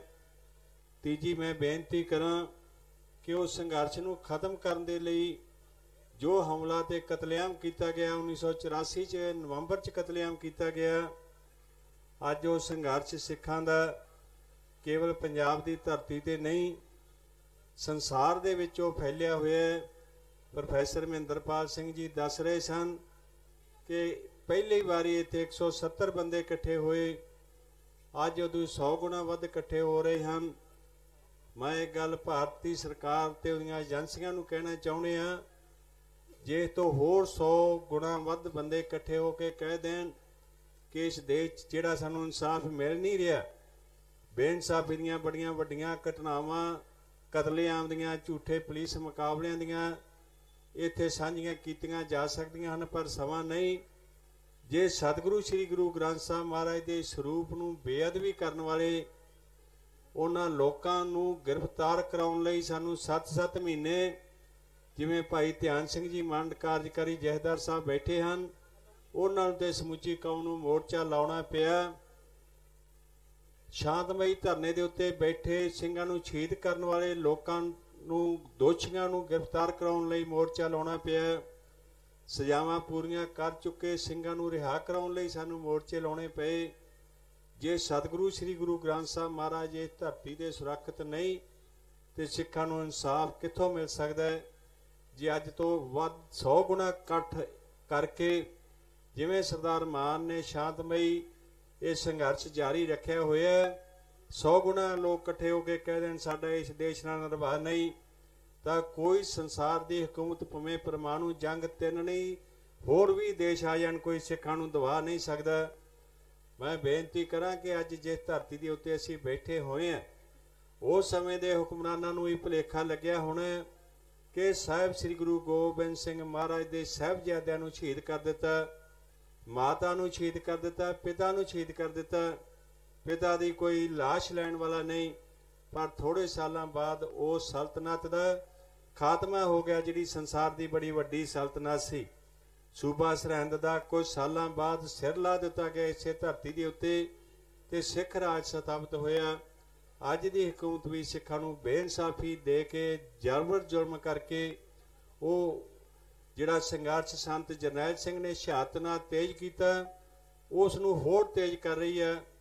ਜੇ ਭਾਰਤ ਸਰਕਾਰ ਸਿੱਖਾਂ ਨੂੰ ਇਨਸਾਫ ਦੇਵੇ, ਉਹਨਾਂ ਸਾਰੇ ਦੋਸ਼ੀਆਂ ਨੂੰ ਖੜੇ ਕਰਕੇ ਸਿੱਖਾਂ ਦੇ ਹਵਾਲੇ ਕਰੇ ਜਿਨ੍ਹਾਂ ਨੇ ਗੁਰੂ ਗ੍ਰੰਥ ਸਾਹਿਬ ਮਹਾਰਾਜ ਦੀ ਬੇਅਦਬੀ ਕੀਤੀ ਹੈ, ਤੇ ਸਾਡੇ ਉਹ ਸਿੰਘ ਜਥੇਦਾਰ ਅਕਾਲ ਤਖਤ ਭਾਈ ਜਗਤਾਰ ਸਿੰਘ ਜੀ ਹਵਾਰਾ ਤੇ ਹੋਰ ਸਾਰੇ ਸਿੰਘਾਂ ਨੂੰ ਜੇਲ੍ਹਾਂ 'ਚੋਂ ਰਿਹਾਈ ਨਾ ਕਰੇ। ਰਿਹਾ ਕਰਾਉਣ ਵੇਲੇ ਫੌਜਾਂ ਦੇ ਜਰਨੈਲ ਤੇ ਪੁਲਿਸ ਦੇ ਅਫਸਰ ਉਹਨਾਂ ਨੂੰ ਸਲਾਮੀਆਂ ਦੇਣ ਤਾਂ ਕੋਈ ਗੱਲਬਾਤ ਹੋ ਸਕਦੀ ਹੈ। ਖਾਲਸਾ ਜੀ, ਮੈਂ ਬੇਨਤੀ ਕਰਾਂ ਕਿ ਸਾਡਾ ਇਤਿਹਾਸ ਬੜਾ ਕੀਮਤੀ ਤੇ ਸਾਡੀ ਅਗਵਾਈ ਤੇ ਪ੍ਰੇਰਨਾ ਦੇਣ ਵਾਲਾ ਹੈ। ਸਾਡੇ ਜਰਨੈਲ ਭਾਈ ਸਰਦਾਰ ਸਿਮਰਜੀਤ ਸਿੰਘ ਮਾਨ ਬੜੀ ਬਜ਼ੁਰਗ ਅਵਸਥਾ ਦੇ ਵਿੱਚ ਵੀ ਸੰਘਰਸ਼ ਕਰ ਰਹੇ ਹਨ।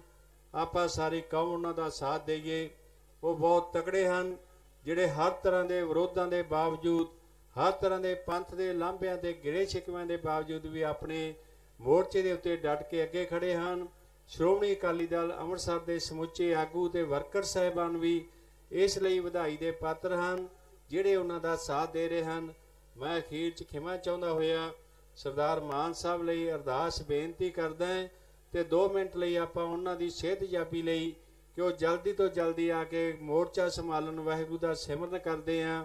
ਸਾਰਿਆਂ ਨੇ ਬੋਲਣਾ ਸਤਿਨਾਮ ਵਾਹਿਗੁਰੂ, ਸਤਿਨਾਮ ਵਾਹਿਗੁਰੂ, ਸਤਿਨਾਮ ਵਾਹਿਗੁਰੂ, ਸਤਿਨਾਮ ਵਾਹਿਗੁਰੂ, ਸਤਿਨਾਮ ਵਾਹਿਗੁਰੂ, ਸਤਿਨਾਮ ਵਾਹਿਗੁਰੂ, ਸਤਿਨਾਮ ਵਾਹਿਗੁਰੂ, ਸਤਿਨਾਮ ਵਾਹਿਗੁਰੂ, ਸਤਿਨਾਮ ਵਾਹਿਗੁਰੂ, ਸਤਿਨਾਮ ਵਾਹਿਗੁਰੂ, ਸਤਿਨਾਮ ਵਾਹਿਗੁਰੂ, ਸਤਿਨਾਮ ਵਾਹਿਗੁਰੂ, ਸਤਿਨਾਮ ਵਾਹਿਗੁਰੂ, ਸਤਿਨਾਮ ਵਾਹਿਗੁਰੂ, ਸਤਿਨਾਮ ਵਾਹਿਗੁਰੂ, ਸਤਿਨਾਮ ਵਾਹਿਗੁਰੂ, ਸਤਿਨਾਮ ਵਾਹਿਗੁਰੂ, ਸਤਿਨਾਮ ਵਾਹਿਗੁਰੂ, ਸਤਿਨਾਮ ਵਾਹਿਗੁਰੂ, ਸਤਿਨਾਮ ਵਾਹਿਗੁਰੂ। ਵਾਹਿਗੁਰੂ ਜੀ ਕਾ ਖਾਲਸਾ, ਵਾਹਿਗੁਰੂ ਜੀ ਕੀ ਫਤਿਹ। ਬਹੁਤ ਬਹੁਤ ਧੰਨਵਾਦ ਹੈ ਸਰਦਾਰ ਗੁਰਦੀਪ ਸਿੰਘ ਜੀ ਬਠਿੰਡਾ ਸਾਹਿਬ ਦਾ। ਮੈਂ ਹੁਣ ਬੇਨਤੀ ਕਰਾਂਗਾ ਸਰਦਾਰ ਕੁਲਦੀਪ ਸਿੰਘ ਜੀ ਈਸਾਪੁਰ, ਜਿਹੜੇ ਕਿ BMP ਦੇ ਪੰਜਾਬ ਦੇ ਪ੍ਰਧਾਨ ਨੇ, ਸਾਡਾ ਪੂਰਾ ਸਾਥ ਦੇ ਰਹੇ ਨੇ। ਜਿੰਨੀਆਂ ਵੀ ਜਥੇਬੰਦੀਆਂ ਬਾਮ ਸੇਵ ਦੇ ਨਾਲ ਜੁੜੀਆਂ ਨੇ, ਪੋਲੀਟੀਕਲ ਵਿੰਗ ਜਿਹੜਾ BMP ਹੈ, ਉਹਨਾਂ ਦੇ ਪ੍ਰਧਾਨ ਸਰਦਾਰ ਕੁਲਦੀਪ ਸਿੰਘ ਜੀ ਈਸਾਪੁਰ ਸਾਹਿਬ ਉਹ ਸੰਗਤਾਂ ਨੂੰ ਸੰਬੋਧਨ ਕਰਨਗੇ। ਸਤਿ ਸ੍ਰੀ ਅਕਾਲ। ਗੁਰੂ ਰੂਪ ਸਾਧ ਸੰਗਤ ਜੀ, ਭਾਈ ਧਿਆਨ ਸਿੰਘ ਜੀ ਮੰਡ ਜਥੇਦਾਰ ਸਾਹਿਬ, ਸ਼੍ਰੋਮਣੀ ਅਕਾਲੀ ਦਲ ਅੰਮ੍ਰਿਤਸਰ ਸਿਮਰਨਜੀਤ ਸਿੰਘ ਜੀ ਪ੍ਰਧਾਨ ਸਾਹਿਬ ਤੇ ਉਹਨਾਂ ਦੀ ਸਮੁੱਚੀ ਟੀਮ, ਸਰ ਮਹਿੰਦਰਪਾਲ ਸਿੰਘ ਜੀ, ਕਾਨ ਸਿੰਘ ਵਾਲਾ ਜੀ, ਕੱਟੂ ਸਾਹਿਬ ਤੇ ਸਾਰੇ ਸਾਧ ਸੰਗਤ ਜੀ, ਗੱਜ ਕੇ ਬੋਲੋ ਵਾਹਿਗੁਰੂ ਜੀ ਕਾ ਖਾਲਸਾ, ਵਾਹਿਗੁਰੂ ਜੀ ਕੀ ਫਤਿਹ। ਸਾਰੀ ਸਾਧ ਸੰਗਤ ਨੂੰ ਮੈਂ ਅੱਜ ਸੰਤ ਜਰਨੈਲ ਸਿੰਘ ਭਿੰਡਰਾਂਵਾਲੇ ਦੇ 72ਵੇਂ ਜਨਮ ਦਿਨ ਤੇ ਵਧਾਈ ਦਿੰਦਾ ਤੇ ਉਸ ਦੇ ਨਾਲ ਬੇਨਤੀ ਕਰਦਾ ਕਿ ਅੱਜ ਤੱਕ ਜੋ ਵੀ ਖਾਲਸਾ ਨਾਲ ਵਧੀਕੀ ਹੋਈ ਹੈ, ਮੈਂ ਕਈ ਅਜਿਹੀਆਂ ਹਿਸਟਰੀ ਦੇ ਮੌਕੇ ਤੇ ਗਵਾਹ ਹੋਇਆ। 13 ਅਪ੍ਰੈਲ 1978 ਨੂੰ ਜਦੋਂ ਸਿੱਖ ਕੌਮ ਦਾ ਜਨਮ ਦਿਨ ਸੀ, ਉਸ ਦਿਨ ਬਾਦਲ ਸਾਹਿਬ ਨੇ ਇਜਾਜ਼ਤ ਦਿੱਤੀ ਗੁਰਬਚਨ ਸਿੰਘ ਨੂੰ ਤੇ ਮੌਕੇ ਤੇ ਆਮੋ ਸਾਹਮਣੇ ਦੋਵੇਂ ਜਥੇ ਹੋ ਗਏ ਤੇ 13 ਬੰਦਿਆਂ ਨੂੰ ਸ਼ਹੀਦ ਕਰ ਦਿੱਤਾ ਗਿਆ। 19 ਬੰਦੇ ਜ਼ਖਮੀ ਹੋਏ ਤੇ ਕਾਤਲਾਂ ਨੂੰ ਉਸ ਸਮੇਂ ਉਸ ਮੌਕੇ ਦੀ ਸਰਕਾਰ ਨੇ ਤੇ ਪੁਲਿਸ ਨੇ ਰਲ ਕੇ, ਐਡਮਿਨਿਸਟ੍ਰੇਸ਼ਨ ਨੇ ਰਲ ਕੇ ਦਿੱਲੀ ਛੱਡ ਕੇ ਆਏ। ਮੈਂ ਪਹਿਲੀ ਵਾਰੀ ਜ਼ਿੰਦਗੀ 'ਚ ਦੇਖਿਆ ਕਿ ਸਰਕਾਰਾਂ ਕਾਤਲਾਂ ਨੂੰ ਆਪਣੀਆਂ ਗੱਡੀਆਂ 'ਚ ਲਿਜਾ ਕੇ ਛੱਡ ਕੇ ਆ ਰਹੀ ਸੀ। ਸੰਤ ਜੀ ਨੇ ਉਸ ਸੰਬੰਧ 'ਚ ਮੋਰਚਾ ਲਿਆ। ਗੁਰੂ ਗ੍ਰੰਥ ਸਾਹਿਬ ਦੀ ਬੇਅਦਬੀ 'ਚ ਅੱਜ ਤੱਕ ਹਿਸਟਰੀ 'ਚ ਜਿਨ੍ਹਾਂ ਬੰਦਿਆਂ ਦੇ ਨਾਂ ਆਉਂਦੇ ਸੀ, ਮੈਂ ਉਹਨਾਂ ਨੂੰ ਆਪ ਲੈਕਚਰ ਕਰਦੇ ਸੁਣਿਆ ਕਿ ਸਾਰਿਆਂ ਨੂੰ ਸਜ਼ਾ ਦਿੱਤੀ ਜਾਣੀ ਚਾਹੀਦੀ ਆ, ਜਾਂ ਜੇ ਉਹਨਾਂ ਦੀ ਮੌਤ ਹੋ ਚੁੱਕੀ ਹੈ ਤਾਂ ਨਿੰਦਿਆ ਕੀਤੀ ਜਾਣੀ ਚਾਹੀਦੀ ਹੈ। ਦੂਜਾ ਉਹਨਾਂ ਦੀ ਡਿਮਾਂਡ ਸੀ ਕਿ ਦਰਬਾਰ ਸਾਹਿਬ ਤੋਂ ਰੇਡੀਓ ਸਟੇਸ਼ਨ ਤੇ ਗੁਰਬਾਣੀ ਰਿਲੇ ਕੀਤੀ ਜਾਵੇ। ਤੀਜਾ, ਉਹ ਸਾਨੂੰ ਸਾਰਿਆਂ ਨੂੰ ਸਮਝਾਉਂਦੇ ਹੁੰਦੇ ਸੀ ਕਿ ਜਿਹੜੀ ਖੇਤੀਬਾੜੀ ਹੈ, ਇਸ ਦੀ ਫਸਲ ਸਿਰਫ ਕਣਕ ਤੇ ਝੋਨੇ ਤੇ ਨਾ ਰਿਹਾ ਜਾਵੇ, ਫੇਰ ਬਦਲ ਕੀਤਾ ਜਾਵੇ। ਚੌਥਾ, ਉਹ ਕਹਿੰਦੇ ਹੁੰਦੇ ਸੀ ਵਿਆਹਾਂ ਸ਼ਾਦੀਆਂ ਤੇ ਖਰਚ ਨਾ ਕੀਤਾ ਜਾਵੇ। ਮੈਂ ਸਮਝਦਾ ਕਿ ਇਹ ਜਿਹੜੀਆਂ 4 ਉਸ ਸਮੇਂ ਦੇ ਮੌਕੇ ਦੀਆਂ ਡਿਮਾਂਡ ਰੱਖੀਆਂ ਗਈਆਂ, ਸਭ ਤੋਂ ਪਹਿਲਾਂ ਸ਼ੁਰੂ ਮੋਰਚੇ ਵੇਲੇ, ਇਹਨਾਂ 'ਚ ਕੋਈ ਵੀ ਗੈਰ ਕਾਨੂੰਨੀ ਗੱਲ ਨਹੀਂ ਸੀ। ਹੌਲੇ ਹੌਲੇ 13 ਅਪ੍ਰੈਲ 1978 ਤੋਂ ਬਾਅਦ, ਉਸ ਤੋਂ ਪਹਿਲਾਂ ਸਿੱਖ ਪੰਥ ਦੀਆਂ ਬਹੁਤ ਵੱਡੀਆਂ ਵੱਡੀਆਂ ਕੁਰਬਾਨੀਆਂ, ਉਹ ਮੈਨੂੰ ਦੱਸਣ ਦੀ ਲੋੜ ਨਹੀਂ ਕਿਉਂਕਿ ਪਹਿਲਾਂ ਸਾਰਿਆਂ ਨੂੰ ਦੱਸਦੇ, ਆਪਾਂ ਸਾਰੇ ਜਾਣਦੇ ਹਾਂ। 13 ਅਪ੍ਰੈਲ 1978 ਤੋਂ ਬਾਅਦ ਜਦੋਂ ਇਹ ਮੋਰਚਾ ਸ਼ੁਰੂ ਹੋਇਆ, ਸਿਰਫ ਗੁਰੂ ਗ੍ਰੰਥ ਸਾਹਿਬ ਦੀ ਬੇਅਦਬੀ ਦੀ ਗੱਲ ਸੀ। ਉਸ ਮੋਰਚੇ ਨੂੰ 6 ਸਾਲਾਂ ਦੇ ਵਿੱਚ ਬਦਲ ਕੇ ਏਜੰਸੀਆਂ ਨੇ, ਮੌਕੇ ਦੀਆਂ ਸਰਕਾਰਾਂ ਨੇ ਇਹੋ ਜਿਹੇ ਸਿਚੁਏਸ਼ਨ ਤੇ ਲਿਆਂਦਾ ਕਿ ਦਰਬਾਰ ਸਾਹਿਬ ਦੇ ਵਿੱਚ ਬਲੂ ਸਟਾਰ ਆਪਰੇਸ਼ਨ ਹੋਇਆ, ਜੋ ਕਿ ਬਹੁਤ ਮੰਦਭਾਗਾ ਸੀ। ਔਰ ਇਹ ਸਾਰਾ ਪਲੈਨਿੰਗ ਨਾਲ ਹੋਇਆ। ਉਸ ਦਿਨ ਹੋਇਆ ਜਿਸ ਦਿਨ ਗੁਰਪੁਰਬ ਸੀ। ਜਾਣ ਬੁੱਝ ਕੇ ਸਿੱਖਾਂ ਨੂੰ ਇੱਕ ਸਬਕ ਸਿਖਾਉਣ ਵਾਸਤੇ ਇਸ ਐਡਾ ਵੱਡਾ ਕਾਰਾ ਕੀਤਾ ਗਿਆ। ਬਲੂ ਸਟਾਰ ਤੋਂ ਬਾਅਦ ਬਲੈਕ ਥੰਡਰ ਹੋਇਆ, ਉਹ ਵੀ ਅਕਾਲੀ ਸਰਕਾਰ ਦੇ ਟਾਈਮ ਹੋਇਆ। ਉਸ ਤੋਂ ਬਾਅਦ ਵੁੱਡ ਰੋਜ਼ ਹੋਇਆ, ਘਰ ਘਰ ਤੋਂ ਬੱਚਿਆਂ ਨੂੰ ਕੱਢ ਕੇ ਮਾਰਿਆ ਗਿਆ। ਉਸ ਤੋਂ ਬਾਅਦ 84 ਦੇ ਵਿੱਚ ਜੋ ਵੀ ਹੋਇਆ ਆਪਾਂ ਸਾਰਾ ਵੇਖਿਆ।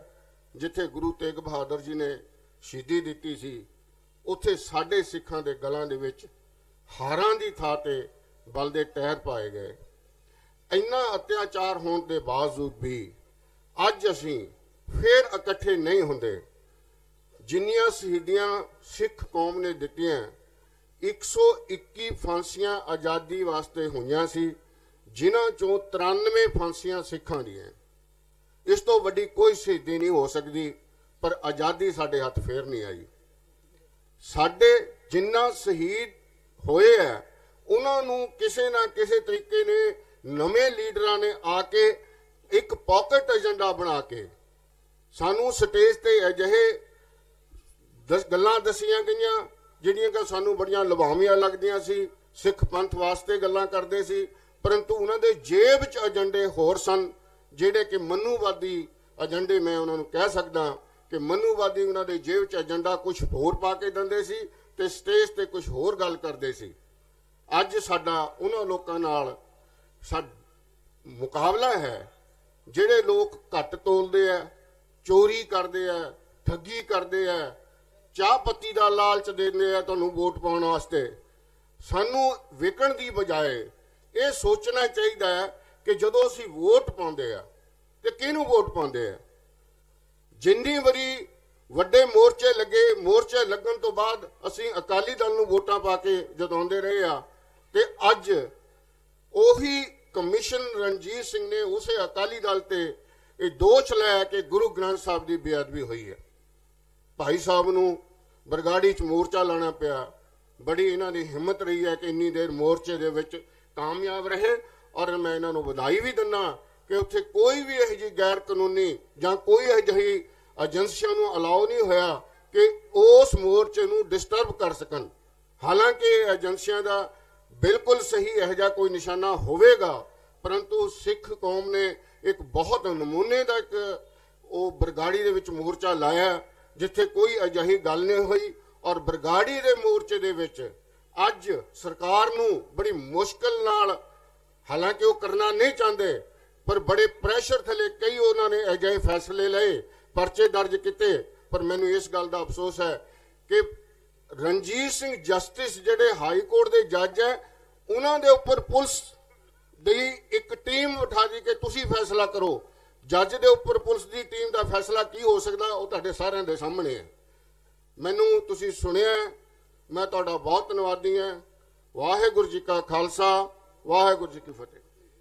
ਬਹੁਤ ਬਹੁਤ ਧੰਨਵਾਦ ਹੈ ਈਸਾਪੁਰ ਸਾਹਿਬ ਦਾ, ਖਾਸ ਕਰਕੇ ਜਿਨ੍ਹਾਂ ਦੀ ਅਗਵਾਈ ਦੇ ਵਿੱਚ ਇਹ ਚੱਲ ਰਹੇ ਨੇ, ਵਾਮਨ ਮੈਸ਼ਰਮ ਜੀ ਦਾ, ਜਿਨ੍ਹਾਂ ਨੇ ਸਾਡੀ ਪਾਰਟੀ ਦੇ ਨਾਲ ਨਾ ਕੇਵਲ ਸਾਂਝ ਪਾਈ ਹੈ ਬਲਕਿ ਬਹੁਤ ਹੀ ਸੁਘੜ ਤਰੀਕੇ ਦੇ ਨਾਲ ਨਿਭਾ ਰਹੇ ਨੇ।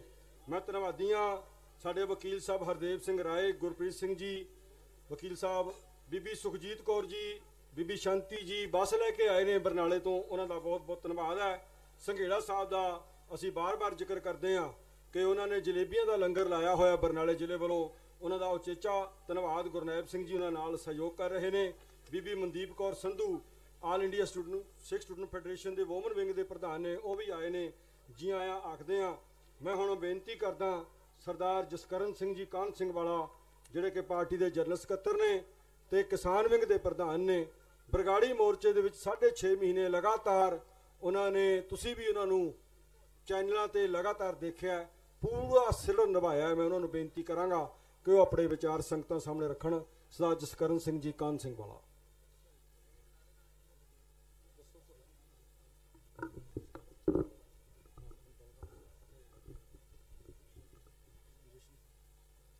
ਸ਼੍ਰੀ ਗੁਰੂ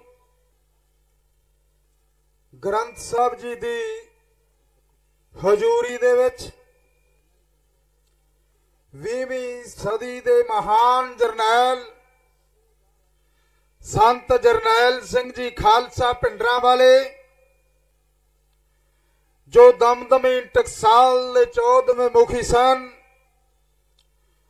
ਉਹਨਾਂ ਦੇ 72ਵੇਂ ਜਨਮ ਦਿਨ ਤੇ ਇਕੱਠੀਆਂ ਹੋਈਆਂ ਸਿੱਖ ਸੰਗਤਾਂ, ਸਿੰਘ ਸਾਹਿਬ, ਭਾਈ ਧਿਆਨ ਸਿੰਘ ਜੀ ਮੰਡ ਜੋ ਜਥੇਦਾਰ ਨੇ ਸ਼੍ਰੀ ਅਕਾਲ ਤਖਤ ਸਾਹਿਬ ਦੇ,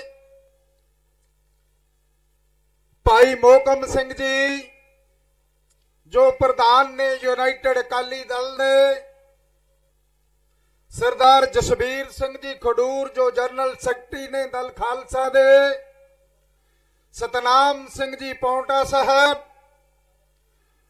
ਜੋ ਪ੍ਰਧਾਨ ਨੇ ਦਲ ਖਾਲਸਾ ਦੇ, ਸਰਦਾਰ ਕੁਲਦੀਪ ਸਿੰਘ ਜੀ ਈਸਾਪੁਰ ਜੋ ਪ੍ਰਧਾਨ ਨੇ ਬੀਐਮਪੀ ਦੇ, ਬਾਬਾ ਬਲਵਿੰਦਰ ਸਿੰਘ ਜੀ ਜੋ ਲਗਾਤਾਰ ਬਗਰਾੜੀ ਮੋਰਚੇ ਵਿੱਚ ਜਾਂਦੇ ਰਹੇ ਨੇ, ਸਰਹੰਦ ਤੋਂ ਦਰਜਾ ਬਦਰਜਾ ਸਾਧ ਸੰਗਤ ਜੀ, ਸਮੂਹ ਜ਼ਿਲ੍ਹਿਆਂ ਦੇ ਪ੍ਰਧਾਨ, ਜਨਰਲ ਸੈਕਟਰੀ ਸਹਿਬਾਨ, ਮੇਰੀਆਂ ਸਤਿਕਾਰਯੋਗ ਮਾਤਾਵਾਂ ਤੇ ਮੇਰੀਆਂ ਸਤਿਕਾਰਯੋਗ ਭੈਣਾਂ, ਗੁਰੂ ਰੂਪ ਖਾਲਸਾ ਸਾਧ ਸੰਗਤ ਜੀ ਤੇ ਸਮੁੱਚੀ ਪ੍ਰੈਸ, ਸਭ ਤੋਂ ਪਹਿਲਾਂ ਫਤਿਹ ਬੁਲਾਈਏ। ਵਾਹਿਗੁਰੂ ਜੀ ਕਾ ਖਾਲਸਾ, ਵਾਹਿਗੁਰੂ ਜੀ ਕੀ ਫਤਿਹ।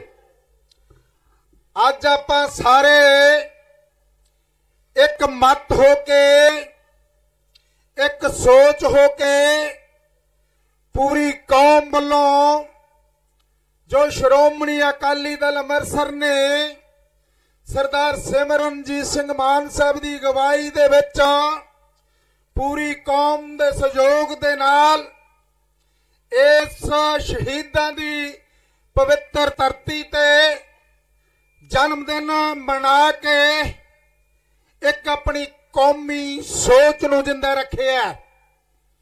ਇਸ ਕਰਕੇ ਮੈਂ ਤੁਹਾਨੂੰ ਦੱਸਣਾ ਚਾਹਣਾ ਹੈ, ਜਦੋਂ 1984 ਦੇ ਵਿੱਚ ਸਾਡਾ ਪੁਰਾਣਾ ਤੋਂ ਪਿਆਰਾ ਅਕਾਲ ਤਖਤ ਢਾ ਦਿੱਤਾ ਗਿਆ, ਸਾਡੀਆਂ ਧੀਆਂ ਭੈਣਾਂ ਦੀਆਂ ਬੇਪੱਤੀਆਂ ਕਰ ਦਿੱਤੀਆਂ ਗਈਆਂ, ਸਾਡੇ ਗਲਾਂ ਦੇ ਵਿੱਚ ਟਾਇਰ ਪਾ ਦਿੱਤੇ ਗਏ, ਸਾਡੇ ਨੌਜਵਾਨਾਂ ਦੇ ਨਾਲ ਸ਼ਿਕਾਰ ਖੇਡਿਆ ਗਿਆ।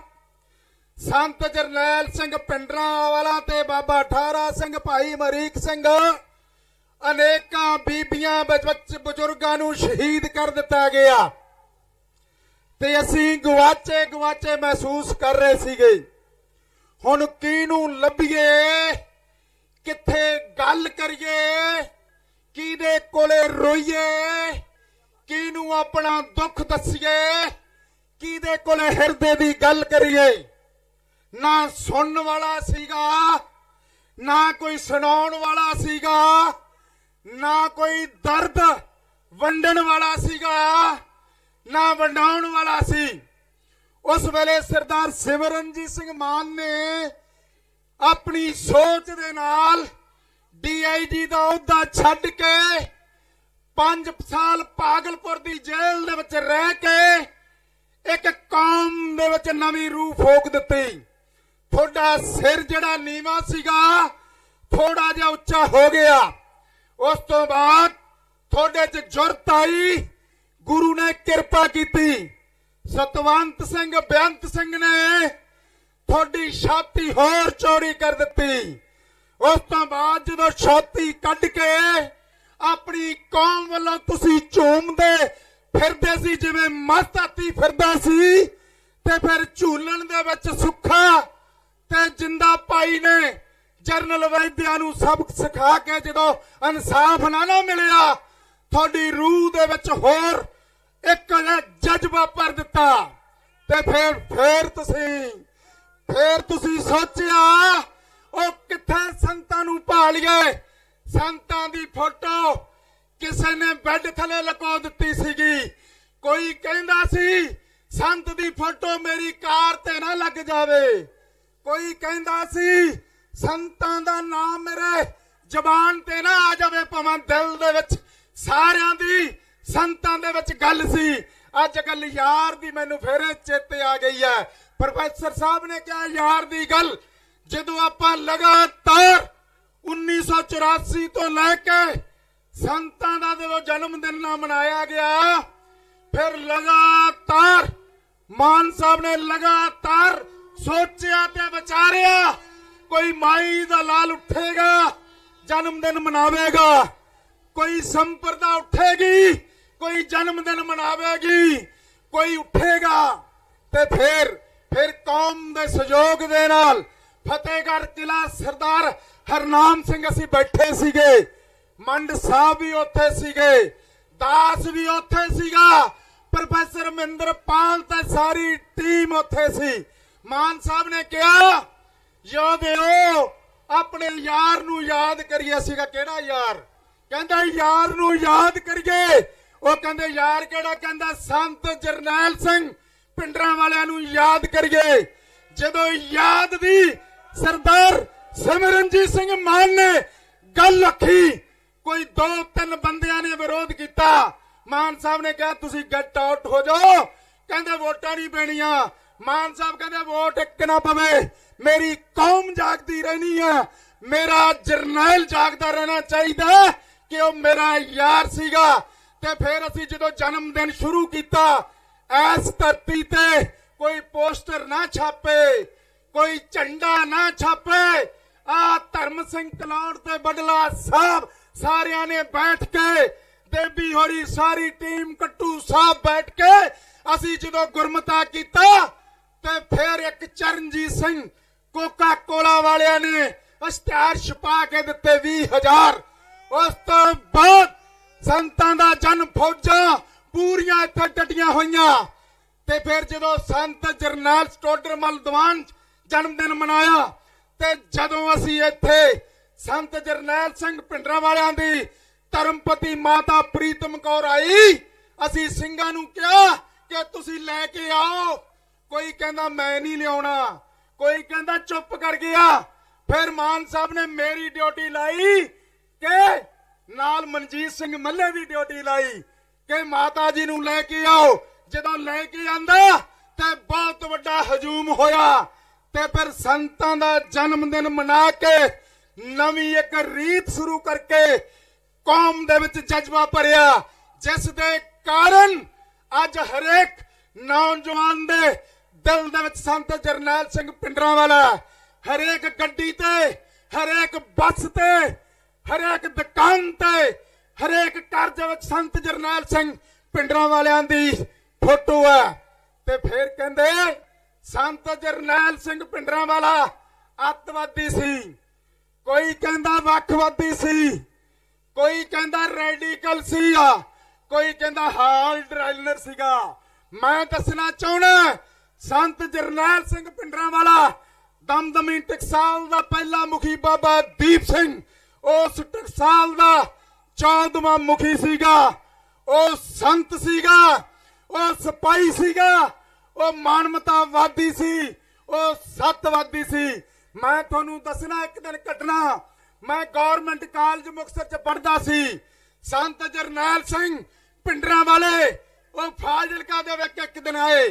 ਅਸੀਂ ਸਿੰਘ ਹੋ ਕੇ ਇਕੱਠੇ ਹੋ ਕੇ ਗਏ ਕਿ ਸੰਤਾਂ ਦੇ ਦਰਸ਼ਨ ਕਰਕੇ ਆਈਏ।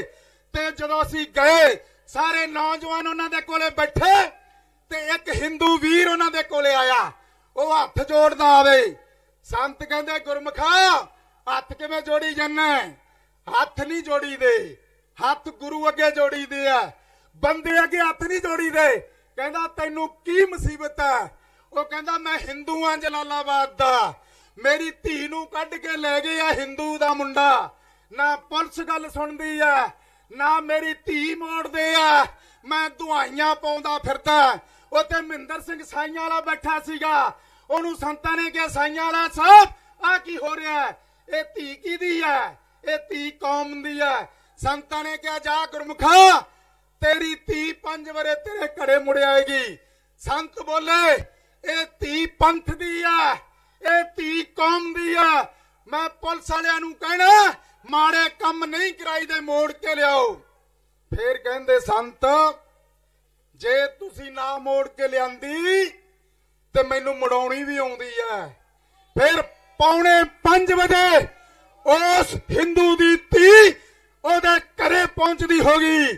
ਤੇ ਫਿਰ ਮੈਨੂੰ ਦੱਸੋ ਸੰਤ ਭਿੰਡਰਾਂਵਾਲਾ ਸੱਤਵਾਦੀ ਹੋਇਆ ਕਿ ਦਰਬਾਰ ਸਾਹਿਬ ਢਾਉਣ ਵਾਲੇ ਅੱਤਵਾਦੀ ਆ, ਕਿ ਬਾਬਰੀ ਮਸਜਿਦ ਢਾਉਣ ਵਾਲੇ ਬੀਜੇਪੀ ਆਰਐਸ ਵਾਲੇ ਅੱਤਵਾਦੀ ਆ, ਕਿ ਸੰਤ ਜਰਨੈਲ ਸਿੰਘ ਭਿੰਡਰਾਂਵਾਲਾ ਧੀਆਂ ਮਰਾਉਣ ਵਾਲਾ ਅੱਤਵਾਦੀ ਆ, ਕਿ ਮੋਦੀ ਕਿਸਾਨਾਂ ਦਾ ਉਜਾੜਾ ਕਰਨ ਵਾਲਾ ਅੱਤਵਾਦੀ ਆ, ਕਿ ਸੰਤ ਜਰਨੈਲ ਸਿੰਘ ਭਿੰਡਰਾਂਵਾਲਾ ਮਾਨਵਤਾਵਾਦੀ ਸੁਨੇਹਾ ਦੇਣ ਵਾਲਾ, ਅੰਮ੍ਰਿਤਸਰ ਛਕਾਉਣ ਵਾਲਾ, ਸਿੱਖਾਂ ਦੀ ਗੱਲ ਕਰਨ ਵਾਲਾ, ਕਿਸਾਨਾਂ ਦੀ ਗੱਲ ਕਰਨ ਵਾਲਾ, ਪੰਜਾਬ ਦੇ ਪਾਣੀਆਂ ਦੀ ਗੱਲ ਕਰਨ ਵਾਲਾ, ਗੁਰੂ ਦੀ ਗੱਲ ਕਰਨ ਵਾਲਾ ਅੱਤਵਾਦੀ ਹੈ। ਹੁਣ ਫੈਸਲਾ ਤੁਸੀਂ ਕਰਨਾ। ਅੱਜ ਸੋਚੋ ਤੇ ਵਿਚਾਰੋ। ਦੋ ਸੋਚਾਂ ਦੀ ਲੜਾਈ ਹੈ। ਇੱਕ ਸੋਚ ਹੈ ਗਾਂਧੀ ਦੀ, ਇੱਕ ਸੋਚ ਹੈ ਗੁਰੂ ਗ੍ਰੰਥ ਸਾਹਿਬ ਦੀ, ਜਿਹੜੀ ਸੋਚ ਤੇ ਤੁਸੀਂ ਇਕੱਠੇ ਹੋਏ ਹੋ।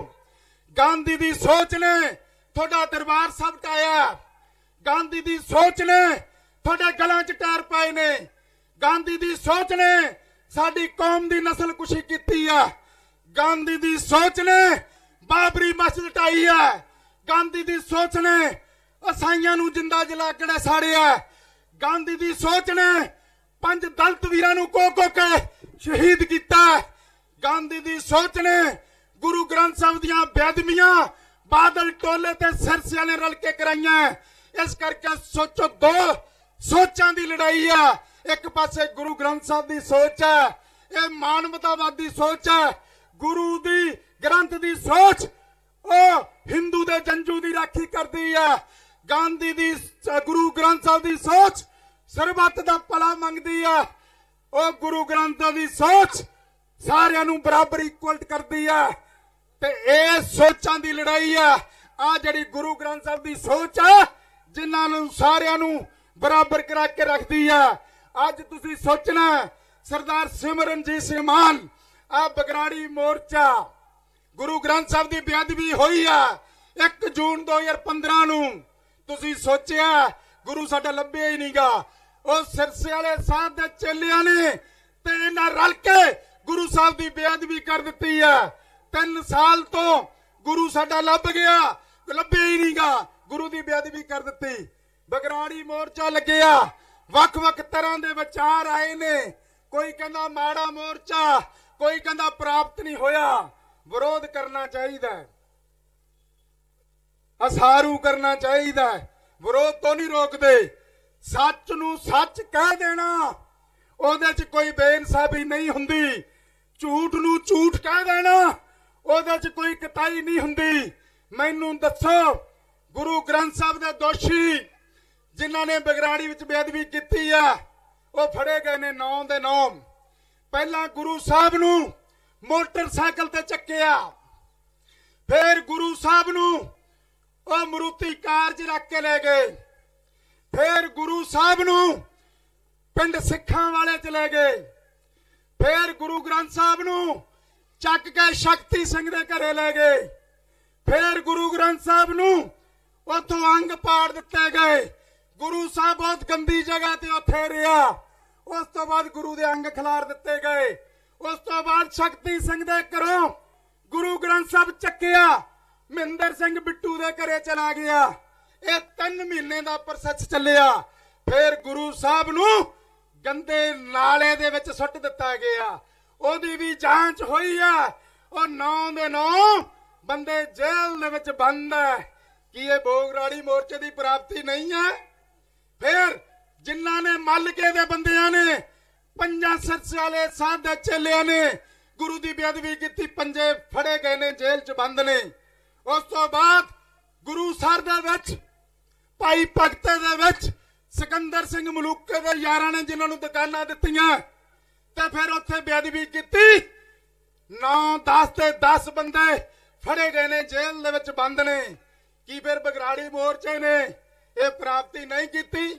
ਬਗਰਾੜੀ ਮੋਰਚੇ ਨੇ ਆ CBI ਦੀ ਜਾਂਚ ਚੇਂਜ ਕਰਕੇ ਅਸੀਂ ਸੱਟ ਕੋਲੇ ਆਈ ਬਗਰਾੜੀ ਮੋਰਚੇ ਕਾਰਨ।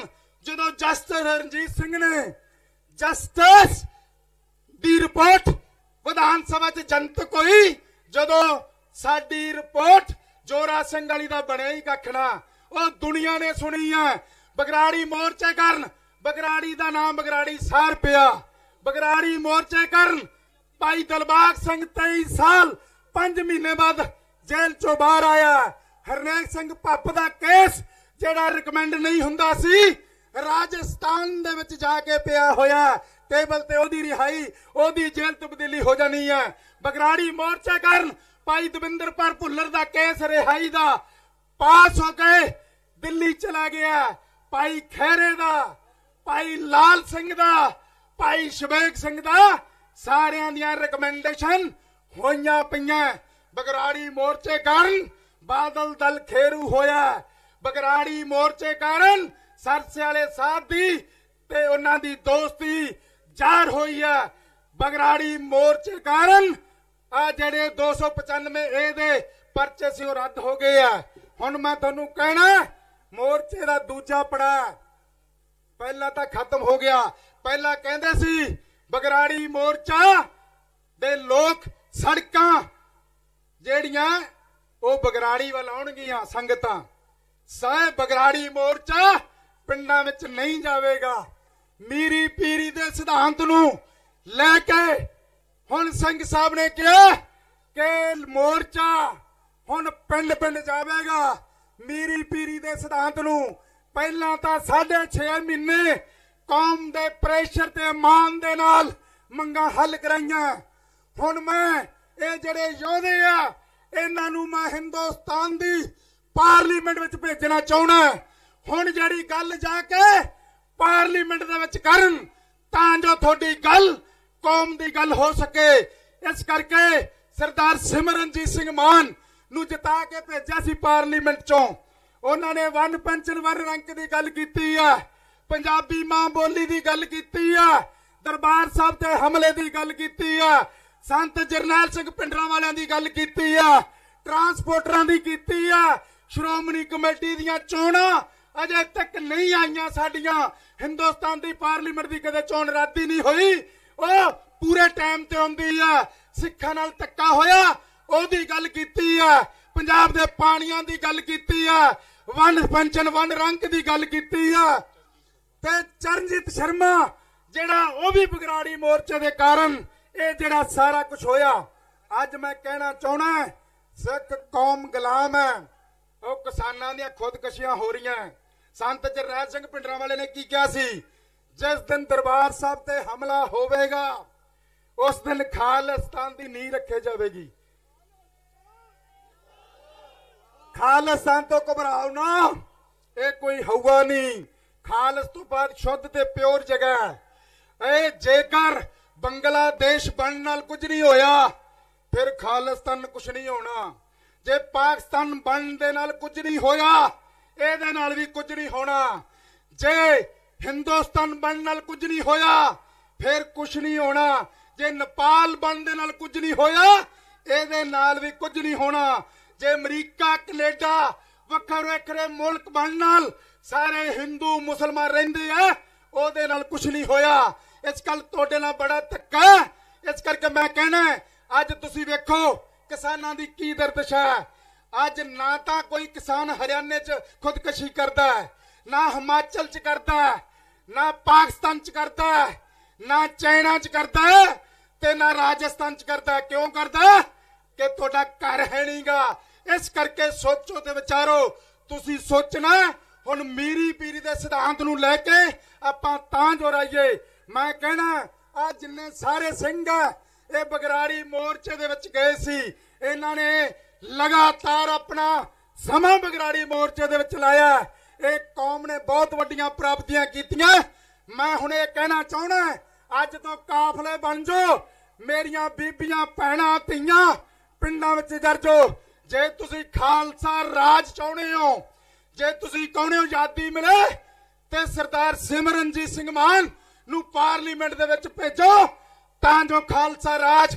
ਜੇ ਤੁਸੀਂ ਕਹਿੰਦੇ ਹੋ ਟਕਸਾਲੀਆਂ ਦੀ ਗੱਲ, ਅਸਲ ਟਕਸਾਲੀ ਕੌਣ ਹੈ? ਉਹ ਅਸਲ ਟਕਸਾਲੀ ਭਾਈ ਮੋਹਕਮ ਸਿੰਘ ਉਹ ਖਡੂਰ ਸਾਹਿਬ ਤੋਂ ਲੜ ਰਿਹਾ ਹੈ।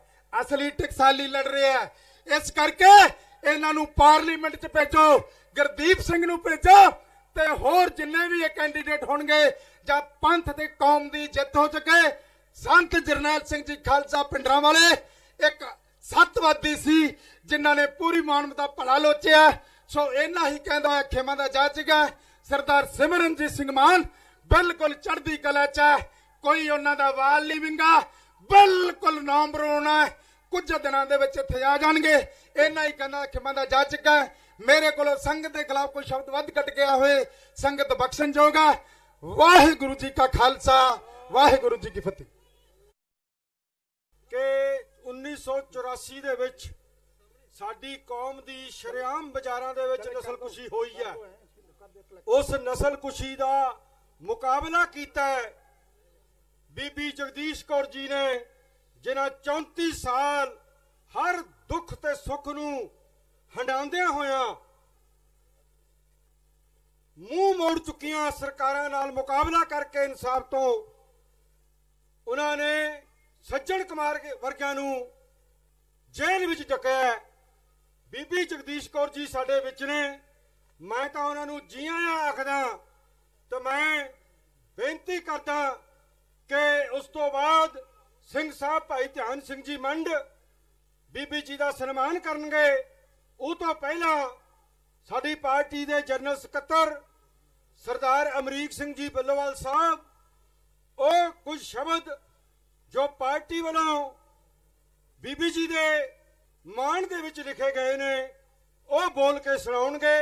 ਉਸ ਤੋਂ ਬਾਅਦ ਸਿੰਘ ਸਾਹਿਬ ਜੀ ਤੇ ਜਸਕਰਨ ਸਿੰਘ ਜੀ, ਰੇਸ਼ਮ ਸਿੰਘ ਜੀ, ਉਹ ਸਾਡੇ ਮੇਨ ਬੰਦੇ ਜਿਹੜੇ ਨੇ ਪਾਰਟੀ ਦੇ ਮੋਹਤਬਰ, ਉਹ ਨਾਲ ਖੜ ਕੇ ਬੀਬੀ ਜੀ ਦਾ ਸਨਮਾਨ ਕਰਨਗੇ।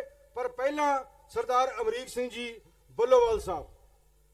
ਜੁਗੋ ਜੁਗ ਟਲ ਸਾਹਿਬ ਸ੍ਰੀ ਗੁਰੂ ਗ੍ਰੰਥ ਸਾਹਿਬ ਮਹਾਰਾਜ ਜੀ ਦੀ ਪਵਿੱਤਰ ਹਜ਼ੂਰੀ ਦੇ ਅੰਦਰ ਬਿਰਾਜਮਾਨ ਗੁਰੂ ਰੂਪ ਸਾਧ ਸੰਗਤ ਜੀਓ, ਫਤਿਹ ਅਰਜ ਕਰਦਾ ਹਾਂ। ਵਾਹਿਗੁਰੂ ਜੀ ਕਾ ਖਾਲਸਾ, ਵਾਹਿਗੁਰੂ ਜੀ ਕੀ ਫਤਿਹ। ਵਿਚਾਰਾਂ ਕਰਨ ਦਾ ਬੜਾ ਮਨ ਵੀ ਸੀਗਾ, ਵਿਚਾਰਾਂ ਬੜੀਆਂ ਨੇ, ਪਰ ਜੋ ਪ੍ਰਬੰਧਕਾਂ ਦਾ ਹੁਕਮ ਹੋਇਆ ਉਸ ਅਨੁਸਾਰ ਪੰਥ ਦੀ ਮਾਤਾ ਜਗਦੀਸ਼ ਕੌਰ ਨੂੰ ਜੋ ਮਾਣ ਪੱਤਰ ਸ਼੍ਰੋਮਣੀ ਅਕਾਲੀ ਦਲ ਅੰਮ੍ਰਿਤਸਰ ਤੇ ਸਿੱਖ ਸੰਗਤਾਂ ਵੱਲੋਂ ਦਿੱਤਾ ਜਾ ਰਿਹਾ ਹੈ, ਉਹਦੇ ਸ਼ਬਦ ਮੈਂ ਪੜ੍ਹਨ ਜਾ ਰਿਹਾ, ਆਪ ਜੀ ਦੇ ਸਨਮੁਖ ਰੱਖਣ ਜਾ ਰਿਹਾ। ਸ਼੍ਰੋਮਣੀ ਅਕਾਲੀ ਦਲ ਅੰਮ੍ਰਿਤਸਰ ਸੰਤ ਜਰਨੈਲ ਸਿੰਘ ਖਾਲਸਾ ਭਿੰਡਰਾਂ ਵਾਲਿਆਂ ਦੇ 72ਵੇਂ ਜਨਮ ਦਿਨ 12 ਫਰਵਰੀ 2019 ਸ਼੍ਰੀ ਫਤਿਹਗੜ੍ਹ ਸਾਹਿਬ ਦੀ ਪਵਿੱਤਰ ਧਰਤੀ ਤੇ ਬੀਬੀ ਜਗਦੀਸ਼ ਕੌਰ ਜੀ ਦੀ ਸ਼ਿੱਦਤ ਅਤੇ ਦ੍ਰਿੜਤਾ ਉੱਤੇ ਸਨਮਾਨ ਕਰਦੇ ਹੋਏ ਫਖਰ ਅਤੇ ਮਾਣ ਮਹਿਸੂਸ ਕਰ ਰਿਹਾ ਹੈ, ਜਿਨ੍ਹਾਂ ਨੇ ਕਾਂਗਰਸ ਦੀ ਜ਼ਾਲਮ ਸਰਕਾਰ ਵੱਲੋਂ ਬੀਜੇਪੀ ਅਤੇ ਹੋਰ ਹਿੰਦੂਤਵੀ ਜਮਾਤਾਂ ਨਾਲ ਮਿਲ ਕੇ ਜੂਨ 84 ਅਤੇ ਨਵੰਬਰ 84 ਦੀ ਯੋਜਨਾਬੱਧ ਕਤਲੇਆਮ ਅਤੇ ਨਸਲਕੁਸ਼ੀ ਦਾ ਸਿੱਖੀ ਰਵਾਇਤਾਂ ਅਤੇ ਸਿਧਾਂਤਾਂ ਅਨੁਸਾਰ ਨਿਰੰਤਰ 34 ਸਾਲ ਮੁਕਾਬਲਾ ਕਰਦੇ ਹੋਏ ਸੱਜਣ ਕੁਮਾਰ ਵਰਗੇ ਦਰਿੰਦਿਆਂ ਨੂੰ ਜੇਲ੍ਹ ਵਿੱਚ ਭੇਜਣ ਦੀ ਇਨਸਾਨੀਅਤ ਇਨਸਾਫ ਪੱਖੀ ਜ਼ਿੰਮੇਵਾਰੀ ਪੂਰੀ ਦ੍ਰਿੜਤਾ ਨਾਲ ਨਿਭਾਈ। ਬੀਬੀ ਜੀ ਸਿੱਖ ਸਿਧਾਂਤ ਦੀ 550 ਸਾਲ ਦੇ ਇਤਿਹਾਸ ਦੀ ਚਲਦੀ ਫਿਰਦੀ ਕਿਤਾਬ ਹਨ, ਜਿਨ੍ਹਾਂ ਨੇ ਗੁਰੂ ਪਾਤਸ਼ਾਹ ਦੀ ਬਾਬਰ ਨੂੰ ਜਾਬਰ ਕਹਿਣ ਵਾਲੀ ਸੋਚ ਨੂੰ ਵੀ ਬਰਕਰਾਰ ਰੱਖਿਆ ਅਤੇ ਇਨਸਾਫ ਤੋਂ ਮੂੰਹ ਮੋੜ ਚੁੱਕੀਆਂ ਸਰਕਾਰਾਂ ਨੂੰ ਵੀ ਕਾਨੂੰਨ ਦੇ ਕਟਹਿਰੇ 'ਚ ਖੜਾ ਕਰਕੇ ਲੜਾਈ ਲੜੀ ਅਤੇ ਫਤਿਹ ਪ੍ਰਾਪਤ ਕੀਤੀ। ਇਸ ਸਮੇਂ ਦੌਰਾਨ ਸਿੱਖ ਕੌਮ ਵਿੱਚ ਆਏ ਵੱਡੇ ਉਤਰਾਅ ਚੜਾਅ ਵਿੱਚ ਬੀਬੀ ਜਗਦੀਸ਼ ਕੌਰ ਜੀ ਨੇ ਜਿਸ ਦਲੇਰੀ ਅਤੇ ਦ੍ਰਿੜਤਾ ਨਾਲ ਭਾਰਤੀ ਨਿਆਂ ਪ੍ਰਣਾਲੀ ਤੋਂ ਇਨਸਾਫ ਲੈ ਕੇ ਜੋ ਕੌਮ ਲਈ ਰਾਹ ਦਸੇਰਾ ਬਣੇ ਹਨ, ਇਸ ਕੀਤੇ ਗਏ ਮਨੁੱਖਤਾ ਤੇ ਇਨਸਾਨੀਅਤ ਪੱਖੀ ਮਹਾਨ ਉਦਮਾਂ ਉੱਤੇ ਜਿੱਥੇ ਸਮੁੱਚੀ ਸਿੱਖ ਕੌਮ ਫਖਰ ਮਹਿਸੂਸ ਕਰਦੀ ਹੈ, ਉੱਥੇ ਸ਼੍ਰੋਮਣੀ ਅਕਾਲੀ ਦਲ ਅੰਮ੍ਰਿਤਸਰ ਇਹ ਸਨਮਾਨ ਦਿੰਦੇ ਹੋਏ ਉੱਥੇ ਅਥਾ ਖੁਸ਼ੀ ਮਹਿਸੂਸ ਕਰਦਾ ਹੈ। ਸੋ ਸ਼੍ਰੋਮਣੀ ਅਕਾਲੀ ਦਲ ਅੰਮ੍ਰਿਤਸਰ ਅਤੇ ਸਿੱਖ ਸੰਗਤਾਂ ਵੱਲੋਂ ਇਹ ਸਨਮਾਨ ਪੱਤਰ ਜੋ ਹੈ ਉਹ ਬੀਬੀ ਜਗਦੀਸ਼ ਕੌਰ ਨੂੰ ਸਿੰਘ ਸਾਹਿਬ ਵੱਲੋਂ ਭੇਂਟ ਕੀਤਾ ਜਾਣਾ।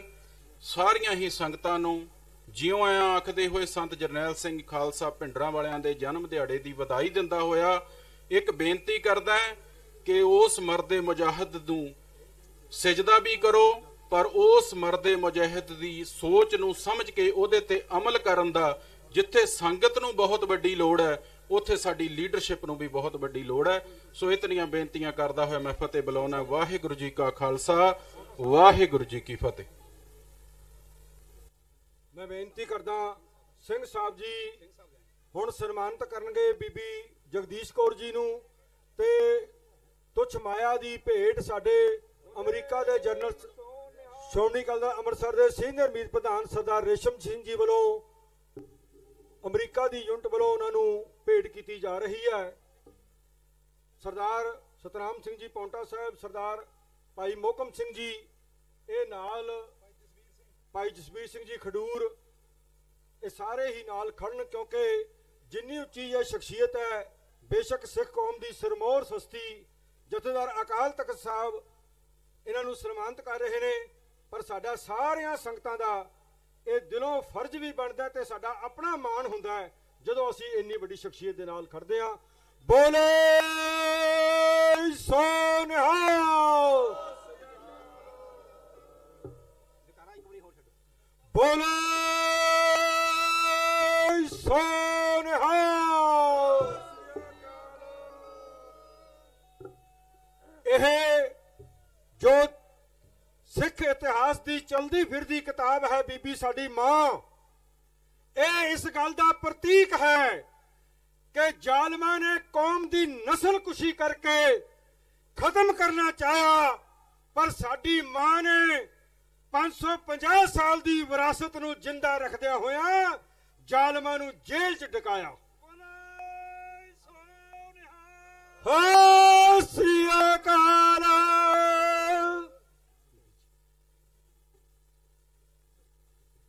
ਹੁਣ ਸਾਡੇ ਸਤਿਕਾਰਯੋਗ ਮਾਤਾ ਜੀ, ਬਾਕੀ ਤੁਸੀਂ ਬੈਠੋਗੇ, ਬੀਬੀ ਜੀ ਚੰਦ ਸ਼ਬਦ ਸੰਗਤ ਨਾਲ ਸਾਂਝੇ ਕਰਨਗੇ। ਬੀਬੀ ਜਗਦੀਸ਼ ਕੌਰ ਜੀ, ਜਿਨ੍ਹਾਂ ਬਾਰੇ ਆਪ ਜੀ ਨੂੰ ਅਖਬਾਰਾਂ ਰਾਹੀਂ ਵੀ ਪਤਾ ਲੱਗ ਗਿਆ, ਪਰ ਉਹ 34 ਸਾਲ ਦੀ ਲੜਾਈ ਅਸੀਂ ਮਹਿਸੂਸ ਨਹੀਂ ਕਰ ਸਕਦੇ ਜਦੋਂ ਮੇਰੀ ਮਾਂ ਨੇ ਆਪਣਾ ਹਸਬੈਂਡ, ਆਪਣੇ ਬੱਚੇ, ਆਪਣੇ ਭਰਾਵਾਂ ਦੀਆਂ ਲਾਸ਼ਾਂ ਨੂੰ ਆਪਣੇ ਘਰ ਦੇ ਖਿੜਕੀਆਂ ਤੇ ਦਰਵਾਜ਼ੇ ਤੇ ਫਰਨੀਚਰ ਉੱਪਰ ਪਾ ਕੇ ਅੱਗ ਜਲਾ ਕੇ ਸੰਸਕਾਰ ਕੀਤਾ ਹੈ। ਉਹ ਮਾਂ ਸਾਖਸ਼ਾਤ ਖੜੀ ਹੈ, ਇਹ ਕੋਈ ਅਤਕਥਨੀ ਨਹੀਂ ਹੈ, ਇਹ ਸੱਚ ਹੈ, ਇਹ ਇਤਿਹਾਸ ਹੈ ਅਜੋਕੇ ਸਮੇਂ ਦਾ। ਤੁਸੀਂ ਸਿੱਖ ਸਾਰੇ ਜਾਣਦੇ ਹੋ। ਸਾਡੀ ਮਾਂ ਨੂੰ ਬੇਨਤੀ ਹੈ ਕਿ ਉਹ ਆਪ ਸੰਗਤ ਨਾਲ ਚੰਦ ਮਿੰਟ ਆਪਣੇ ਵਿਚਾਰ ਸਾਂਝੇ ਕਰਨਗੇ। ਅਰੇ ਖਾਲਸਾ ਜੀ, ਵਾਹਿਗੁਰੂ ਜੀ ਕਾ ਖਾਲਸਾ, ਵਾਹਿਗੁਰੂ ਜੀ ਕੀ ਫਤਿਹ। ਮੇਰੇ ਪਾਤਸ਼ਾਹ ਨੇ ਇੱਕ ਗੱਲ ਕਹੀ ਸੀ, ਤਿੰਨ ਪੁੱਤਰ ਤੇ ਸੀਸ ਪਰਿਵਾਰ ਦੀ ਸੁਤ ਚਾਰ ਮੂਹੇ ਤੇ ਕਿਹਾ ਪਿਆ ਜੀਵਤ ਕਈ ਹਜ਼ਾਰ। ਅੱਜ ਮੇਰੀ ਆ ਫਲਵਾੜੀ ਸਾਰੀ ਮੇਰੇ ਹਜ਼ਾਰਾਂ ਜੀਂਦੇ ਆ, ਜੇ ਮੇਰੇ 5 ਮਾਰ ਦਿੱਤੇ ਕੀ ਹੋਇਆ? ਮੇਰਾ ਖਾਲਸਾ ਜੀਂਦਾ ਰਵੇ, ਸਿਰ ਜਾਵੇ ਤੇ ਜਾਵੇ, ਮੇਰਾ ਸਿੱਖੀ ਸਿਦਕ ਨਾ ਜਾਏ।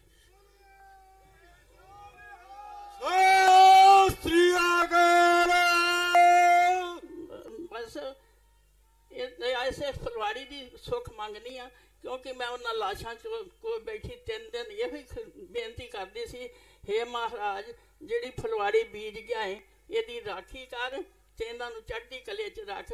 ਵਾਹਿਗੁਰੂ ਜੀ ਕਾ ਖਾਲਸਾ, ਵਾਹਿਗੁਰੂ ਜੀ ਕੀ ਫਤਿਹ। ਪਿਛਲੇ ਦਿਨ ਮਸਤੂਆਣਾ ਸਾਹਿਬ ਮੈਂ ਆਪਣੀ ਮਾਂ ਨੂੰ ਮਿਲਿਆ, ਬੀਬੀ ਜਗਦੀਸ਼ ਕੌਰ ਨੂੰ। ਤਾਂ ਬੀਬੀ ਜਗਦੀਸ਼ ਕੌਰ ਜੀ ਨੇ ਮੈਨੂੰ ਕਿਹਾ ਕਿ ਜਦੋਂ ਮੈਂ ਉਹਨਾਂ ਜ਼ਾਲਮਾਂ ਦੇ ਵਿੱਚ ਬੈਠੀ ਆਪਣੀਆਂ ਘਰ ਦੀਆਂ ਲਾਸ਼ਾਂ ਦੇਖਦੀ ਸੀ ਕਿ ਅੱਜ ਜਲਾਵਾਂ ਕੱਲ ਜਲਾਵਾਂ, ਮਤਾ ਕੋਈ ਪ੍ਰਸ਼ਾਸਨ ਆ ਜਾਵੇ, ਪਰ ਮੇਰੇ ਕੰਨ ਦੇ ਵਿੱਚ ਜਾਣ ਬੁੱਝ ਕੇ ਮਾਤਾ ਜੀ ਕਹਿੰਦੇ ਮੈਨੂੰ ਇਹ ਲਫ਼ਜ਼ ਪਾਏ ਜਾਂਦੇ ਸੀ कि कोई सिख छोड़ना नहीं है, कोई सिख का बच्चा अब दिल्ली और देश में दिखना नहीं चाहिए। ਇਹ ਮੇਰੀ ਮਾਤਾ ਨੇ ਮੈਨੂੰ ਕਿਹਾ ਮਸਤੂਆਣੇ ਅੱਜ ਤੋਂ ਕੋਈ 10 ਦਿਨ ਪਹਿਲਾਂ। ਉਹ ਕਹਿੰਦੇ ਜਦੋਂ ਮੈਂ ਤੁਹਾਨੂੰ ਦੇਖਦੀ ਆ ਮੈਨੂੰ ਲੱਗਦਾ ਸੀ ਕਿ ਜਦੋਂ ਇਹ ਸਾਰਾ ਕੁਝ ਰੌਲਾ ਖਤਮ ਹੋਊਗਾ ਮੈਂ ਸਿੱਖ ਨਹੀਂ ਦੇਖ ਸਕਾਂਗੀ ਕੋਈ ਜ਼ਿੰਦਗੀ ਦੇ ਵਿੱਚ। ਇਹ ਮਾਤਾ ਜੀ ਦੀ ਮਹਿਸੂਸੀਆਤ ਸੀ ਉਸ ਸਮੇਂ ਦੀ, ਜਿਸ ਸਮੇਂ ਦਿੱਲੀ ਦੇ ਵਿੱਚ ਸਿੱਖਾਂ ਦਾ ਨਸਲਕੁਸ਼ੀ ਹੋ ਰਹੀ ਸੀ। ਪਰ ਜਦੋਂ ਉਹ ਸਾਨੂੰ ਤੁਹਾਨੂੰ ਦੇਖਦੇ ਨੇ ਉਹ ਕਹਿੰਦੇ ਮੇਰੇ ਗੁਰੂ ਅੱਗੇ ਮੈਂ ਅਰਦਾਸ ਆਪਣੇ ਪਰਿਵਾਰ ਦੀਆਂ ਸਰੀਰਾਂ ਲਾਸ਼ਾਂ ਕੋਲ ਬੈਠ ਕੇ ਜਿਹੜੀ ਅਰਦਾਸ ਕੀਤੀ ਸੀ ਮੇਰੇ ਸੱਚੇ ਪਾਤਸ਼ਾਹ ਨੇ ਉਹ ਸੁਣ ਲਈ ਹੈ। ਤੁਸੀਂ ਜਿੰਦੇ ਜਾਗਦੇ ਹੈਗੇ ਹੋ, ਹਕੂਮਤ ਹਾਰ ਗਈ, ਸਿੱਖ ਜਿੱਤ ਗਏ।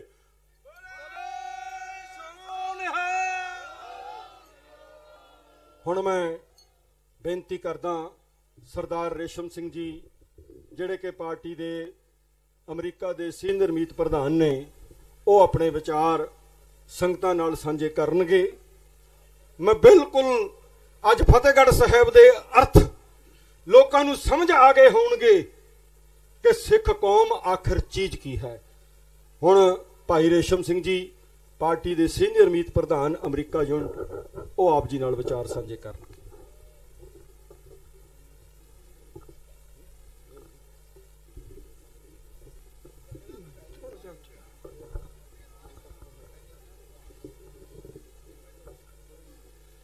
ਸਤਿਗੁਰ ਦੇ ਹਜ਼ੂਰ ਸੱਜ ਬੈਠੇ ਗੁਰੂ ਪਿਆਰੇ ਖਾਲਸਾ ਜੀ, ਸਤਿਕਾਰਯੋਗ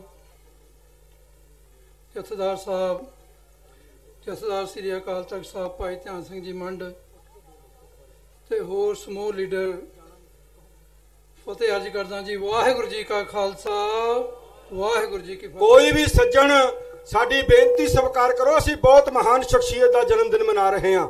ਬਿਲਕੁਲ ਉੱਠ ਕੇ ਨਾ ਜਾਓ, ਅਸੀਂ ਹੁਣੇ 15 ਮਿੰਟ ਦੇ ਵਿੱਚ ਸਾਰਾ ਸਮਾਗਮ ਖਤਮ ਹੋ ਜਾਣਾ ਹੈ। ਬਿਲਕੁਲ ਬੈਠ ਜਾਓ, ਬੇਨਤੀ ਆ। ਅਸੀਂ ਅੱਜ ਉਸ ਮਹਾਨ ਸ਼ਖਸੀਅਤ ਦਾ 72ਵਾਂ ਜਨਮ ਦਿਹਾੜਾ ਮਨਾ ਰਹੇ ਹਾਂ, ਜਿਹਦੇ ਬਾਰੇ ਅਸੀਂ ਇਹ ਪ੍ਰੋਗਰਾਮ ਜੋ ਉਹਨਾਂ ਦੇ ਜਨਮ ਦਿਹਾੜੇ ਦਾ 1992 ਤੋਂ ਸ਼ੁਰੂ ਕੀਤਾ ਸੀ ਪਾਰਟੀ ਦੇ ਤੌਰ ਤੇ, ਅੱਜ ਸਾਰਾ ਸਿੱਖ ਪੰਥ ਇਹਦੇ 'ਚ ਸ਼ਮੂਲੀਅਤ ਕਰ ਰਿਹਾ ਹੈ। ਕੁਝ ਗੱਲਾਂ ਤੁਹਾਡੇ ਨਾਲ ਸਾਂਝੀਆਂ ਕਰਨੀਆਂ। ਅਸੀਂ ਆਪਣੇ ਦੁਸ਼ਮਣਾਂ ਨੂੰ ਵੀ ਪਛਾਣਿਆ ਅਤੇ ਆਪਣੇ ਦੋਸਤਾਂ ਨੂੰ ਵੀ ਪਛਾਣਿਆ। ਅਸੀਂ ਲਗਾਤਾਰ ਇਹ ਗੱਲ ਕਰਦੇ ਆ ਰਹੇ ਹਾਂ ਕਿ ਕਿੱਥੇ ਕਿੱਥੇ ਸਾਡੇ ਨਾਲ ਧੋਖਾ ਹੋਇਆ। ਧੋਖਾ ਕਰਨ ਵਾਲੇ ਕੌਣ ਸੀ, ਧੋਖਾ ਕਰਵਾਉਣ ਵਾਲੇ ਕੌਣ ਸੀ, ਜ਼ੁਲਮ ਕਰਨ ਵਾਲੇ ਕੌਣ ਸੀ ਤੇ ਜ਼ੁਲਮ ਕਰਵਾਉਣ ਵਾਲੇ ਕੌਣ ਸੀ। ਔਰ ਇਹ ਸਾਰਾ ਪਤਾ ਹੋਣ ਦੇ ਬਾਵਜੂਦ ਵੀ ਕੌਮ ਜਿਹੜੀ ਆ ਉਹ ਕਿਉਂ ਬਾਰ-ਬਾਰ ਧੋਖਾ ਖਾ ਰਹੀ ਹੈ, ਇਹ ਇੱਕ ਸਵਾਲ ਹੈ ਸਾਰੀ ਕੌਮ ਦੇ ਅੱਗੇ, ਜਿਹਨੂੰ ਸਮਝਣ ਦੀ ਕੋਸ਼ਿਸ਼ ਕਰੀਏ। ਮੈਂ ਬੇਨਤੀ ਕਰਦਾ ਕਿ ਜੇ ਸਿੱਖ ਇਤਿਹਾਸ ਨੂੰ ਫਰੋਲੀਏ ਤਾਂ ਉਹਦੇ 'ਚ ਗਰੀਲਾ ਵਾਰ ਇੱਕ ਲਫ਼ਜ਼ ਆਉਂਦਾ ਹੈ, ਜਿਹਦੇ 'ਚ ਦੁਨੀਆ ਦੀਆਂ ਬੜੀਆਂ ਸ਼ਕਤੀਸ਼ਾਲੀ ਕੌਮਾਂ ਨੇ, ਭਾਵੇਂ ਉਹ ਘੱਟ ਗਿਣਤੀ 'ਚ ਸਨ, ਉਹਨਾਂ ਨੇ ਆਪਣੀ ਆਜ਼ਾਦੀ ਦੀ ਲੜਾਈ ਲੜੀ। ਗਰੀਲਾ ਵਾਰ ਜਿਹੜੀ ਆ ਉਹ ਕਿਵੇਂ ਲੜੀ ਜਾਂਦੀ ਆ, ਜਦੋਂ ਦੁਸ਼ਮਣ ਦੀਆਂ ਫੌਜਾਂ ਗਿਣਤੀ 'ਚ ਬਹੁਤ ਜ਼ਿਆਦਾ ਹੋਣ, ਤੁਹਾਡੇ ਕੋਲ ਸ਼ਕਤੀ ਘੱਟ ਹੋਵੇ ਤਾਂ ਜਿਹੜੇ ਕੌਮ ਦੇ ਲੀਡਰ ਹੁੰਦੇ ਆ, ਚਾਹੇ ਅਸੀਂ ਗੁਰੂ ਸਾਹਿਬਾਨਾਂ ਦੇ ਇਤਿਹਾਸ ਤੋਂ ਲੈ ਲਈਏ ਜਾਂ ਬੰਦਾ ਸਿੰਘ ਬਹਾਦਰ ਦੀ ਗੱਲ ਕਰੀਏ ਜਾਂ ਉਸ ਤੋਂ ਬਾਅਦ ਜਿਨ੍ਹਾਂ ਨੇ ਕੌਮ ਦਾ ਸੰਘਰਸ਼ ਲੜਿਆ ਉਹਨਾਂ ਯੋਧਿਆਂ ਦੀ ਗੱਲ ਕਰੀਏ, ਤਾਂ ਉਹਨਾਂ ਨੇ ਸਮੇਂ ਦੀਆਂ ਬਹੁਤ ਤਾਕਤਵਰ ਸਰਕਾਰਾਂ ਨਾਲ ਲੜਾਈ ਕਿਵੇਂ ਲੜੀ, ਉਹ ਇੱਕ ਗਰੀਲਾ ਵਾਰ ਸੀ। ਗਰੀਲਾ ਵਾਰ ਦਾ ਢੰਗ ਕੋਈ ਵੀ ਹੋ ਸਕਦਾ ਹੈ, ਚਾਹੇ ਉਹ ਹਥਿਆਰਬੰਦ ਹੋਵੇ, ਚਾਹੇ ਉਹ ਸਟ੍ਰੈਟਜਿਕ ਹੋਵੇ। ਤੁਸੀਂ ਆਪਣੀ ਸਟ੍ਰੈਟਜੀ ਨਾਲ ਆਪਣੇ ਦੁਸ਼ਮਣਾਂ ਨੂੰ ਕਿਵੇਂ ਮਾਰਨਾ ਹੈ, ਇਹ ਇੱਕ ਗਰੀਲਾ ਵਾਰ ਦੀ ਇੱਕ ਖਾਸੀਅਤ ਹੋਰ ਹੁੰਦੀ ਹੈ ਕਿ ਗਰੀਲਾ ਵਾਰ ਦੇ ਵਿੱਚ ਜਿਹੜਾ ਭੇਦ ਹੈ, ਜਿਹਨੂੰ ਸੀਕ੍ਰੇਸੀ ਕਹਿੰਦੇ ਹਾਂ ਅਸੀਂ, ਉਹਦੇ ਆਸਰੇ ਇਹ ਗਰੀਲਾ ਵਾਰ ਲੜੀ ਜਾਂਦੀ ਆ। ਗਰੀਲਾ ਵਾਰ ਦੇ ਵਿੱਚ ਜਦੋਂ ਤੁਹਾਡਾ ਅੰਦਰ ਦਾ ਭੇਦ ਜਿਹੜਾ ਤੁਹਾਡੇ ਦੁਸ਼ਮਣ ਨੂੰ, ਸਮੇਂ ਦੀਆਂ ਸਰਕਾਰਾਂ ਨੂੰ ਮਿਲ ਜੇ ਤਾਂ ਤੁਸੀਂ ਉਹ ਲੜਾਈ ਹਾਰ ਜਾਂਦੇ ਆ, ਕਿਉਂਕਿ ਸਮੇਂ ਦੀਆਂ ਸਰਕਾਰਾਂ ਆਪਣੀ ਸਾਰੀ ਸ਼ਕਤੀ, ਆਪਣੀ ਸਾਰੀ ਇੰਟੈਲੀਜੈਂਸ ਇਸ ਗੱਲ ਤੇ ਝੋਕਦੇ ਨਹੀਂ ਹੈ ਕਿ ਜਿਹੜੇ ਲੋਕ ਸਾਡੀ ਨਾਲ ਲੜਾਈ ਲੜ ਰਹੇ ਆ ਜਾਂ ਏਡੀ ਵੱਡੀ ਸਰਕਾਰ ਨਾਲ ਮੱਥਾ ਲਾ ਰਹੇ ਆ, ਇਹਦੇ ਅੰਦਰ ਕਿੰਨੀ ਕੁ ਸ਼ਕਤੀ ਆ, ਕਿੰਨੇ ਕੁ ਇਹਨਾਂ ਨੂੰ ਸਪੋਰਟ ਹੈ, ਕੀ ਇਹਨਾਂ ਦੀ ਸਟ੍ਰੈਟਜੀ ਆ, ਕਿਹੜੇ ਢੰਗ ਨਾਲ ਇਹਨਾਂ ਨੇ ਲੜਾਈ ਲੜਨੀ ਆ, ਉਹ ਸਾਰੀ ਗੱਲ ਪਤਾ ਕਰਨ ਵਾਸਤੇ ਉਹਨਾਂ ਕੋਲ ਬੜੇ ਵਸੀਲੇ ਹੁੰਦੇ ਆ। ਜਦੋਂ ਅਸੀਂ ਸੰਤ ਜਰਨੈਲ ਸਿੰਘ ਖਾਲਸਾ ਭਿੰਡਰਾਂ ਵਾਲਿਆਂ ਦੀ ਗੱਲ ਕਰਦੇ ਹਾਂ ਤਾਂ ਇਹ ਗੱਲ ਸਾਰਿਆਂ ਨੂੰ ਸਾਨੂੰ ਪਤਾ ਹੈ, ਅਸੀਂ ਬਿਲਕੁਲ ਇਸ ਗੱਲ ਤੋਂ ਜਾਣੂ ਹੋ ਗਏ ਹਾਂ ਕਿ ਇੱਕ ਪਾਸੇ ਹਿੰਦੁਸਤਾਨ ਦੀ ਇਕੱਲੀ ਸਰਕਾਰ ਨਹੀਂ, ਇਕੱਲੀ ਹਿੰਦੁਸਤਾਨ ਦੀ ਫੌਜ ਨਹੀਂ, 3 ਸੁਪਰ ਪਾਵਰ ਜਿਹੜੀਆਂ ਕੰਟਰੀਜ਼ ਨੇ ਉਹਨਾਂ ਦੀਆਂ ਫੌਜਾਂ, ਉਹਨਾਂ ਦਾ ਸਹਿਯੋਗ ਉਹਨਾਂ ਨੂੰ ਪ੍ਰਾਪਤ ਹੈ। ਉਹ ਜਿਹੜੀਆਂ ਲੜਾਈ ਲੜ ਰਹੀਆਂ ਨੇ ਤੇ ਦੂਸਰੇ ਪਾਸੇ 200-250 ਦੇ ਕਰੀਬ ਉਹ ਗਰੀਲਾ ਸਿੰਘ ਜਿਹੜੇ ਆਪਣੀ ਲੜਾਈ ਬੜੀ ਸਟ੍ਰੈਟਜੀ ਨਾਲ ਲੜ ਰਹੇ ਆ, ਔਰ ਏਡੀ ਵੱਡੀ ਪਾਵਰ ਦੇ ਨਾਲ ਉਹ 3 ਦਿਨ ਲਗਾਤਾਰ ਉਹਨਾਂ ਸ਼ਕਤੀਆਂ ਨੂੰ ਨੇੜੇ ਨਹੀਂ ਲੱਗਣ ਦਿੰਦੇ। ਫਿਰ ਸਾਡੀ ਹਾਰ ਦਾ ਕਾਰਨ ਕੀ ਬਣਿਆ? ਜੇ ਅਸੀਂ ਗੁਰੂ ਦੇ ਸਿੱਖ ਹਾਂ ਔਰ ਜਿਹੜੇ ਸਿੱਖ ਲੜ ਰਹੇ ਸੀ ਉਹ ਆਪਣੀ ਜਾਨ ਤਲੀ ਤੇ ਧਰ ਕੇ ਲੜ ਰਹੇ ਸੀ, ਤਾਂ ਸਾਡੀ ਹਾਰ ਦਾ ਕਾਰਨ ਕੀ ਬਣਿਆ? ਹਾਰ ਦਾ ਮਤਲਬ ਇਹ ਨਹੀਂ ਹੈ ਕਿ ਅਸੀਂ ਹਾਰ ਮੰਨ ਲਈ ਹੈ ਕਿ ਸਾਡਾ ਐਡਾ ਵੱਡਾ ਨੁਕਸਾਨ ਕਿਉਂ ਹੋਇਆ, ਉਹਦੇ ਪਿੱਛੇ ਕਾਰਨ ਕੀ ਹੈ ਕਿ ਇਹ ਗਰੀਲਾ ਵਾਰ ਨੂੰ ਲਿਖਣ ਵਾਲੇ ਲੋਕ ਲਿਖਦੇ ਆ ਕਿ ਜਦੋਂ ਘਰ ਦਾ ਭੇਤੀ ਆਪਣੀ ਸੂਝ ਆ ਕੇ ਕਿਸੇ ਦੁਸ਼ਮਣ ਨੂੰ ਦਿੰਦਾ ਹੈ, ਉਹਨਾਂ ਦੁਸ਼ਮਣ ਸਰਕਾਰਾਂ ਨੂੰ ਦਿੰਦਾ ਹੈ, ਤਾਂ ਲੜਾਈ ਦੀ ਹਾਰ ਹੁੰਦੀ ਹੈ। ਹੁਣ ਇਹਦੇ ਬਾਰੇ ਸਾਨੂੰ ਕਿਸੇ ਨੂੰ ਕੋਈ ਭੁਲੇਖਾ ਨਹੀਂ ਕਿ ਉਸ ਲੜਾਈ ਦੇ ਵਿੱਚ ਦਲਾਲ ਕੌਣ ਸੀ, ਡੋਗਰੇ ਕਿਹੜੇ ਸੀ, ਉਹ ਕਿਹੜੇ ਲੋਕ ਸੀ ਜਿਨ੍ਹਾਂ ਨੇ ਉਸ ਗਰੀਲਾ ਲੜਾਈ ਦੇ ਵਿੱਚ ਜਾ ਕੇ ਮੁਖਬਰੀ ਕੀਤੀ ਸਰਕਾਰ ਨੂੰ, ਔਰ ਜਿਹਦਾ ਇਤਿਹਾਸ ਅੱਜ ਬੋਲ ਬੋਲ ਕੇ ਕਹਿ ਰਿਹਾ ਹੈ ਕਿ ਅਗਸਤ 1981 ਤੋਂ ਲੈ ਕੇ ਮਈ 1984 ਤੱਕ 28 ਮੀਟਿੰਗਾਂ ਡੋਗਰਿਆਂ ਨੇ, ਜਿਨ੍ਹਾਂ ਦੇ ਵਿੱਚ ਬਾਦਲ, ਜਿਹਦੇ ਵਿੱਚ ਅਮਰਿੰਦਰ, ਜਿਹਦੇ ਵਿੱਚ ਟੌੜਾ, ਜਿਹਦੇ ਵਿੱਚ ਬਰਨਾਲਾ, ਜਿਹਦੇ ਵਿੱਚ ਬਲਵੰਤ ਸਿੰਘ, ਕਿੰਨੇ ਆਗੂਆਂ ਦੇ ਨਾਂ ਲਵਾਂ ਜਿਨ੍ਹਾਂ ਤੇ ਕੌਮ ਵਿਸ਼ਵਾਸ ਕਰਦੀ ਸੀ, ਜਿਹਦੇ ਚ ਜਿਹਨੂੰ ਤੁਸੀਂ ਸੰਤ ਵੀ ਕਹਿੰਦੇ ਰਹੇ, ਹਰਚੰਦ ਸਿੰਘ ਲੌਂਗੋਵਾਲ, ਜਿਹੜਾ ਸਭ ਤੋਂ ਵੱਡਾ ਗਦਾਰ ਸਾਬਤ ਹੋਇਆ, ਜਿਹਨੇ ਉੱਥੇ ਭਰਤੀਆਂ ਵੀ ਕੀਤੀਆਂ ਕਿ ਮਰਜੀਵੜਾ 1.5 ਲੱਖ ਭਰਤੀ ਕਰਤਾ, ਜਦੋਂ ਦਰਬਾਰ ਸਾਹਿਬ ਤੇ ਫੌਜ ਹਮਲਾ ਕਰੂਗੀ ਇਹ ਮਰਜੀਵੜੇ ਉਹਦਾ ਮੁਕਾਬਲਾ ਕਰਨਗੇ, ਪਰ ਉਹ ਮਰਜੀਵੜੇ ਵੀ ਨਹੀਂ ਲੱਭੇ ਤੇ ਮਰਜੀਵੜਿਆਂ ਦਾ ਜਰਨੈਲ ਵੀ ਨਹੀਂ ਲੱਭਿਆ। ਉੱਥੇ ਖੜਿਆ ਕੌਣ? ਉੱਥੇ ਖੜਿਆ ਸੰਤ ਜਰਨੈਲ ਸਿੰਘ, ਜਿਹਦੇ ਨਾਲ ਜਨਰਲ ਸ਼ਵੇਕ ਸਿੰਘ, ਜਿਹਨੂੰ ਪਤਾ ਸੀ ਕਿ ਗਰੀਲਾ ਵਾਰ ਕਿਵੇਂ ਲੜੀ ਜਾਂਦੀ ਆ, ਉਹਨੇ ਏਡੀ ਵੱਡੀ ਫੌਜ ਦਾ ਮੂੰਹ ਕਿਵੇਂ ਤੋੜਿਆ, ਇਹ ਅਸੀਂ ਬਹੁਤ ਵਾਰ ਗੱਲ ਕਰ ਚੁੱਕੇ ਹਾਂ। ਸੋ ਮੈਂ ਗੱਲ ਨੂੰ ਇਸ ਤਰੀਕੇ ਨਾਲ ਜਿਹੜਾ ਉਹ ਰੱਖਣਾ ਚਾਹੁੰਦਾ ਕਿ ਜਿਹੜੀ ਬਾਰ-ਬਾਰ ਕੌਮ ਧੋਖਾ ਖਾ ਰਹੀ ਹੈ, ਸਾਨੂੰ ਘੱਟੋ ਘੱਟ ਥੋੜੀ ਜਿਹੀ ਗੱਲ ਸਮਝ ਆ ਜਾਏ ਕਿ ਕਿਤੇ ਨਾ ਕਿਤੇ ਸਾਡੀਆਂ ਵੀ ਗਲਤੀਆਂ ਨੇ, ਕਿਤੇ ਨਾ ਕਿਤੇ ਸਾਡੀਆਂ ਵੀ ਕਮਜ਼ੋਰੀਆਂ ਨੇ। ਅਸੀਂ ਉਹਨਾਂ ਲੋਕਾਂ ਨੂੰ ਪੋਲੀਟੀਕਲ ਪਾਵਰ ਦਿੱਤੀ ਜਿਹੜੇ ਨਾ ਸਾਡੇ ਸਕੇ ਸੀ, ਨਾ ਸਿੱਖੀ ਦੇ ਸਕੇ ਸੀ, ਨਾ ਸਾਡੇ ਗੁਰੂ ਦੇ ਸਕੇ ਸੀ। ਉਹਨਾਂ ਨੂੰ ਕਿਹਨੇ ਮੁੱਖ ਮੰਤਰੀ ਬਣਾਇਆ ਇਹ ਆਪਾਂ ਸਾਰੇ ਜਾਣਦੇ ਹਾਂ। ਮੈਂ ਬੜੀ ਵਾਰੀ ਸਟੇਜਾਂ ਤੋਂ ਕਹਿ ਚੁੱਕਿਆ, ਜੇ ਅੱਜ ਉਹ ਲੋਕ ਸਾਨੂੰ ਟੀਜ਼ ਕਰਦੇ ਆ, ਸਾਡਾ ਮਜ਼ਾਕ ਉਡਾਉਂਦੇ ਆ ਕਿ ਦੇਖੋ ਪ੍ਰਕਾਸ਼ ਸਿੰਘ ਬਾਦਲ ਸਿੱਖਾਂ ਦਾ ਲੀਡਰ ਹੈ, 5 ਵਾਰੀ ਮੁੱਖ ਮੰਤਰੀ ਬਣਿਆ, ਸਿੱਖ ਉਹਨੂੰ ਪਸੰਦ ਕਰਦੇ ਆ, ਤੇ ਤੁਸੀਂ ਰੋਜ਼ ਇਕੱਠੇ ਹੋ ਕੇ ਕਹਿੰਦੇ ਆ ਕਿ ਉਹ ਸਿੱਖਾਂ ਦਾ ਕਾਤਲ ਹੈ, ਉਹ ਸਾਡੇ ਗੁਰੂ ਦਾ ਕਾਤਲ ਹੈ, ਉਹਨੂੰ ਫਾਹੇ ਲਾਉਣਾ ਚਾਹੀਦਾ, ਉਹਨੂੰ ਸਜ਼ਾ ਮਿਲਣੀ ਚਾਹੀਦੀ ਆ। ਪਰ ਇਹ ਗੱਲ ਜਿਹੜੀ ਹੈ, ਇਸ ਗੱਲ ਦਾ ਜਵਾਬ ਅੱਜ ਲੋਕੀ ਸਾਨੂੰ ਪੁੱਛਦੇ ਨੇ, ਤੇ ਮੈਂ ਆਪਣੀ ਸੰਗਤ ਨੂੰ, ਆਪਣੀ ਸਾਧ ਸੰਗਤ ਜਿਹੜੀ ਲੰਮੇ ਸਮੇਂ ਤੋਂ ਇਹ ਸੰਘਰਸ਼ ਲੜ ਰਹੀ ਹੈ, ਮੈਂ ਉਹਨੂੰ ਪੁੱਛਣਾ ਚਾਹੁੰਦਾ ਕਿ ਬਾਰ-ਬਾਰ ਪੋਲੀਟੀਕਲ ਪਾਵਰ ਉਹਨਾਂ ਦੇ ਹੱਥਾਂ 'ਚ ਕਿਵੇਂ ਜਾਂਦੀ ਹੈ? ਕਿਉਂ ਨਹੀਂ ਅਸੀਂ ਸਿਰ ਜੋੜ ਕੇ ਕੰਮ ਕਰ ਸਕੇ? ਕਿਉਂ ਨਹੀਂ ਅਸੀਂ ਇਕੱਠੇ ਹੋ ਸਕੇ? ਅਸੀਂ ਗੱਲਾਂ ਬੜੀਆਂ ਕਰਦੇ ਆ, ਅਸੀਂ ਬੜੇ ਸਲਾਹ ਵੀ ਬੜੇ ਦਿੰਦੇ ਆ, ਬੜੇ ਅਸੀਂ ਸੈਮੀਨਾਰ ਵੀ ਕਰਦੇ ਆ, ਪਰ ਵਜ੍ਹਾ ਕੀ ਆ? ਉਹ ਕਿਹੜੀ ਵਜ੍ਹਾ ਜਿਹਦੇ ਕਰਕੇ ਇਹ ਅਸੀਂ ਇਕੱਠੇ ਨਹੀਂ ਹੋ ਸਕਦੇ? ਜਿਹੜੇ ਅਸੀਂ ਕੌਮ ਦੇ ਖੈਰ ਖਵਾਹ ਆ, ਜਿਹੜੇ ਅਸੀਂ ਕੌਮ ਦੇ ਹਮਦਰਦ ਆ, ਉਹਦੇ ਪਿੱਛੇ ਕਾਰਨ ਕੀ ਆ? ਕਾਰਨ ਇਹ ਹੈ ਕਿ ਸਾਡੀ ਸੋਚ ਇੱਕ ਨਹੀਂ ਹੈ, ਸਾਡਾ ਨਿਸ਼ਾਨਾ ਇੱਕ ਨਹੀਂ ਹੈ। ਜੇ ਅਸੀਂ ਗੁਰੂ ਦੀ ਸੋਚ ਮੁਤਾਬਕ ਚੱਲੇ ਹੁੰਦੇ, ਜੇ ਅਸੀਂ ਉਸ ਨਿਸ਼ਾਨੇ ਨੂੰ ਆਪਣਾ ਨਿਸ਼ਾਨਾ ਮੰਨਿਆ ਹੁੰਦਾ, ਜਿਹੜਾ ਅਸੀਂ ਗੱਲ ਕਰਦੇ ਆ ਉਸ ਯੋਧੇ ਦੀ ਗੱਲ ਕਰਦੇ ਆ ਕਿ ਉਹਨਾਂ ਨੇ ਕਿਹਾ ਸੀ ਜਿਸ ਦਿਨ ਦਰਬਾਰ ਸਾਹਿਬ ਦੇ ਵਿੱਚ ਭਾਰਤੀ ਫੌਜ ਨੇ ਹਮਲਾ ਕੀਤਾ ਤੇ ਖਾਲਿਸਤਾਨ ਦੀ ਨੀਂਹ ਰੱਖੀ ਜਾਊਗੀ। ਕਿੰਨੇ ਕੁ ਲੋਕ ਨੇ ਜਿਹੜੇ ਸੰਤ ਜਰਨੈਲ ਸਿੰਘ ਨੂੰ ਆਪਣਾ ਲੀਡਰ ਮੰਨਦੇ ਆ, ਜਿਹੜੇ ਸੰਤ ਜਰਨੈਲ ਸਿੰਘ ਨੂੰ ਆਪਣਾ ਜਰਨੈਲ ਮੰਨਦੇ ਆ, ਪਰ ਉਹ ਕਿੰਨਾ ਕੁ ਉਸ ਗੱਲ ਤੇ ਪਹਿਰਾ ਦੇ ਰਹੇ ਆ? ਅੱਜ ਬਹੁਤ ਸਾਰੇ ਸਾਡੇ ਪੰਥਕ ਲੀਡਰ ਵੀ ਇਸ ਗੱਲ ਤੋਂ ਘਬਰਾਹਟ ਮਹਿਸੂਸ ਕਰਦੇ ਆ ਕਿ ਭਾਈ ਫਲਾਨੀ ਸਭਾ ਦੇ ਵਿੱਚ ਖਾਲਿਸਤਾਨ ਦੀ ਗੱਲ ਨਾ ਕਰਿਓ, ਫਲਾਨੀ ਮੀਟਿੰਗ ਦੇ ਵਿੱਚ ਖਾਲਿਸਤਾਨ ਦੀ ਗੱਲ ਨਾ ਕਰਿਓ, ਇਹਦੇ ਨਾਲ ਸਾਡਾ ਪੋਲੀਟੀਕਲ ਜਿਹੜਾ ਏਜੰਡਾ ਉਹਨੂੰ ਸੱਟ ਵੱਜਦੀ ਆ।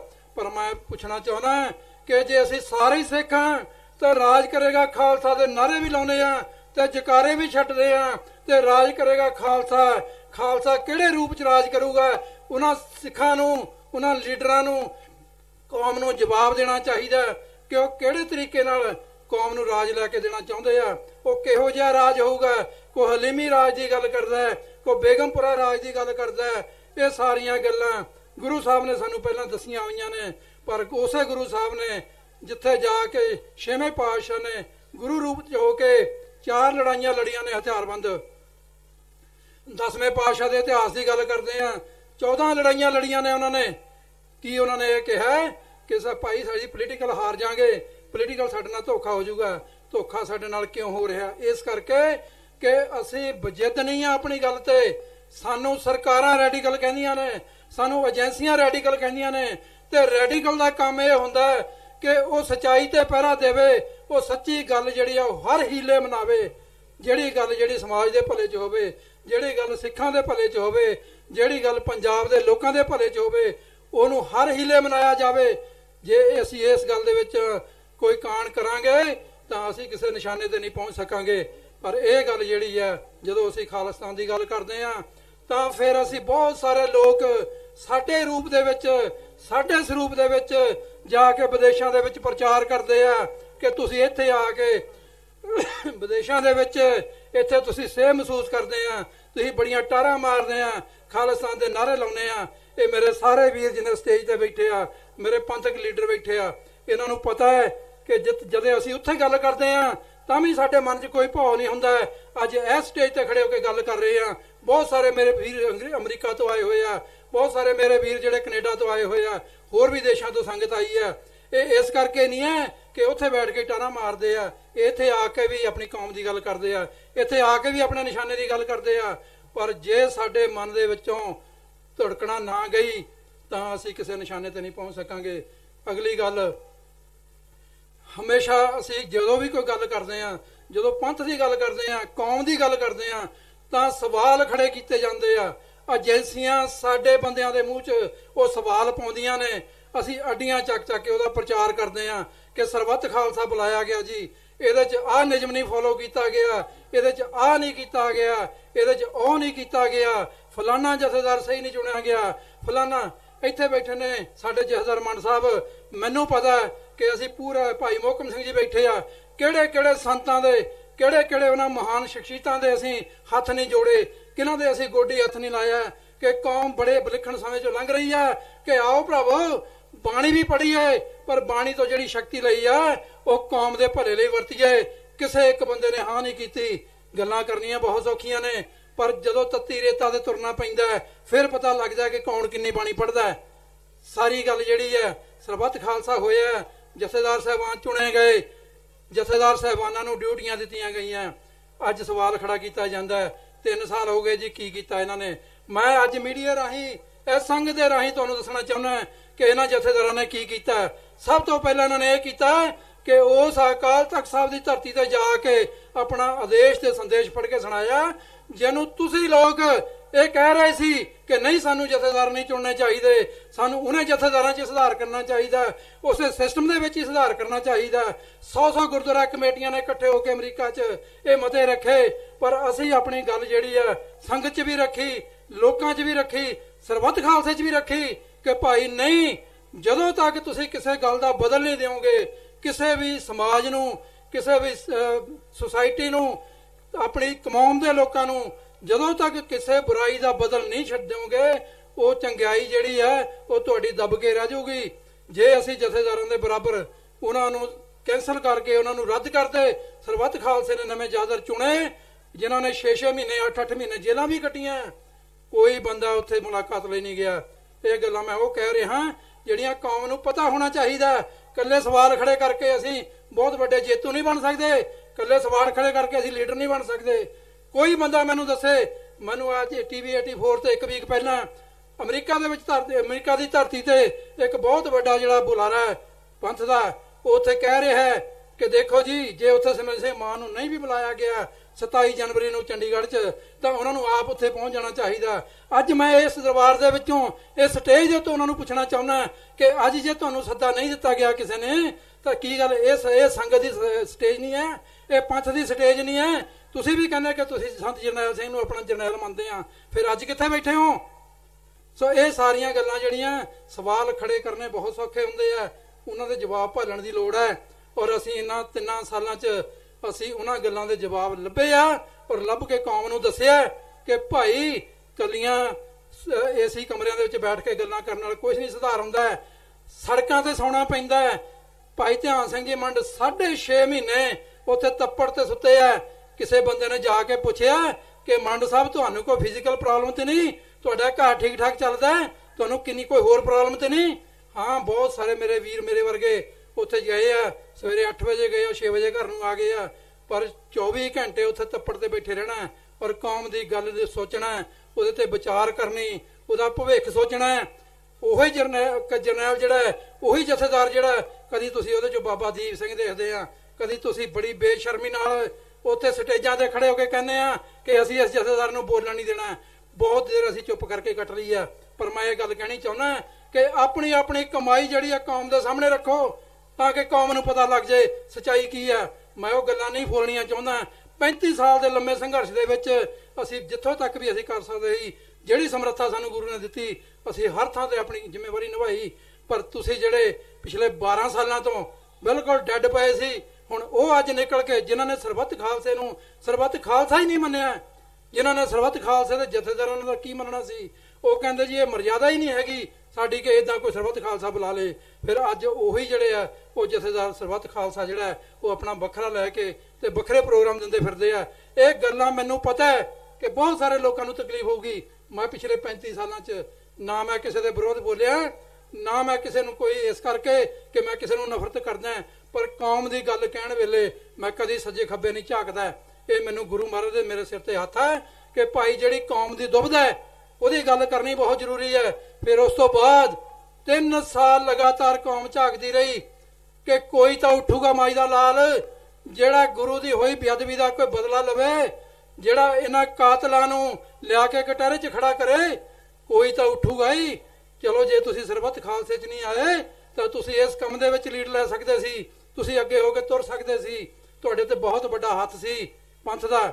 ਤੁਸੀਂ ਆਉਂਦੇ ਆ ਕੇ ਤੁਸੀਂ ਉਸ ਮੋਰਚੇ ਨੂੰ ਚਲਾਉਂਦੇ ਤੇ ਕਿਸੇ ਬੰਨੇ ਲਾ ਦੇ ਕੇ ਫਿਰ ਸਾਨੂੰ ਉਲਾਂਭਾ ਦਿੰਦੇ ਕਿ ਤੁਹਾਡੀਆਂ ਲੱਤਾਂ ਨੇ ਭਾਰ ਨਹੀਂ ਚੱਲਿਆ। ਪਰ ਇੱਥੇ ਘਰੇ ਬੈਠ ਕੇ ਗੱਲਾਂ ਕਰਨ ਨਾਲ ਕੋਈ ਬਹੁਤ ਵੱਡਾ ਯੋਧਾ ਨਹੀਂ ਸਾਬਤ ਹੁੰਦਾ। ਪਰ ਇਸ ਤੋਂ ਬਾਅਦ ਅਗਲੀ ਗੱਲ ਮੈਂ ਕਰਦਾ ਕਿ ਉਹਦੇ ਜਿਹੜੇ ਨਤੀਜੇ ਆ, ਉਹ ਜਿਹੜਾ 6.5 ਮਹੀਨੇ ਦਾ ਜਿਹੜਾ ਸਰਬੱਤ ਖਾਲਸਾ ਚੱਲਿਆ, ਆਪਣਾ ਬਰਗਾੜੀ ਮੋਰਚਾ ਚੱਲਿਆ, ਉਹਦੇ 'ਚ ਕੀ ਕੋਈ ਸਾਡੇ ਸਾਹਮਣੇ ਆਇਆ, ਉਹ ਮੇਰੇ ਵੀਰਾਂ ਨੇ ਵਾਰ-ਵਾਰ ਦੱਸ ਦਿੱਤਾ, ਮੀਡੀਆ 'ਚ ਵਾਰ-ਵਾਰ ਆ ਰਿਹਾ। ਜਿਹੜੀ ਅਗਲੀ ਗੱਲ ਤੇ ਅਖੀਰਲੀ ਗੱਲ ਮੈਂ ਕਹਿਣੀ ਚਾਹੁੰਦਾ, ਉਹ ਗੱਲ ਮੈਂ ਕਹਿਣੀ ਚਾਹੁੰਦਾ ਸਰਦਾਰ ਸਿਮਰਨ ਸਿੰਘ ਮਾਨ ਜਿਹਨੂੰ ਜਿਹੜਾ ਵੀ ਉੱਠਦਾ ਇਹਨਾਂ ਜੀ ਪੰਥ ਦਾ ਬੜਾ ਨੁਕਸਾਨ ਕਰਤਾ। ਇੱਕ ਆਪੇ ਹੀ ਬਣੇ ਬੁੱਧੀਜੀਵੀ ਜਿਹੜੇ ਆ ਚੰਡੀਗੜ੍ਹ ਬੈਠੇ ਬੜੀਆਂ ਗੱਲਾਂ ਕਰਦੇ ਆ, ਰੋਜ਼ ਜਾ ਕੇ TV ਤੇ ਉੱਥੇ ਜਾ ਕੇ ਡਿਬੇਟ ਕਰਦੇ ਆ। ਗੱਲ ਕਿਸੇ ਹੋਰ ਦੀ ਹੁੰਦੀ ਆ, ਗੱਲ ਸਰਕਾਰਾਂ ਦੀ ਚੱਲਦੀ ਹੁੰਦੀ ਆ, ਲਿਆ ਕੇ ਗੱਭੇ ਟਿੰਡੜਾ ਆਉਂਦੇ ਆ। ਸਿਮਰਨ ਸਿੰਘ ਮਾਨ ਨੇ ਬੜਾ ਪੰਥ ਦਾ ਨੁਕਸਾਨ ਕਰਤਾ ਜੀ। ਮੈਂ ਉਹਨਾਂ ਨੂੰ ਪੁੱਛਣਾ ਚਾਹੁੰਦਾ ਕਿ ਭਾਈ ਆਪਣੀ ਕਮਾਈ ਦੱਸੋ, ਸਿਮਰਨਜੀਤ ਸਿੰਘ ਮਾਨ ਨੇ ਕੀ ਨੁਕਸਾਨ ਕੀਤਾ, ਉਹਦਾ ਜਵਾਬ ਅਸੀਂ ਦੇਵਾਂਗੇ। ਅਸੀਂ ਹਰ ਸਟੇਜ ਤੇ ਇਸ ਗੱਲ ਲਈ ਖੜੇ ਹਾਂ ਕਿ ਸਿਮਰਨ ਸਿੰਘ ਮਾਨ ਨੇ ਕੌਮ ਦਾ ਕੀ ਸਵਾਰਿਆ ਤੇ ਕੀ ਵਿਗਾੜਿਆ। ਸਿਮਰਨ ਸਿੰਘ ਮਾਨ ਜੇ ਉਹ ਕੌਮ ਨੂੰ ਉਸ ਵੇਲੇ ਲੀਡ ਨਾ ਕਰਦੇ ਤਾਂ ਇਹ ਸਰਬੱਤ ਖਾਲਸਾ ਨਹੀਂ ਸੀ ਹੁੰਦਾ। ਜੇ ਉਹ ਕੌਮ ਨੂੰ ਲੀਡ ਨਾ ਕਰਦੇ ਤਾਂ ਭਾਈ ਜਸਦਾਨ ਸਿੰਘ ਜੀ ਮੰਡ ਉਹਨਾਂ ਨੂੰ ਇੰਨਾ ਬਲ ਨਹੀਂ ਸੀ ਮਿਲਦਾ। ਭਾਈ ਮੋਹਕਮ ਸਿੰਘ ਜੀ, ਭਾਈ ਗੁਰਦੀਪ ਸਿੰਘ ਜੀ ਬਠਿੰਡਾ, ਇਹ ਲੱਠ ਵਾਂਗ ਉਹਨਾਂ ਦੇ ਨਾਲ ਖੜੇ ਆ ਤਾਂ ਇਹ ਮੋਰਚਾ ਜਿਹੜਾ ਸਿਰੇ ਚੜਿਆ। ਪਰ ਅੱਜ ਜਿਹੜੀ ਮੈਂ ਗੱਲ ਕਹਿਣੀ ਚਾਹੁੰਦਾ, ਸਿਮਰਜੀਤ ਸਿੰਘ ਮਾਨ ਦੀ ਕੌਮ ਨੂੰ ਕੀ ਦੇਣਾ। ਜਿੱਥੇ ਅਸੀਂ ਸੰਤ ਜਰਨੈਲ ਸਿੰਘ ਦੀ ਗੱਲ ਕਰਦੇ ਹਾਂ, ਉਹਨਾਂ ਦੇ ਨਾਲ ਉਹਨਾਂ ਦੇ ਨਾਤੇ ਦੀ ਗੱਲ ਕਰਦੇ ਹਾਂ, ਪਰ ਮੈਂ ਇਹ ਗੱਲ ਜਿਹੜੀ ਆ ਇੱਕ ਤੁਹਾਡੀ ਜਿਹੜੀ ਬਹੁਤ ਸਾਰੇ ਸਿੱਖਾਂ ਦੇ ਧਿਆਨ 'ਚ ਨਹੀਂ ਹੈ, ਉਹ ਇਹ ਦੱਸਣੀ ਚਾਹੁੰਦਾ ਕਿ ਅੱਜ 2 ਲੱਖ ਤੋਂ ਉੱਤੇ ਸਿੱਖ ਨੌਜਵਾਨ ਵਿਦੇਸ਼ਾਂ ਦੇ ਵਿੱਚ 5-5, 6-6 ਹਜ਼ਾਰ ਡਾਲਰ ਮਹੀਨੇ ਦਾ ਕਮਾ ਰਹੇ ਆ। ਉਹਨਾਂ ਨੂੰ ਜਾ ਕੇ ਪੁੱਛੋ, ਉਹਨਾਂ ਦੇ ਮਾਪਿਆਂ ਨੂੰ ਪਤਾ ਹੈ, ਪਰ ਉਹ ਢੀਠ ਹੋ ਗਏ ਆ ਕਿ ਉਹਨਾਂ ਨੇ ਸਰਦਾਰ ਸਿਮਰਨ ਸਿੰਘ ਮਾਨ ਦੀ ਕਮਾਈ ਨੂੰ ਉਹਨਾਂ ਨੇ ਅਸਲ 'ਚ ਰੋਲਿਆ, ਉਹਨਾਂ ਨੇ ਮੁੱਲ ਵਟਿਆ। ਅੱਜ ਵੀ ਜਦੋਂ ਸਾਡੇ ਬੱਚੇ ਉੱਥੇ ਜਾਂਦੇ ਆ, ਮੈਕਸੀਕੋ ਦਾ ਬਾਰਡਰ ਕ੍ਰਾਸ ਕਰਦੇ ਆ, ਕੋਈ ਹੋਰ ਬਾਰਡਰ ਕ੍ਰਾਸ ਕਰਦੇ ਆ, ਉੱਥੇ ਜਾ ਕੇ ਕਿਹਦਾ ਨਾਂ ਲੈਂਦੇ ਆ। ਮੈਂ ਇੱਥੇ ਜਿਹੜੇ ਬੈਠੇ ਕਾਂਗਰਸੀ ਵੀ ਵਿੱਚ ਬੈਠੇ ਹੋਣਗੇ ਪਿੱਛੇ, ਜਾਂ ਪੁਲਿਸ ਵਾਲੇ ਵੀ ਸੁਣਦੇ ਹੋਣਗੇ, ਬਾਦਲ ਦਲੀਏ ਵੀ ਕਿਤੇ ਨਾ ਕਿਤੇ ਮੀਡੀਆ ਸੁਣਦੇ ਹੋਣਗੇ। ਮੈਂ ਤੁਹਾਨੂੰ ਦੱਸਣਾ ਚਾਹੁੰਦਾ ਕਿ ਤੁਹਾਡੇ ਬੱਚੇ ਜਦੋਂ ਮੈਕਸੀਕੋ ਦਾ ਬਾਰਡਰ ਕ੍ਰਾਸ ਕਰਦੇ ਆ, ਉਹ ਜਾ ਕੇ ਕਿਸੇ ਪ੍ਰਕਾਸ਼ ਸਿੰਘ ਬਾਦਲ ਦਾ ਨਾਂ ਨਹੀਂ ਲੈਂਦੇ, ਉਹ ਕੈਪਟਨ ਅਮਰਿੰਦਰ ਸਿੰਘ ਦਾ ਨਾਂ ਨਹੀਂ ਲੈਂਦੇ, ਉਹ ਕਿਸੇ ਮੋਦੀ ਜਾਂ ਕਿਸੇ ਹੋਰ ਦਾ ਨਾਂ ਨਹੀਂ ਲੈਂਦੇ। ਬਾਰਡਰ ਤੇ ਖੜੇ ਹੋ ਕੇ ਬਾਰਡਰ ਪੈਟਰੋਲ ਵਾਲਿਆਂ ਨੂੰ ਕਹਿੰਦੇ ਆ ਕਿ ਮੈਂ ਖਾਲਿਸਤਾਨੀ ਆ ਤੇ ਮੈਂ ਸਿਮਰਨ ਸਿੰਘ ਮਾਨ ਦੀ ਪਾਰਟੀ ਦਾ ਮੈਂਬਰ ਆ।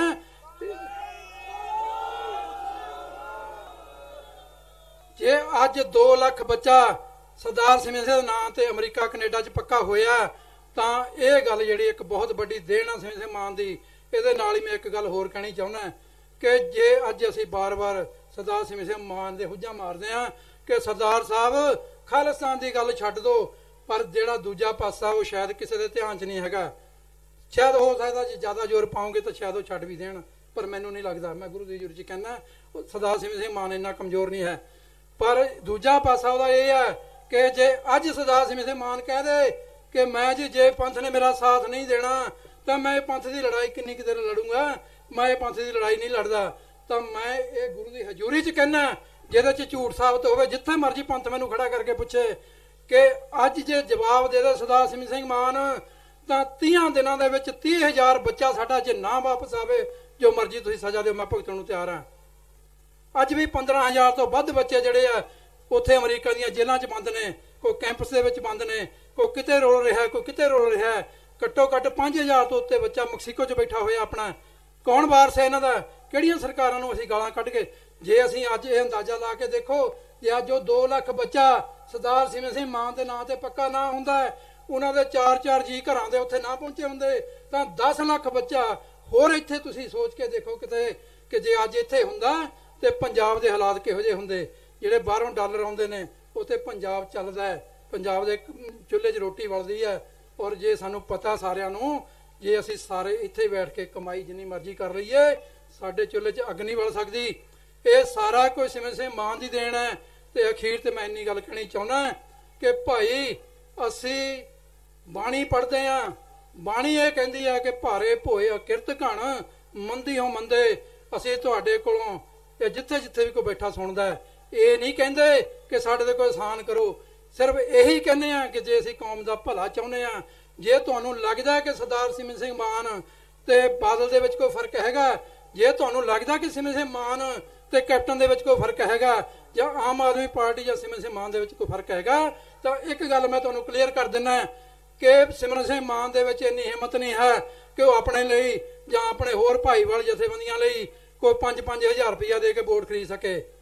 ਜੇ ਤੁਸੀਂ 5-5 ਹਜ਼ਾਰ 'ਚ ਵੋਟਾਂ ਵੇਚ ਕੇ ਜੇ ਤੁਸੀਂ ਦੁਬਾਰਾ ਫਿਰ ਕੈਪਟਨ ਨੂੰ ਬੁਲਾਉਣਾ ਹੈ, ਫਿਰ ਤੁਸੀਂ ਜਿਹੜਾ ਬਾਦਲ ਨੂੰ ਬੁਲਾਉਣਾ ਹੈ, ਫਿਰ ਤੁਸੀਂ ਆਮ ਆਦਮੀ ਪਾਰਟੀ ਨੂੰ ਲਿਆਉਣਾ ਹੈ, ਤਾਂ ਇਹ ਗੱਲ ਸਮਝ ਲਿਓ ਕਿ ਤੁਹਾਡੇ ਭਵਿੱਖ ਨੂੰ ਕੋਈ ਨਹੀਂ ਸਵਾਰ ਸਕਦਾ।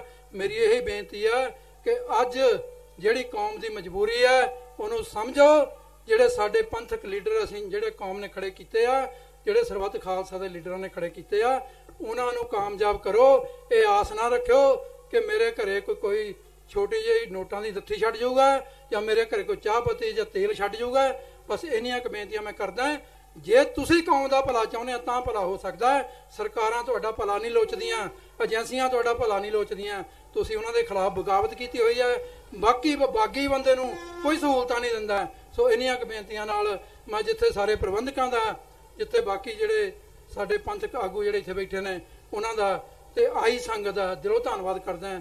ਉੱਥੇ ਮੈਂ ਕੋਟਾਨ ਕੋਟ ਸ਼ੁਕਰ ਕਰਦਾ ਹਾਂ ਸਤਿਗੁਰੂ ਸੱਚੇ ਪਾਤਸ਼ਾਹ ਦਾ, ਜਿਨ੍ਹਾਂ ਨੇ ਅੱਜ ਤੁਹਾਡੇ ਦਰਸ਼ਨ ਕਰਨ ਦਾ ਸਮਾਂ ਬਖਸ਼ਿਆ।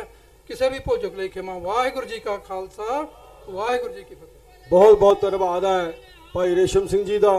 ਹੁਣ ਮੈਂ ਬੇਨਤੀ ਕਰਦਾ ਭਾਈ ਸਤਨਾਮ ਸਿੰਘ ਜੀ ਪੌਂਟਾ ਸਾਹਿਬ ਦਲ ਖਾਲਸਾ ਵੱਲੋਂ ਆਪਣੇ ਵਿਚਾਰ ਪ੍ਰਗਟ ਕਰਨਗੇ। ਭਾਈ ਸਤਨਾਮ ਸਿੰਘ ਜੀ ਪੌਂਟਾ ਸਾਹਿਬ, ਮੈਂ ਬੇਨਤੀ ਕਰਦਾ ਕਿ ਇਹਨਾਂ ਤੋਂ ਬਾਅਦ ਭਾਈ ਮੋਹਕਮ ਸਿੰਘ ਜੀ ਨੇ ਬੋਲਣਾ ਹੈ, ਫਿਰ ਸਿੰਘ ਸਾਹਿਬ ਜੀ ਨੇ ਆਪ ਜੀ ਨੂੰ ਸੰਦੇਸ਼ ਦੇਣਾ ਹੈ, ਕਿਉਂਕਿ ਜੋ ਅੱਜ ਸਰਦਾਰ ਸਿਮਰਨਜੀਤ ਸਿੰਘ ਮਾਨ ਸਾਹਿਬ ਨਹੀਂ ਪਹੁੰਚ ਸਕੇ, ਸਿੰਘ ਸਾਹਿਬ ਭਾਈ ਧਿਆਨ ਸਿੰਘ ਜੀ ਨੇ ਕੌਮ ਨੂੰ ਦੱਸਣਾ ਕਿ ਅੱਜ ਸਾਡਾ ਮੌਜੂਦਾ ਕੀ ਹੈ ਤੇ ਅੱਗੇ ਕੀ ਹੋਣਾ, ਉਹ ਸੁਣ ਕੇ ਹੀ ਕਿਸੇ ਨੇ ਜਾਣਾ, ਬਿਲਕੁਲ ਕਿਸੇ ਨੇ ਨਹੀਂ ਉੱਠਣਾ। ਇਹ ਮਾਨ ਸਾਹਿਬ ਦੀ ਹਦਾਇਤ ਹੈ। ਆਪ ਜੀ ਨੂੰ ਬੇਨਤੀ ਹੈ। ਹੁਣ ਮੈਂ ਸਤਨਾਮ ਸਿੰਘ ਜੀ ਪੌਂਟਾ ਸਾਹਿਬ ਜੀ ਨੂੰ ਬੇਨਤੀ ਕਰਾਂਗਾ।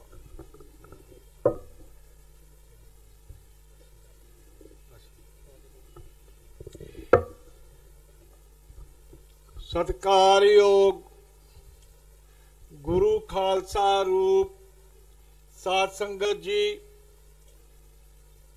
ਅੱਜ ਅਸੀਂ ਸਮੁੱਚਾ ਖਾਲਸਾ ਪੰਥ ਜਿਹੜਾ ਇੱਥੇ ਇਸ ਪੰਡਾਲ ਦੇ ਵਿੱਚ ਬਿਰਾਜਮਾਨ ਹੈ, ਗੁਰੂ ਗ੍ਰੰਥ ਸਾਹਿਬ ਦੀ ਹਜ਼ੂਰੀ ਦੇ ਵਿੱਚ ਮਾਤਾ ਗੁਜਰ ਕੌਰ ਜੀ, ਸ਼ਹੀਦ ਜੋਰਾ ਸਿੰਘ ਤੇ ਫਤਿਹ ਸਿੰਘ ਜੀ ਦੀ ਇਤਿਹਾਸਕ ਤੇ ਪਵਿੱਤਰ ਧਰਤੀ ਦੇ ਉੱਤੇ ਅਸੀਂ ਅੱਜ ਸੰਤ ਜਰਨੈਲ ਸਿੰਘ ਜੀ ਖਾਲਸਾ ਭਿੰਡਰਾਂ ਵਾਲੇ, ਜਿਨ੍ਹਾਂ ਨੂੰ ਅਕਾਲ ਤਖਤ ਸਾਹਿਬ ਤੋਂ ਮਹਾਨ ਸਿੱਖ ਤੇ ਮਹਾਨ ਸ਼ਹੀਦ ਦਾ ਦਰਜਾ ਦਿੱਤਾ ਗਿਆ, ਉਹਨਾਂ ਦਾ ਜਨਮ ਦਿਨ ਮਨਾਉਣ ਦੇ ਲਈ ਇਕੱਤਰ ਹੋਏ ਆ। ਸਭ ਤੋਂ ਪਹਿਲਾਂ ਮੈਂ ਫਤਿਹ ਗਜਾਵਾਂਗਾ। ਖਾਲਸਾ ਜੀ ਫਤਿਹ ਦਾ ਜਵਾਬ ਗੱਜ ਵੱਜ ਕੇ ਦਿਆ ਜੇ। ਵਾਹਿਗੁਰੂ ਜੀ ਕਾ ਖਾਲਸਾ, ਵਾਹਿਗੁਰੂ ਜੀ ਕੀ ਫਤਿਹ। ਸਤਿਕਾਰਯੋਗ ਖਾਲਸਾ ਜੀ, ਇਹ ਜੋ ਅੱਜ ਅਸੀਂ ਸੰਤ ਜਰਨੈਲ ਸਿੰਘ ਜੀ ਖਾਲਸਾ ਭਿੰਡਰਾਂ ਵਾਲਿਆਂ ਦਾ ਜੋ ਜਨਮ ਦਿਨ ਮਨਾ ਰਹੇ ਆ, ਇਹ ਉਹ ਮਹਾਨ ਸ਼ਖਸੀਅਤ ਨੇ ਜਿਨ੍ਹਾਂ ਨੇ ਪਿਛਲੇ ਸਮੇਂ ਦੇ ਵਿੱਚ ਜੋ ਮਹਾਨ ਕਾਰਨਾਮੇ ਕੀਤੇ ਨੇ। ਕਿਉਂਕਿ ਮੇਰਾ ਜਾਤੀ ਤੌਰ ਤੇ ਉੱਤੇ ਬਹੁਤ ਹੀ ਨੇੜੇ ਦਾ ਸੰਬੰਧ ਸੀ, ਜਿਸ ਵੇਲੇ ਚੌਕ ਮਹਿਤਾ ਦੇ ਵਿੱਚ ਸੰਤ ਜਰਨੈਲ ਸਿੰਘ ਜੀ ਖਾਲਸਾ ਭਿੰਡਰਾਂ ਵਾਲਿਆਂ ਨੇ ਸਮੁੱਚੀ ਖਾਲਸਾ ਪੰਥ ਦੀਆਂ ਜਥੇਬੰਦੀਆਂ ਦੇ ਮੌਜੂਦਗੀ ਦੇ ਵਿੱਚ ਗ੍ਰਿਫਤਾਰੀ ਦਿੱਤੀ ਸੀ। ਇਹ ਝੂਠਾ ਕਤਲ ਕੇਸ ਹਿੰਦੁਸਤਾਨ ਦੀ ਸਰਕਾਰ ਨੇ ਸੰਤ ਜਰਨੈਲ ਸਿੰਘ ਜੀ ਖਾਲਸਾ ਭਿੰਡਰਾਂ ਵਾਲਿਆਂ ਤੇ ਪਾਇਆ ਸੀ। ਜੋ ਸਾਡੀ ਜਥੇਬੰਦੀ ਦਲ ਖਾਲਸਾ ਦੇ ਸਾਡੇ ਸਿੰਘ ਮਹਿਸੂਸ ਕਰਦੇ ਸਨ ਵੀ ਇਸ ਵੇਲੇ ਸੰਤ ਜਰਨੈਲ ਸਿੰਘ ਜੀ ਭਿੰਡਰਾਂ ਵਾਲੇ ਸਿੱਖ ਕੌਮ ਦੇ ਨੌਜਵਾਨਾਂ ਦੇ ਜਜ਼ਬਾਤਾਂ ਦੀ ਤਰਜਮਾਨੀ ਕਰ ਰਹੇ ਨੇ।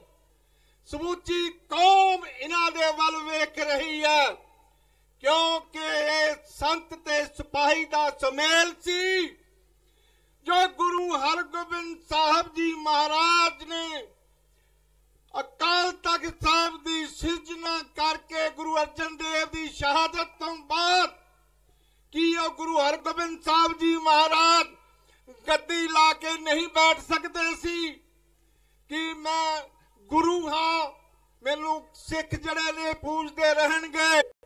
ਪਰ ਨਹੀਂ, ਗੁਰੂ ਹਰਗੋਬਿੰਦ ਸਾਹਿਬ ਜੀ ਮਹਾਰਾਜ ਨੇ ਪਹਿਲਾ ਹੁਕਮਨਾਮਾ ਜਾਰੀ ਕੀਤਾ ਸੀ ਵੀ ਚੰਗੇ ਸਿੱਖ ਚੰਗੇ ਘੋੜੇ ਲੈ ਕੇ ਆਓ, ਚੰਗੇ ਸ਼ਸਤਰ ਲੈ ਕੇ ਆਓ।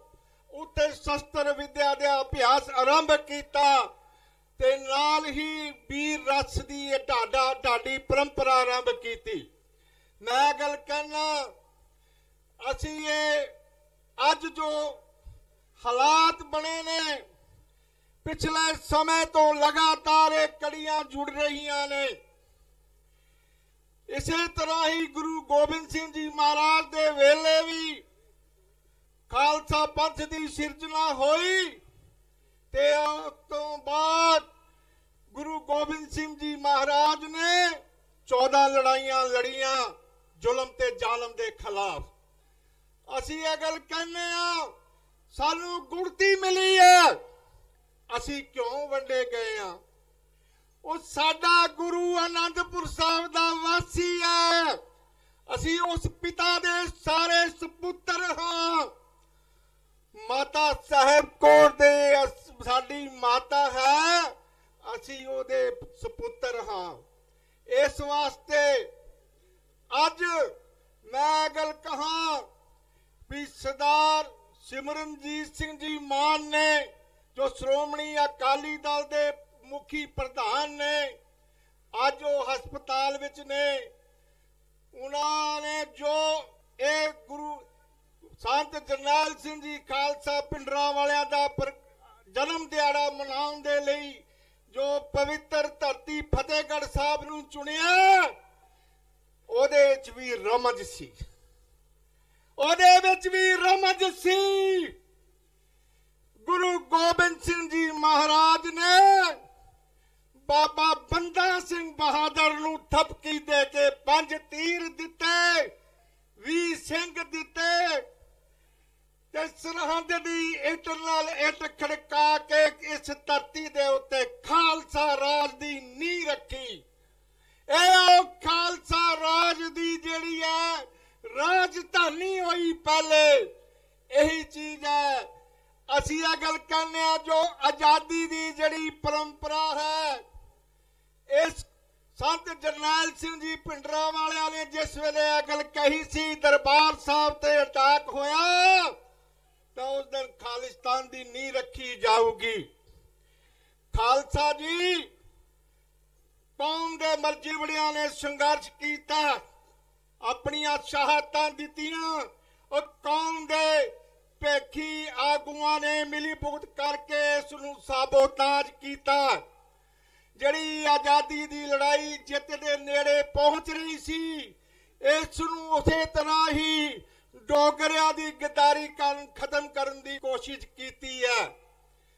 ਅਸੀਂ ਇਹ ਗੱਲ ਕਹਿੰਦੇ ਆ ਇਸ ਵੇਲੇ ਹਾਲਾਤ ਨੇ ਸਭ ਤੋਂ ਜ਼ਰੂਰੀ, ਬਹੁਤ ਹੀ ਹਾਲਾਤ ਨਾਜ਼ੁਕ ਜਿਹੜੇ ਦੌਰ ਚੋਂ ਲੰਘ ਰਹੇ ਨੇ।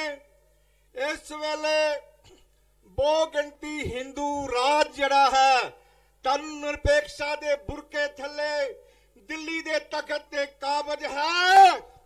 ਓਏ ਕਹਿੰਦੇ ਨੇ ਅਸੀਂ ਸਿੱਖ ਧਰਮ ਨੂੰ, ਸਿੱਖ ਕੌਮ ਨੂੰ ਖਤਮ ਕਰ ਦੇਣਾ। ਖਾਲਸਾ ਜੀ ਅਸੀਂ ਪਹਿਲੇ ਕਦੇ ਵੀ ਸੈਂਕੜੇ ਸਾਲ ਤੋਂ ਖਤਮ ਨਹੀਂ ਹੋਏ। ਜਿਨ੍ਹਾਂ ਨੇ ਸਾਨੂੰ ਖਤਮ ਕਰਨ ਦੇ ਵੰਗਾਰਿਆ, ਉਹ ਇਸ ਇਤਿਹਾਸ ਤੋਂ, ਇਸ ਧਰਤੀ ਤੋਂ ਹਮੇਸ਼ਾ ਲਈ ਖਤਮ ਹੋ ਗਏ।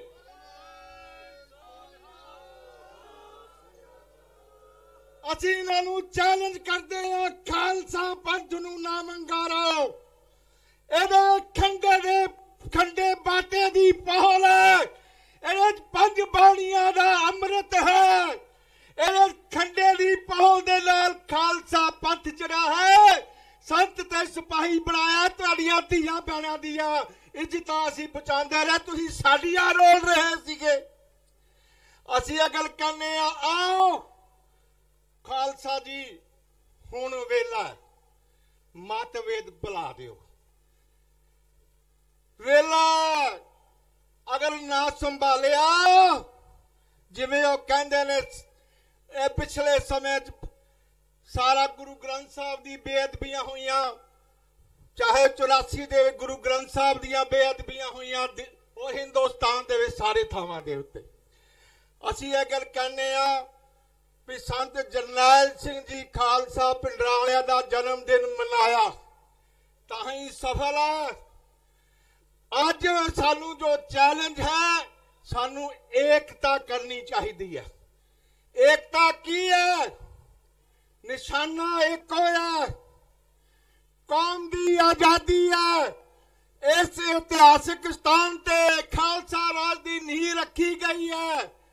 ਆਓ ਪ੍ਰਣ ਕਰੀਏ ਜਦ ਤੱਕ ਅਸੀਂ ਇਸ ਗੁਰੂਆਂ ਦੀ ਧਰਤੀ ਪੰਜਾਬ ਦੀ ਸ਼ਹੀਦਾਂ ਦੀ ਧਰਤੀ ਚੱਪੇ ਚੱਪੇ ਦੇ ਖਾਲਸੇ ਦਾ ਖੂਨ ਡੁੱਲਿਆ, ਇਹ ਕੌਮ ਦੀ ਧਰਤੀ ਹੈ।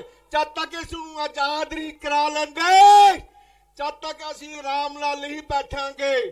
ਤੇ ਖਾਲਸਾ ਜੀ, ਆਪ ਕੁਝ ਦਿਨ ਪਹਿਲੇ ਨਵਾਂਸ਼ਹਿਰ ਦੀ ਅਦਾਲਤ ਨੇ ਉਹ ਜਿਹੜਾ ਹੈ ਉਹਨੇ ਅਗਲ ਸਜ਼ਾ ਦਿੱਤੀ ਹੈ 3 ਸਿੰਘਾਂ ਨੂੰ, ਉਮਰ ਕੈਦ ਦੀ ਸਜ਼ਾ ਦੇਸ਼ ਧਰੋਹ ਦੇ ਵਿੱਚ। ਕਹਿੰਦੇ ਨੇ ਇਹਨਾਂ ਕੋਲ ਖਾਲਿਸਤਾਨ ਦਾ ਪ੍ਰਚਾਰ ਸਮੱਗਰੀ ਸੀਗੀ, ਇਹ ਖਾਲਿਸਤਾਨ ਦਾ ਪ੍ਰਚਾਰ ਕਰਦੇ ਸੀਗੇ। ਉਹਨਾਂ ਨੂੰ ਪੁੱਛੋ, ਸੁਪਰੀਮ ਕੋਰਟ ਦੀ ਰੂਲਿੰਗ ਹੈ, ਕੌਮ ਦੀ ਆਜ਼ਾਦੀ ਦਾ ਖਾਲਿਸਤਾਨ ਦਾ ਪ੍ਰਚਾਰ ਕਰਨਾ ਕੋਈ ਜੁਰਮ ਨਹੀਂ, ਕਿਉਂਕਿ ਅਦਾਲਤ ਵਿੱਚ ਮੈਨੂੰ ਵੀ ਦੇਸ਼ ਧਰੋਹ ਦੇ ਕੇਸ ਵਿੱਚ ਦਿੱਲੀ ਦੀ ਅਦਾਲਤ ਨੇ ਬਰੀ ਕੀਤਾ। ਪਿਛਲੇ ਸਮੇਂ ਦੇ ਵਿੱਚ ਸਿਮਰਨਜੀਤ ਸਿੰਘ ਮਾਨ ਜੀ ਨੂੰ ਵੀ ਇਹਨਾਂ ਨੇ ਅਦਾਲਤ ਨੇ ਬਰੀ ਕੀਤਾ। ਸਾਡੇ ਨਾਲ ਧੱਕਾ ਤੇ ਦਲ ਖਾਲਸਾ ਜਥੇਬੰਦੀ ਸਮੁੱਚੀਆਂ ਜਥੇਬੰਦੀਆਂ ਦੇ ਸਹਿਯੋਗ ਦੇ ਨਾਲ ਕੱਲ ਨਵਾਂਸ਼ਹਿਰ ਦੀ ਸੈਸ਼ਨ ਕੋਰਟ ਦੇ ਵਿੱਚ ਪ੍ਰੋਟੈਸਟ ਮਾਰਚ ਕਰ ਰਹੀ ਹੈ। ਸਾਰੀਆਂ ਸੰਗਤਾਂ ਨੂੰ, ਸਾਰੀਆਂ ਜਥੇਬੰਦੀਆਂ ਨੂੰ, ਸਮੁੱਚੀ ਲੀਡਰਸ਼ਿਪ ਨੂੰ ਸਾਡੇ ਵੱਲੋਂ ਸੱਦਾ ਕਿ ਆਓ ਕੱਲ ਦੱਸ ਦਈਏ ਵੀ ਸਿੱਖ ਕੌਮ ਦੀ ਆਜ਼ਾਦੀ ਲਈ ਸੰਘਰਸ਼ ਕਰਨ ਵਾਲੇ ਲੋਕ ਦੇਸ਼ ਧਰੋਹੀ ਕਿਵੇਂ ਹੋਏ। ਜਿਹੜੇ ਹਿੰਦੂ ਰਾਜ ਦੀ ਗੱਲ ਕਰਦੇ ਨੇ ਉਹ ਦੇਸ਼ ਭਗਤ ਹੈਗੇ ਆ, ਜਿਹੜੇ ਕੌਮ ਦੀ ਆਜ਼ਾਦੀ ਦੀ ਗੱਲ ਕਰਦੇ ਨੇ ਉਹ ਦੇਸ਼ ਧਰੋਹੀ ਕਿਵੇਂ ਹੋਏ। ਇੰਨਾ ਕੁਝ ਕਹਿੰਦਾ ਮੈਂ ਸਾਰੀਆਂ ਸੰਗਤਾਂ ਨੂੰ ਇਹ ਗੱਲ ਕਹਾਂਗਾ, ਇੱਕ ਮੈਂ ਨਾਰਾ ਮਾਰਾਂਗਾ, ਤੁਸੀਂ ਸਾਰਿਆਂ ਨੇ ਉਹਦਾ ਜਵਾਬ ਦੇਣਾ ਹੈ। ਸਰਦਾਰ ਸਿਮਰਨਜੀਤ ਸਿੰਘ ਜੀ ਮਾਨ,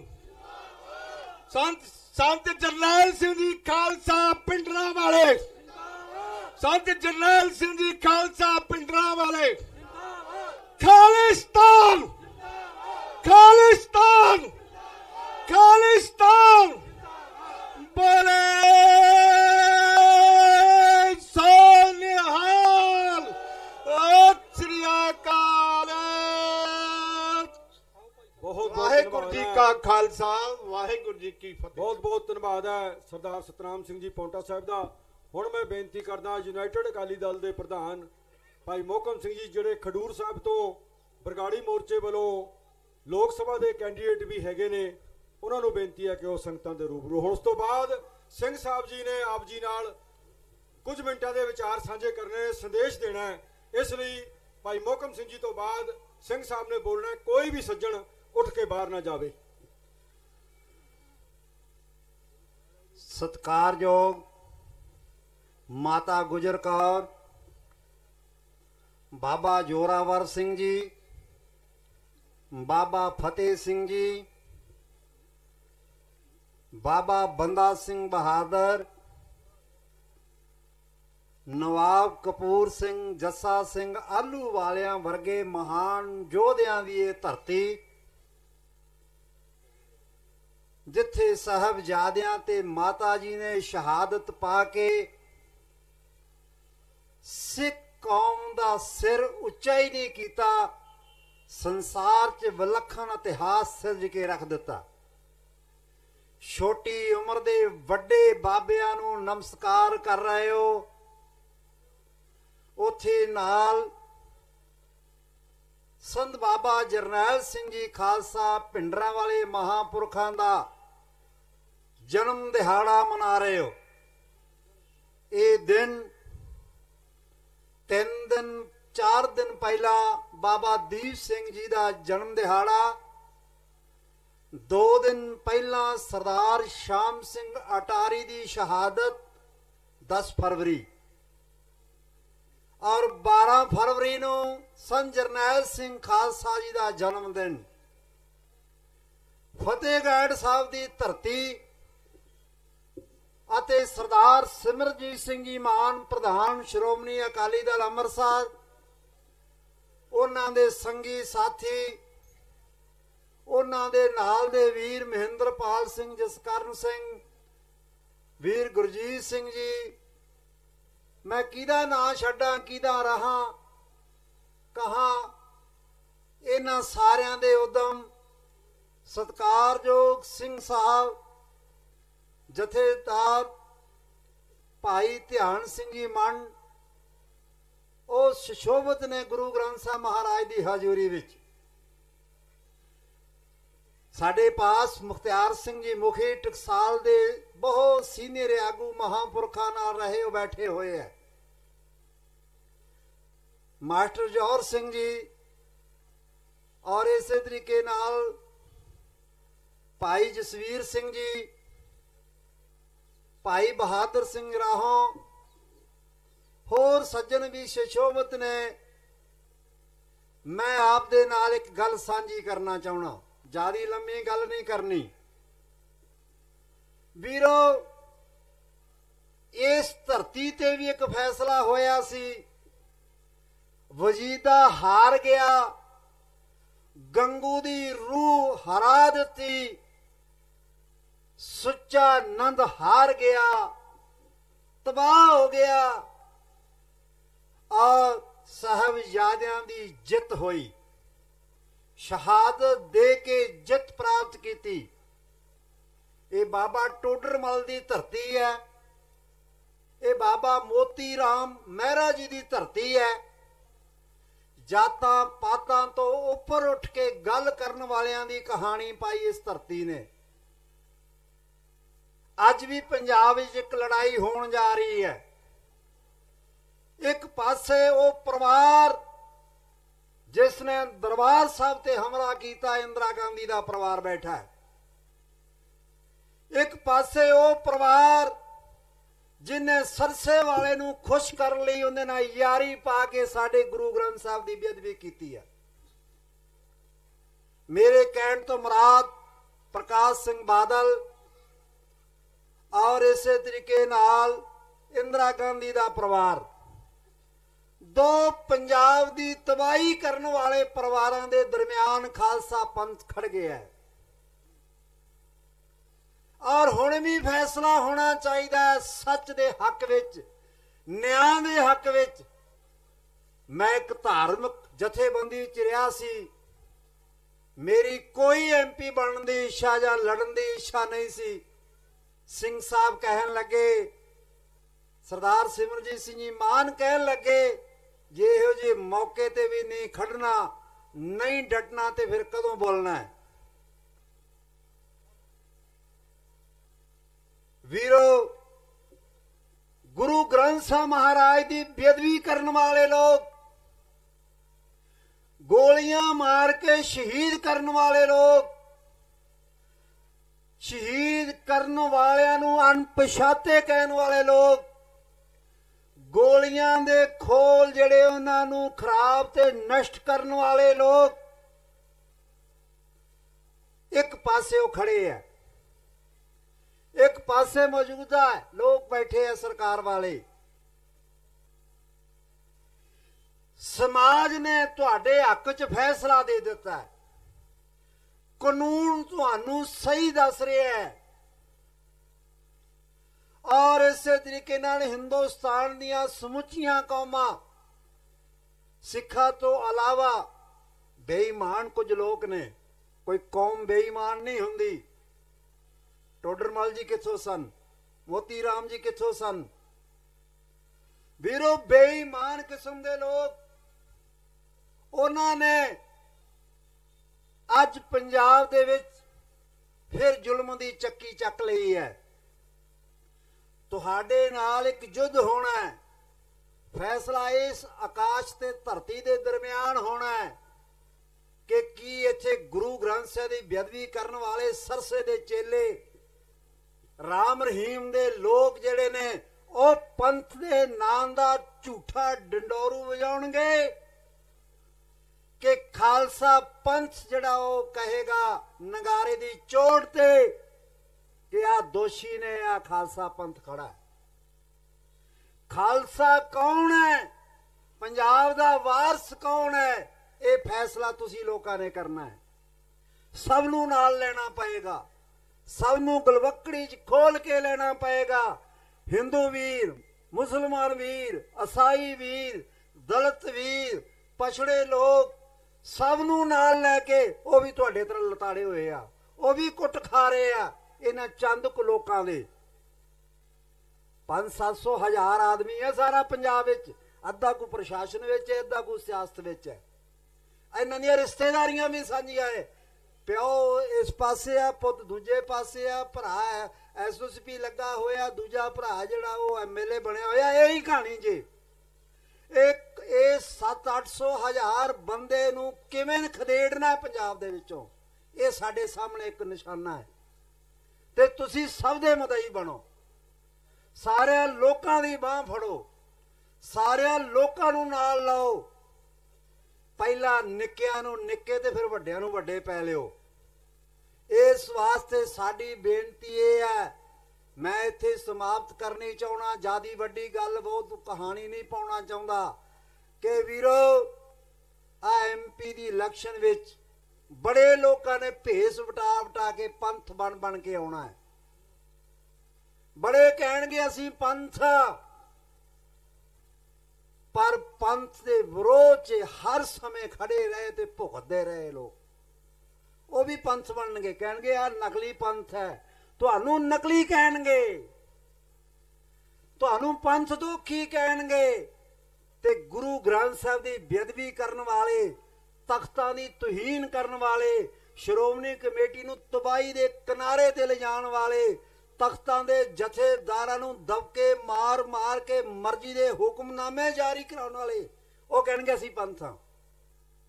ਕਈ ਨਿਖੜ ਕੇ ਵੀ ਉਹਨਾਂ ਚੋਂ ਆ ਕੇ ਹੋਈਆਂ ਕਹਾਣੀਆਂ ਪਾਉਣਗੇ। ਪਰ ਸੁਚੇਤ ਰਹੋ, ਇਹ ਸੁਚੇਤੀ ਵਿੱਚ ਬਹੁਤ ਕੁਝ ਲੁਕਿਆ ਹੋਇਆ ਹੈ। ਸਰਦਾਰ ਸਿਮਰਜੀਤ ਸਿੰਘ ਜੀ ਮਾਨ ਬਹੁਤ ਚੰਗਾ ਹੁੰਦਾ, ਸਾਡੇ ਵਿੱਚ ਸੁਸ਼ੋਭਿਤ ਹੁੰਦੇ, ਚੰਦ ਦਿਨ ਬਾਅਦ ਆ ਜਾਣਗੇ ਕਿਉਂਕਿ ਉਹਨਾਂ ਦੇ ਸਿਹਤ 'ਚ ਕੋਈ ਥੋੜੀ ਜਿਹੀ ਸਮੱਸਿਆ ਆਈ ਹੈ।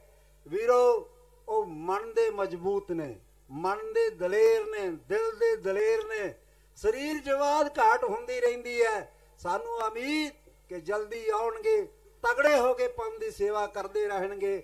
ਬਾਬਾ ਦੀਪ ਸਿੰਘ ਨੇ ਤਾਂ ਬੜੀ ਵਡੇਪੇ ਜਾ ਕੇ ਖੰਡਾ ਚੱਕ ਲਿਆ ਸੀ, ਉਹ ਵੀ ਇਸੇ ਤਰ੍ਹਾਂ ਬਾਬਾ ਦੀਪ ਸਿੰਘ ਦੇ ਮਾਰਗ ਤੇ ਚੱਲਦੇ ਰਹਿਣਗੇ। ਸੰਤ ਜਰਨੈਲ ਸਿੰਘ ਖਾਲਸਾ ਜੀ ਦੇ ਰਸਤੇ ਤੇ ਚੱਲਦੇ ਰਹਿਣਗੇ ਔਰ ਇਹ ਖਾਲਸਾ ਪੰਥ ਗੁਰੂ ਦਾ ਚੱਲਦਾ ਰਹੇਗਾ। ਇਹ ਜੂਨ 84 ਤੋਂ ਬਾਅਦ ਵੀ ਚੱਲਿਆ। ਇਹਨਾਂ ਤਖਤ ਢਾਇਆ ਸੀ, ਤੁਸੀਂ ਉਸ ਤੋਂ ਸੁੰਦਰ ਬਣਾਇਆ। ਸਭ ਕੁਝ ਤੁਹਾਡੇ ਸਾਹਮਣੇ ਹੈ। ਉਹ ਇੰਦਰਾ ਗਾਂਧੀ ਦੀ ਪਹਿਲੀ ਬਰਸੀ ਮਨਾ ਰਹੇ, ਤੁਸੀਂ ਬੇਅੰਤ ਸਿੰਘ ਦੀ ਪਹਿਲੀ ਬਰਸੀ ਮਨਾ ਰਹੇ ਸੀ। ਉਹ ਕਹਿ ਰਹੇ ਸੀ ਅਸੀਂ 6 ਜੂਨ ਨੂੰ ਹਮਲਾ ਕੀਤਾ, ਤੁਸੀਂ 6 ਜੂਨ ਅਕਾਲ ਤਖਤ ਸਾਹਿਬ ਤੇ 85 ਜੀ ਮਨਾ ਰਹੇ ਸਨ। ਇਹ ਕਹਾਣੀਆਂ ਛੋਟੀਆਂ ਨਹੀਂ, ਬਹੁਤ ਵੱਡੀਆਂ ਕਹਾਣੀਆਂ। 1.5 ਸਾਲ ਬਾਅਦ ਵੱਡੇ ਘੱਲੂ ਘਾਰੇ ਤੋਂ ਬਾਅਦ ਸਿੱਖਾਂ ਨੇ ਹਰਮੰਦਰ ਸਾਹਿਬ ਉਸਾਰ ਲਿਆ ਸੀ ਤੇ ਤੁਸੀਂ 1.5 ਸਾਲ ਬਾਅਦ ਅਕਾਲ ਤਖਤ ਸਾਹਿਬ ਦੀ ਬਿਲਡਿੰਗ ਦਾ ਉੱਪਰਲਾ ਗੁੰਜ ਬਣਾ ਦਿੱਤਾ ਸੀ। ਇਹ ਤੁਹਾਡੀ ਹਿਸਟਰੀ ਹੈ, ਤੁਹਾਡਾ ਇਤਿਹਾਸ ਹੈ। ਗੁਰੂ ਕਿਰਪਾ ਰੱਖੇ। ਫਤਿਹ ਬੁਲਾਓ। ਵਾਹਿਗੁਰੂ ਜੀ ਕਾ ਖਾਲਸਾ, ਵਾਹਿਗੁਰੂ ਜੀ ਕੀ ਫਤਿਹ। ਵਾਹਿਗੁਰੂ ਜੀ ਕਾ ਖਾਲਸਾ, ਵਾਹਿਗੁਰੂ ਜੀ ਕੀ ਫਤਿਹ। ਭਾਈ ਮੋਹਕਮ ਸਿੰਘ ਜੀ ਦਾ ਬਹੁਤ ਬਹੁਤ ਧੰਨਵਾਦ ਹੈ।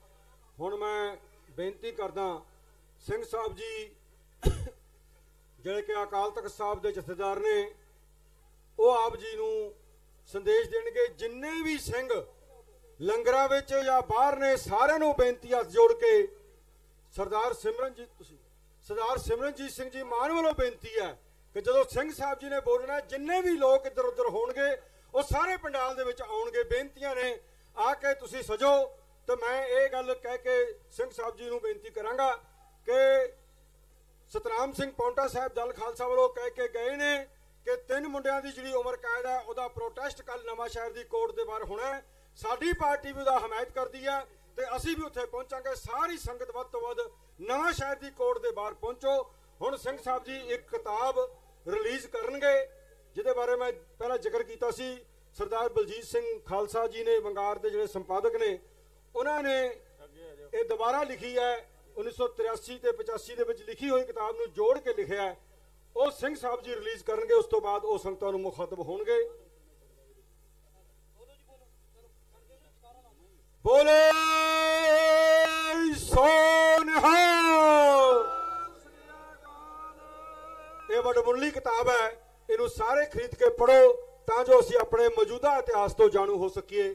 ਹੁਣ ਮੈਂ ਸਿੰਘ ਸਾਹਿਬ ਜੀ ਨੂੰ ਬੇਨਤੀ ਕਰਦਾ ਕਿ ਉਹ ਸੰਗਤਾਂ ਦੇ ਨਾਂ ਸੰਦੇਸ਼ ਦੇਣ ਤੇ ਸਾਰੀ ਸੰਗਤ ਦੁਬਾਰਾ ਬੇਨਤੀ ਹੈ ਕਿ ਜਿਹੜੇ ਪਿੱਛੇ ਸਾਡੇ ਮਿੱਤਰ ਪਿਆਰੇ ਖੜੇ ਨੇ ਸਟੇਜ ਦੇ ਉੱਪਰ ਇਹ ਵੀ ਬੈਠ ਜਾਣਗੇ ਤੇ ਸੰਗਤ ਵੀ ਆ ਕੇ ਬੈਠ ਜਾਵੇ ਜਿਵੇਂ ਆ ਰਹੇ ਹੋ। ਸ਼ਾਬਾਸ਼, ਆ ਜਾਓ, ਬਸ 5 ਮਿੰਟ ਜੋ ਜਿੰਨਾ ਸਿੰਘ ਸਾਹਿਬ ਜੀ ਨੇ ਟਾਈਮ ਲੈਣਾ। ਸਿੰਘ ਸਾਹਿਬ ਭਾਈ ਧਿਆਨ ਸਿੰਘ ਜੀ ਮੰਡ ਜਥੇਦਾਰ ਅਕਾਲ ਤਖਤ ਸਾਹਿਬ, ਬੋਲੇ ਸੋ ਨਿਹਾਲ।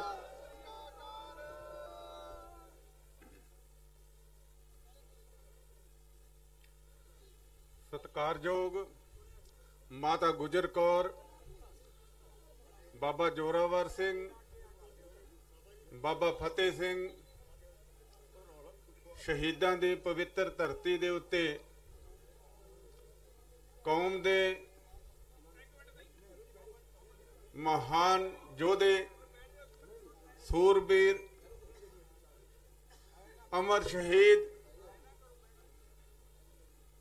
ਦਮਦਮੀ ਟਕਸਾਲ ਦੇ 14ਵੇਂ ਮੁਖੀ ਸੰਤ ਬਾਬਾ ਜਰਨੈਲ ਸਿੰਘ ਜੀ ਦੇ ਜਨਮ ਦਿਹਾੜੇ ਦੇ ਉੱਤੇ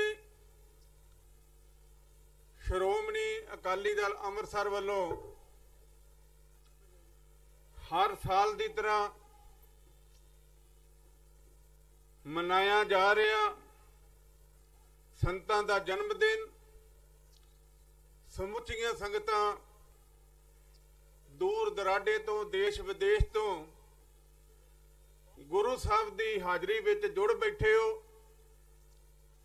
ਆਓ ਸਾਰੇ ਗੱਜ ਵੱਜ ਕੇ ਫਤਿਹ ਬੁਲਾਈਏ, ਆਖੋ ਵਾਹਿਗੁਰੂ ਜੀ ਕਾ ਖਾਲਸਾ।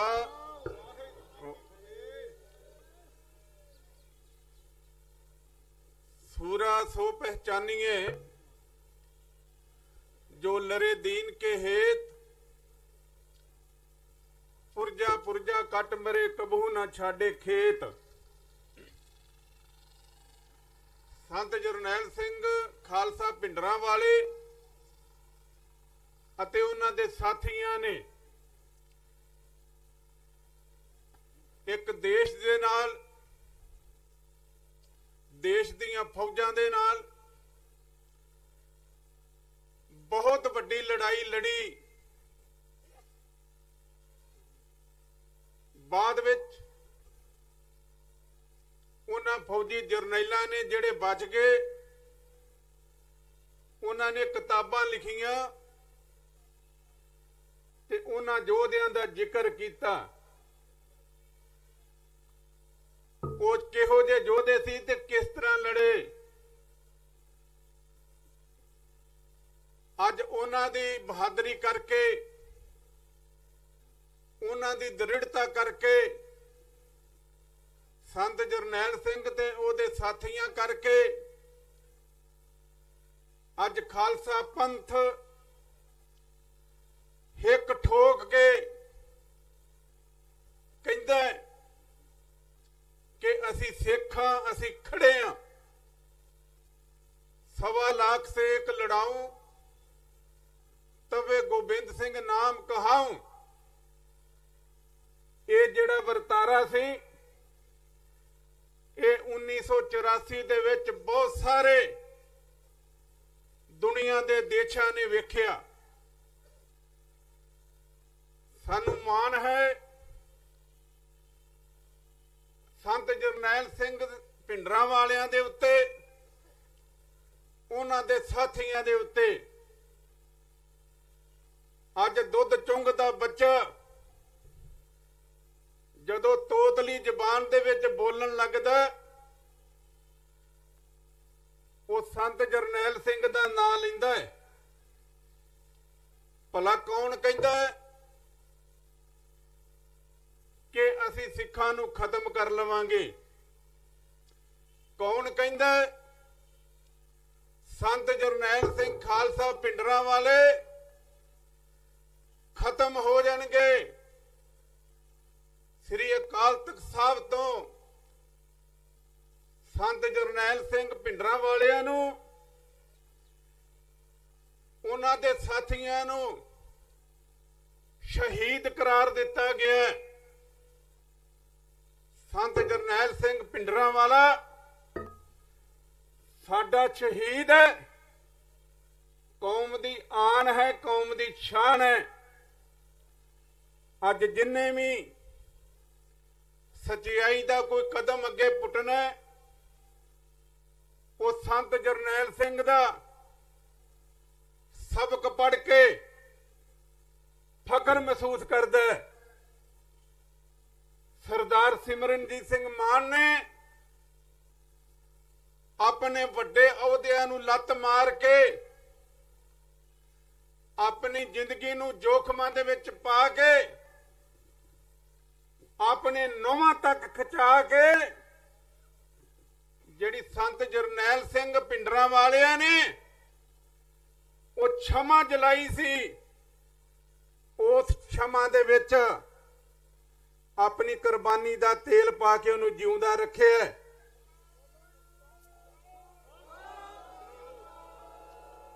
ਆ ਸਟੇਜ ਦੇ ਉੱਤੇ ਉਹ ਮਰਜੀਵੜੇ ਬੈਠੇ ਹੋਏ ਨੇ,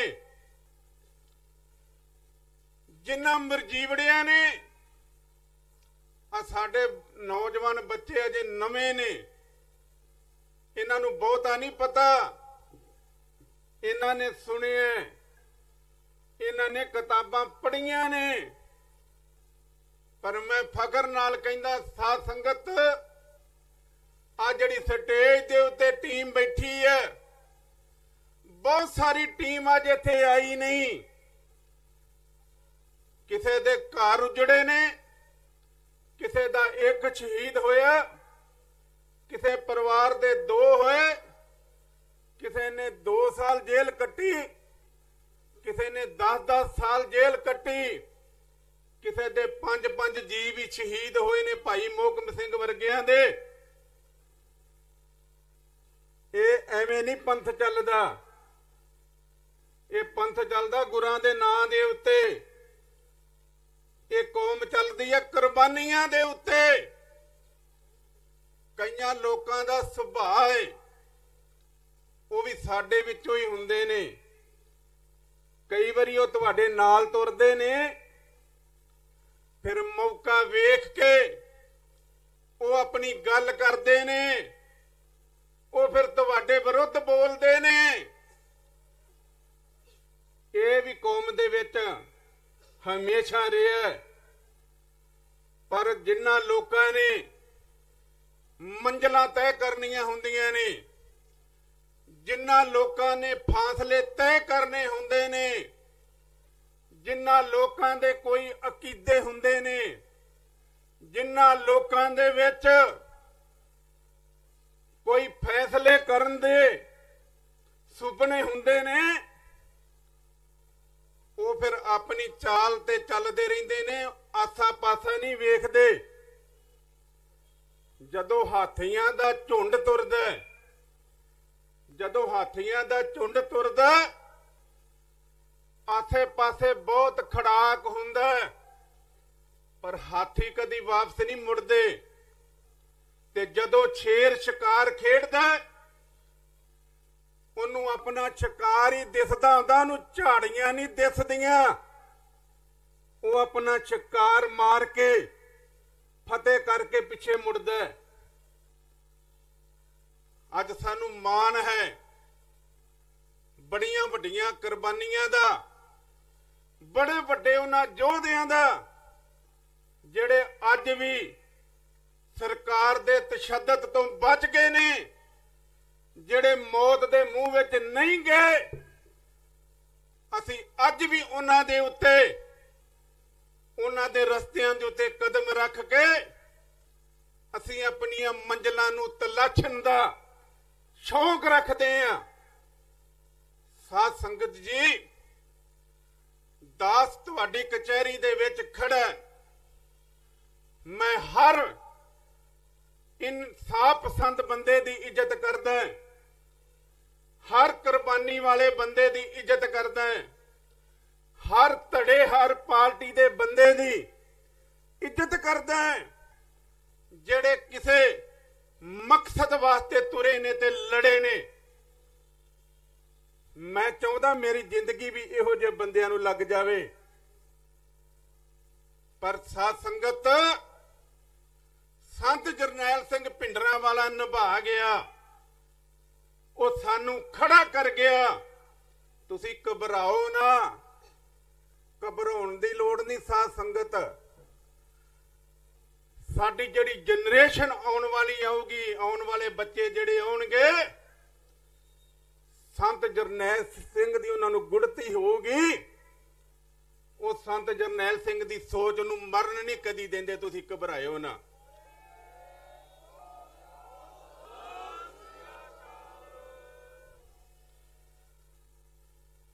ਮੈਨੂੰ ਇੱਕੇ ਗੱਲ ਦਾ ਪਤਾ, ਇਹ ਸੇਵਾਵਾਂ ਦਿੱਤੀਆਂ ਤੁਸੀਂ,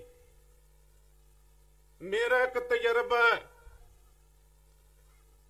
ਮੈਂ ਹਮੇਸ਼ਾ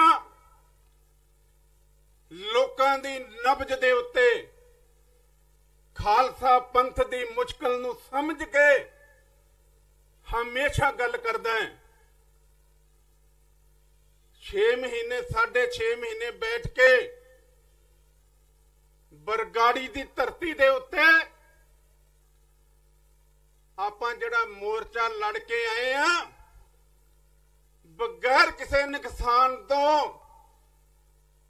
ਕੌਮ ਨੇ ਉਹ ਕੁਝ ਪ੍ਰਾਪਤ ਕੀਤਾ ਜਿਹੜਾ ਕਈਆਂ ਲੋਕਾਂ ਨੂੰ ਨਹੀਂ ਸੀ ਭਾਉਂਦਾ। ਤੁਹਾਡੀ ਏਕਤਾ ਨੇ, ਤੁਹਾਡੇ ਸਹਿਯੋਗ ਨੇ ਦੇਸ਼ ਵਿਦੇਸ਼ ਦੀਆਂ ਸੰਗਤਾਂ, ਮੈਂ ਕਹਿੰਦਾ ਇਨਸਾਫ ਪਸੰਦ ਉਹ ਲੋਕ ਜੋ ਬੇਸ਼ੱਕ ਦੂਸਰੇ ਧਰਮਾਂ ਦੇ ਨਾਲ ਸੰਬੰਧ ਰੱਖਦੇ ਸੀ, ਜਦੋਂ ਉਹਨਾਂ ਨੂੰ ਇਹ ਪਤਾ ਲੱਗਿਆ ਕਿ ਬਰਗਾੜੀ ਸੱਚ ਦਾ ਮੋਰਚਾ ਲੱਗਾ, ਸਾਰੇ ਲੋਕਾਂ ਨੇ ਆਪਣਾ ਯੋਗਦਾਨ ਪਾਇਆ ਤੇ ਕਾਫਲੇ ਬੰਨੇ। ਅੱਜ ਜਿਹੜੇ ਲੋਕ ਸਿੱਖਾਂ ਨੂੰ ਗਲਤ ਕਹਿੰਦੇ ਨੇ, ਸਿੱਖਾਂ ਤੇ ਸ਼ੱਕ ਕਰਦੇ ਨੇ, ਸਿੱਖਾਂ ਦੇ ਮੁਹਾਂਦਰੇ, ਸੂਰਮ ਗਤੀਆਂ, ਬਹਾਦਰੀਆਂ ਨੂੰ ਪੈਰਾਂ ਵਿੱਚ ਰੋਲ ਕੇ, ਕੁਰਬਾਨੀਆਂ ਨੂੰ ਰੋਲ ਕੇ, ਮੀਡੀਆ ਦੇ ਜ਼ੋਰ ਦੇ ਨਾਲ ਸਾਨੂੰ ਦੁਨੀਆ ਦੇ ਵਿੱਚ ਬਦਨਾਮ ਕਰਨਾ ਚਾਹੁੰਦੇ ਨੇ। ਅੱਜ ਉਹ ਦੇਸ਼, ਉਹ ਏਜੰਸੀਆਂ ਖਿਆਲ ਨਾਲ ਸੁਣ ਲੈਣ, ਜਦੋਂ ਖਾਲਸਾ ਪੰਥ ਤੁਰਦਾ ਵੱਡੀਆਂ ਵੱਡੀਆਂ ਸਰਕਾਰਾਂ ਝੁਕਦੀਆਂ ਨੇ।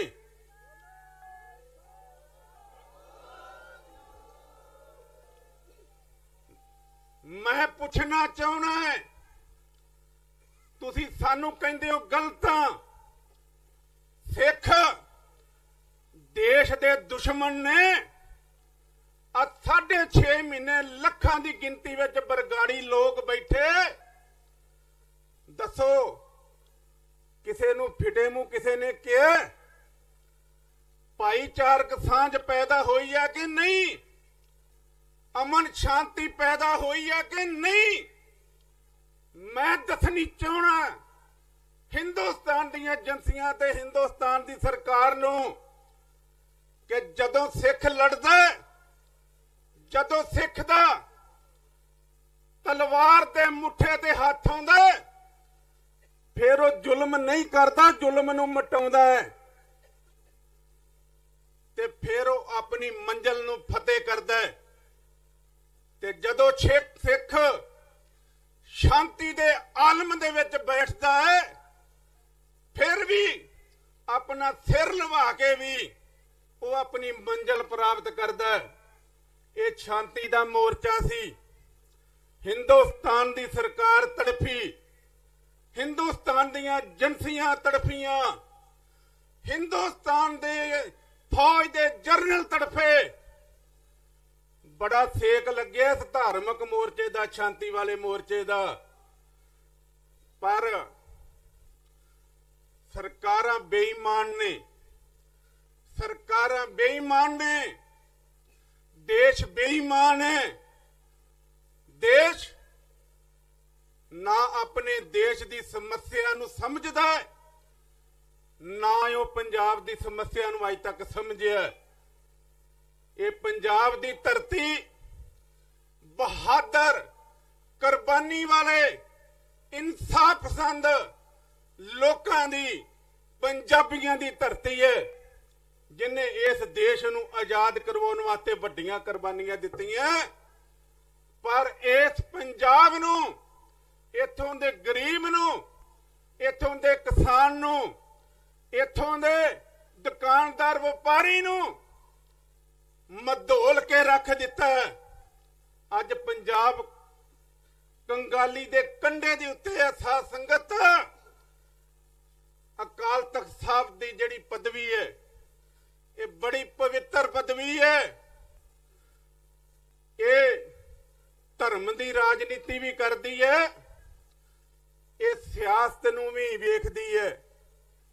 ਮੀਰੀ ਤੇ ਪੀਰੀ ਦਾ ਸਮੇਲ ਹੈ।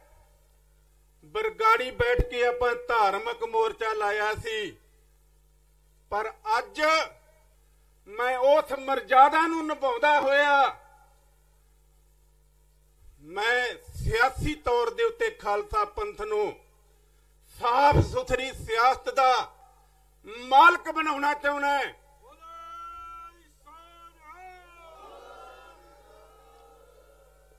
ਜਿਹੜੀ ਸਿਆਸਤ ਗੰਦਲੀ ਕਰ ਦਿੱਤੀ ਉਹਨੂੰ ਸਾਫ਼ ਸੁਥਰਾ ਕਰਨ ਵਾਸਤੇ ਪੰਜਾਬ ਦੇ ਲੋਕਾਂ ਨੂੰ ਮੈਂ ਕੀ ਕਹਿ ਰਿਹਾ,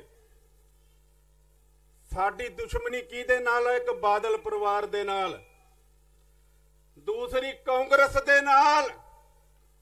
ਅਸੀਂ ਦੋਵਾਂ ਦਾ ਬਿਸਤਰਾ ਗੋਲ ਕਰਨਾ ਹੈ।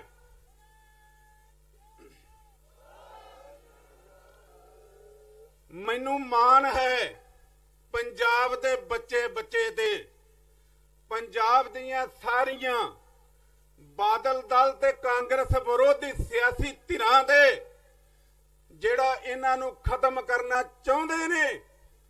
ਮੈਂ ਉਹਨਾਂ ਦੇ ਕੋਲ ਗਿਆ ਵੀ ਆਪਣਾ ਫਰਜ਼ ਸਮਝ ਕੇ, ਉਹਨਾਂ ਨਾਲ ਗੱਲਬਾਤ ਵੀ ਕੀਤੀ ਔਰ ਉਹਨਾਂ ਸਾਰਿਆਂ ਨੇ ਬਰਗਾੜੀ ਮੋਰਚੇ ਵਿੱਚ ਜਾ ਕੇ ਇਹ ਗੱਲ ਕਹੀ ਕਿ ਜਥੇਦਾਰ ਜੀ ਮੇਰੇ ਕੋਲ ਕੱਲੇ ਦੀਆਂ ਟੇਪਾਂ ਨੇ ਕਿ ਜੋ ਬਰਗਾੜੀ ਮੋਰਚੇ 'ਚੋਂ ਫੈਸਲਾ ਹੋਊਗਾ ਫੁੱਲ ਚੜਾ ਦੇਾਂਗੇ। ਤੇ ਅੱਜ ਮੈਂ ਸਾਰਿਆਂ ਨੂੰ ਕਹਿ ਰਿਹਾ, ਭਾਈ ਆਓ ਅੱਜ ਫੁੱਲ ਚੜਾਉਣ ਦੀ ਲੋੜ ਹੈ। ਕਿਸੇ ਦੇ ਵਿਚਾਰ ਵੱਖਰੇ ਹੋ ਸਕਦੇ ਨੇ, ਕਿਸੇ ਦੇ ਨਿਸ਼ਾਨੇ ਵੱਖਰੇ ਹੋ ਸਕਦੇ ਨੇ। ਅੱਜ ਪੰਜਾਬ ਦੇ ਲੋਕ ਕੀ ਚਾਹੁੰਦੇ ਨੇ, ਅੱਜ ਪੰਜਾਬ ਦੀ ਜਨਤਾ ਕੀ ਚਾਹੁੰਦੀ ਹੈ, ਅੱਜ ਉਸ ਆਵਾਜ਼ ਨੂੰ ਜਿਹੜੀ ਕਾਂਗਰਸ ਤੇ ਬਾਦਲ ਦੀਆਂ ਰੈਲੀਆਂ 7 ਤਰੀਕ ਨੂੰ ਰੱਦ ਕਰਕੇ ਬਰਗਾੜੀ ਪਹੁੰਚੀ ਸੀ ਪੰਜਾਬ ਦੀ ਆਵਾਜ਼, ਅੱਜ ਉਹਨੂੰ ਸੁਣਨ ਦੀ ਲੋੜ ਹੈ। ਅੱਜ ਸਾਨੂੰ ਸਾਰਿਆਂ ਨੂੰ ਇਕੱਠੇ ਹੋ ਕੇ ਅੱਜ ਸਾਂਝੀ ਲੜਾਈ ਇਹ ਲੜਨੀ ਪਊਗੀ ਤੇ ਬਰਗਾੜੀ ਮੋਰਚੇ ਦਾ ਇੱਕ ਪੜਾਅ ਉੱਥੇ ਖਤਮ ਹੋਇਆ ਸੀ। ਹੁਣ ਦੂਜਾ ਪੜਾਅ ਰਾਜਨੀਤਿਕ ਮੋੜ ਲੈ ਕੇ ਪਿੰਡਾਂ ਦੇ ਲੋਕਾਂ ਦੇ ਕੋਲ, ਪਿੰਡਾਂ ਦੀਆਂ ਸੰਗਤਾਂ ਦੇ ਕੋਲ ਜਾ ਰਿਹਾ ਔਰ ਉੱਥੇ ਗੁਰੂ ਗ੍ਰੰਥ ਸਾਹਿਬ ਦੀ ਗੱਲ ਹੋਊਗੀ, ਉੱਥੇ ਸ਼ਹੀਦ ਹੋਏ ਸਿੰਘਾਂ ਦੀ ਗੱਲ ਹੋਊਗੀ, ਉੱਥੇ ਰਿਹਾਈਆਂ ਨੂੰ ਕਰਾਉਣ ਦੀ ਗੱਲ ਹੋਊਗੀ, ਉੱਥੇ ਬਹੁਤ ਸਾਰੀਆਂ ਬਿਲ ਬੈਠ ਕੇ ਵਿਚਾਰਾਂ ਹੋਣਗੀਆਂ। ਮੈਂ ਸਮੁੱਚੇ ਪੰਜਾਬ ਦੇ ਨਿਵਾਸੀਆਂ ਨੂੰ ਜੋ ਗੁਰੂ ਗ੍ਰੰਥ ਸਾਹਿਬ ਦਾ ਸਿਧਾਂਤ ਹੈ, ਜੋ ਗੁਰਬਾਣੀ ਕਹਿੰਦੀ ਹੈ, ਅਸੀਂ ਉਸ ਨੂੰ ਮੁੱਖ ਰੱਖਦੇ ਹੋਏ ਸ੍ਰੀ ਅਕਾਲ ਤਖਤ ਸਾਹਿਬ ਦੀ ਮਰਜ਼ਾਦਾ ਨੂੰ ਮੁੱਖ ਰੱਖਦੇ ਹੋਏ ਸਭੇ ਸਾਂਝੀ ਵਾਲ ਸਦਾਇਨ ਕੋਈ ਨਾ ਦਿਸੇ ਬਾਹਰਾ ਜੀਓ। ਅਸੀਂ ਸਰਬੱਤ ਦੇ ਭਲੇ ਵਾਸਤੇ ਅਸੀਂ ਪੰਜਾਬ ਨੂੰ ਤੁਹਾਡੇ ਸਹਿਯੋਗ ਦੇ ਨਾਲ ਅੱਜ ਜਥੇਦਾਰ ਸ੍ਰੀ ਅਕਾਲ ਤਖਤ ਸਾਹਿਬ ਪੂਰੇ ਪੰਜਾਬ ਦੇ ਲੋਕਾਂ ਨੂੰ, ਬੁੱਧੀਜੀਵੀਆਂ ਨੂੰ, ਵਕੀਲਾਂ ਨੂੰ, ਹਰ ਤਰ੍ਹਾਂ ਦੇ ਲੋਕਾਂ ਨੂੰ, ਸੰਗਤਾਂ ਨੂੰ ਅਪੀਲ ਕਰਦਾ ਹੈ, ਗੁਰੂ ਗ੍ਰੰਥ ਸਾਹਿਬ ਦੀ ਬੇਅਦਬੀ ਤੋਂ ਅੱਗੇ ਕੁਝ ਨਹੀਂ। ਸਾਧ ਸੰਗਤ, ਨਾ ਅਸੀਂ ਕੁਰਾਨ ਦੀ ਬੇਅਦਬੀ ਚਾਹੁੰਦੇ ਆ, ਨਾ ਅਸੀਂ ਗੀਤਾ ਦੀ ਬੇਅਦਬੀ ਚਾਹੁੰਦੇ ਆ, ਨਾ ਅਸੀਂ ਬਾਈਬਲ ਦੀ ਬੇਅਦਬੀ ਚਾਹੁੰਦੇ ਆ, ਨਾ ਗੁਰੂ ਗ੍ਰੰਥ ਸਾਹਿਬ ਦੀ ਬੇਅਦਬੀ ਅਸੀਂ ਹੋਣ ਦੇਵਾਂਗੇ। ਇਹ ਪੰਜਾਬ ਦੇ ਵਿੱਚ ਸ਼ਾਂਤੀ ਚਾਹੀਦੀ ਹੈ। ਪੰਜਾਬ ਦੇ ਲੋਕ ਹੱਸਦੇ ਵਸਦੇ ਸਾਨੂੰ ਚਾਹੀਦੇ ਨੇ। ਪੰਜਾਬ ਦੇ ਲੋਕ ਖਾਂਦੇ ਪੀਂਦੇ ਸਾਨੂੰ ਚਾਹੀਦੇ ਨੇ। ਪੰਜਾਬ ਦੇ ਲੋਕ ਇਹੋ ਜਿਹੇ ਨਹੀਂ ਚਾਹੀਦੇ ਜਿੱਥੇ ਕੋਈ ਸੁਣਵਾਈ ਨਾ ਹੋਵੇ, ਕਾਨੂੰਨ ਕੰਮ ਨਾ ਕਰੇ ਤੇ ਸਾਡੇ ਬੱਚੇ ਜਿਹੜੇ ਅਸੀਂ ਡੀਸੀ ਬਣਾਉਣਾ ਚਾਹੁੰਦੇ ਆ, ਜਿਹੜੇ ਐਸਐਸਪੀ ਬਣਾਉਣਾ ਚਾਹੁੰਦੇ ਆ, ਜਿਹੜੇ ਅਸੀਂ ਵੱਡੀਆਂ ਵੱਡੀਆਂ ਪਦਵੀਆਂ ਦੇ ਉੱਤੇ ਬਿਠਾਉਣਾ ਚਾਹੁੰਦੇ ਆ, ਉਹ ਇੰਨੇ ਨਿਰਾਸ਼ ਹੋ ਜਾਣ ਪੰਜਾਬ ਦੇ ਸਿਸਟਮ ਤੋਂ ਕਿ ਉਹ +2 ਕਰਕੇ ਵਿਦੇਸ਼ਾਂ ਨੂੰ ਉਡਾਰੀਆਂ ਲਾ ਦੇਣ। ਇਹ ਬੜਾ ਮਾੜਾ ਰੁਝਾਨ ਹੈ। ਅਸੀਂ ਕਦੀ ਨਹੀਂ ਚਾਹੁੰਦੇ ਕਿਸਾਨ ਰੱਸਾ ਪਾ ਕੇ ਦਰਖਤ ਨਾਲ ਲਮਕ ਜਾਵੇ। ਅਸੀਂ ਕਦੀ ਨਹੀਂ ਚਾਹੁੰਦੇ ਕੋਈ ਭੁੱਖਾ ਬੈਠਾ ਰਹੇ, ਉਹਨੂੰ ਰੋਟੀ ਨਾ ਮਿਲੇ। ਅਸੀਂ ਕਦੀ ਨਹੀਂ ਚਾਹਾਂਗੇ ਕਿ ਮਾਪਿਆਂ ਦਾ ਇੱਕੋ ਇੱਕ ਜਵਾਨ ਪੁੱਤ ਉਹ ਟੀਕਾ ਲਾ ਕੇ ਨਸ਼ੇ ਦਾ ਤੇ ਮਰ ਜਾਵੇ। ਸਾਨੂੰ ਆਪਣੀ ਜਵਾਨੀ ਚਾਹੀਦੀ ਹੈ, ਸਾਨੂੰ ਕਿਸਾਨੀ ਚਾਹੀਦੀ ਹੈ। ਅੱਜ ਇਹ ਦੋਵੇਂ ਗੱਲਾਂ ਬਚਾਉਣ ਦੀ ਲੋੜ ਹੈ। ਸਾਨੂੰ ਧਰਮ ਚਾਹੀਦੇ ਨੇ, ਸਾਨੂੰ ਧਾਰਮਿਕ ਗ੍ਰੰਥ ਸੁਰੱਖਿਅਤ ਚਾਹੀਦੇ ਨੇ। ਸਾਨੂੰ ਬੇਵਿਸ਼ਵਾਸੀ ਨਹੀਂ ਚਾਹੀਦੀ। ਸਾਨੂੰ ਕਾਨੂੰਨ ਦਾ ਦੋਹਰੇ ਮਾਪਦੰਡ ਨਹੀਂ ਚਾਹੀਦੇ। ਅੱਜ ਤੁਸੀਂ ਦੇਖੋ, ਅਸੀਂ ਤਾਂ ਪਹਿਲਾਂ ਹੀ ਬਹੁਤ ਪੀੜਤ ਹਾਂ। ਆ ਜਿਹੜੇ ਨਵੇਂ ਸ਼ਹਿਰ ਵਾਲੇ 3 ਨੌਜਵਾਨ, ਭਾਈ ਅਰਵਿੰਦਰ ਸਿੰਘ, ਭਾਈ ਰਣਜੀਤ ਸਿੰਘ ਤੇ ਭਾਈ ਸੁਰਜੀਤ ਸਿੰਘ, ਉਮਰ ਕੈਦ ਦੀ ਸਜ਼ਾ ਸੁਣਾਤੀ ਨਵੇਂ ਸ਼ਹਿਰ ਦੀ ਅਦਾਲਤ ਨੇ।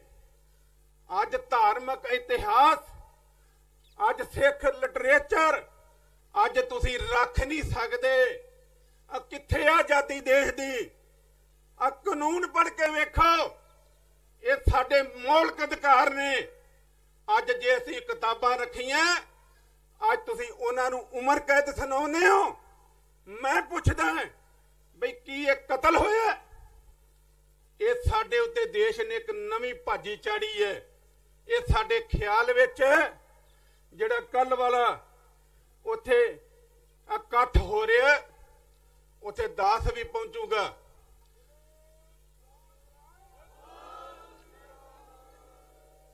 ਔਰ ਮੈਂ ਸਾਰੇ ਇਨਸਾਫ ਪਸੰਦ ਪੰਜਾਬ ਤੇ ਦੇਸ਼ ਦੇ ਲੋਕਾਂ ਨੂੰ ਇਹ ਕਹਿਣਾ ਚਾਹੁੰਦਾ, ਇਨਸਾਫ ਦੀ ਆਵਾਜ਼ ਬੁਲੰਦ ਕਰੋ।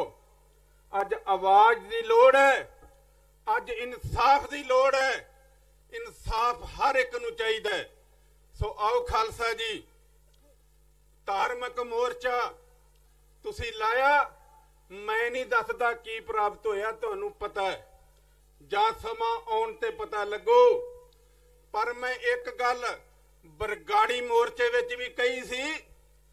ਅੱਜ ਦੂਜਾ ਮੋਰਚਾ ਜਿਹੜਾ ਆਪਾਂ ਸ਼ੁਰੂ ਕੀਤਾ ਸਿਆਸੀ ਤੌਰ ਤੇ, ਇਹਦੀ ਸ਼ੁਰੂਆਤ ਵਿੱਚ ਵੀ ਕਹਿਣਾ ਕਿ ਮੈਂ ਕੋਈ ਪੰਜਾਬ ਦਾ ਪੁੱਤ ਹੁਣ ਸ਼ਹੀਦ ਨਹੀਂ ਹੋਣ ਦੇਣਾ।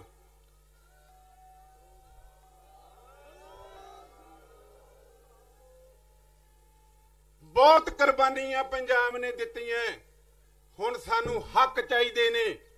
ਇਹ ਹੱਕ ਪ੍ਰਾਪਤ ਕਰਨ ਵਾਸਤੇ ਪੰਜਾਬ ਦੇ ਉਹ ਕੁਰਬਾਨੀ ਵਾਲੇ ਲੋਕ, ਉਹ ਪੜ੍ਹੇ ਲਿਖੇ ਲੋਕ, ਉਸ ਪਾਰਲੀਮੈਂਟ ਦੀ ਹਿੱਕ ਦੇ ਉੱਤੇ ਮੈਂ ਨਚਾਉਣਾ ਚਾਹੁੰਦਾ, ਜਿੱਥੇ ਸਾਡੇ ਪੰਜਾਬ ਦੀ, ਸਾਡੇ ਧਰਮ ਦੀ, ਸਾਡੇ ਕੌਮ ਦੀ ਜਿਹੜੀ ਆਵਾਜ਼ ਹੈ ਉਹ ਪੂਰੀ ਦੁਨੀਆ ਦੀ ਆਵਾਜ਼ ਬਣੇ। ਸੋ ਮੈਂ ਪੂਰੇ ਦੇਸ਼ ਵਿਦੇਸ਼ ਦੀਆਂ ਸੰਗਤਾਂ ਨੂੰ, ਜਿਹੜੇ ਸਾਡੇ NRI ਵੀਰ ਨੇ, ਨਿਰਾਸ਼ ਨਾ ਹੋਇਆ ਕਰੋ। ਲੜਾਈ ਚੱਲਦੀ ਹੈ। ਜਿਵੇਂ ਪਹਿਲਾਂ ਸਾਥ ਦਿੱਤਾ, ਹੁਣ ਤੁਹਾਨੂੰ ਉਸ ਤੋਂ ਵੀ ਵੱਧ ਸਾਥ ਦੇਣਾ ਪਊਗਾ। ਪਰ ਇੱਕ ਵਿਸ਼ਵਾਸ ਦਿਵਾਉਂਗਾ ਕਿ ਜਿਹੜੇ ਯੋਧੇ ਤੁਸੀਂ ਪਾਰਲੀਮੈਂਟ ਪੰਜਾਬ ਦੀਆਂ ਸੀਟਾਂ ਤੋਂ ਜਿਤਾਓਗੇ, ਉਹ ਜਿੱਥੇ ਪੰਥ ਦੀ ਆਵਾਜ਼ ਬਣਨਗੇ, ਉੱਥੇ ਪੂਰੇ ਲੋਕਾਂ ਦੀ ਆਵਾਜ਼ ਬਣ ਕੇ ਪੰਜਾਬ ਦੀ ਕਿਸਮਤ ਨੂੰ ਘੜਨਗੇ। ਤੇ ਆਓ ਫਿਰ ਸਾਰੇ, ਨਹੀਂ ਸਾਨੂੰ ਪੈਸੇ ਦੀ ਲੋੜ, ਨਹੀਂ ਕਿਸੇ ਗੱਲ ਦੀ ਲੋੜ, ਅੱਜ ਤੁਹਾਡੇ ਸਹਿਯੋਗ ਦੀ ਲੋੜ ਹੈ। ਆਓ ਸਾਰੇ ਇਕੱਠੇ ਹੋ ਕੇ ਆਪਣਾ ਜਿਹੜਾ ਪਿਆਰ ਹੈ ਉਹ ਪੰਥ ਨੂੰ, ਵੋਟ ਦੇ ਰੂਪ ਦੇ ਵਿੱਚ ਦਿਓ। ਅਗਲੀ ਲੜਾਈ ਤਾਂ ਲੜ ਕੇ ਤੁਹਾਨੂੰ ਅਸੀਂ ਵਿਖਾਵਾਂਗੇ। ਦੇਖਿਓ ਜਗਤਾਰ ਸਿੰਘ ਹਵਾਰਾ ਕਿਵੇਂ ਇੱਥੇ ਆਉਂਦਾ।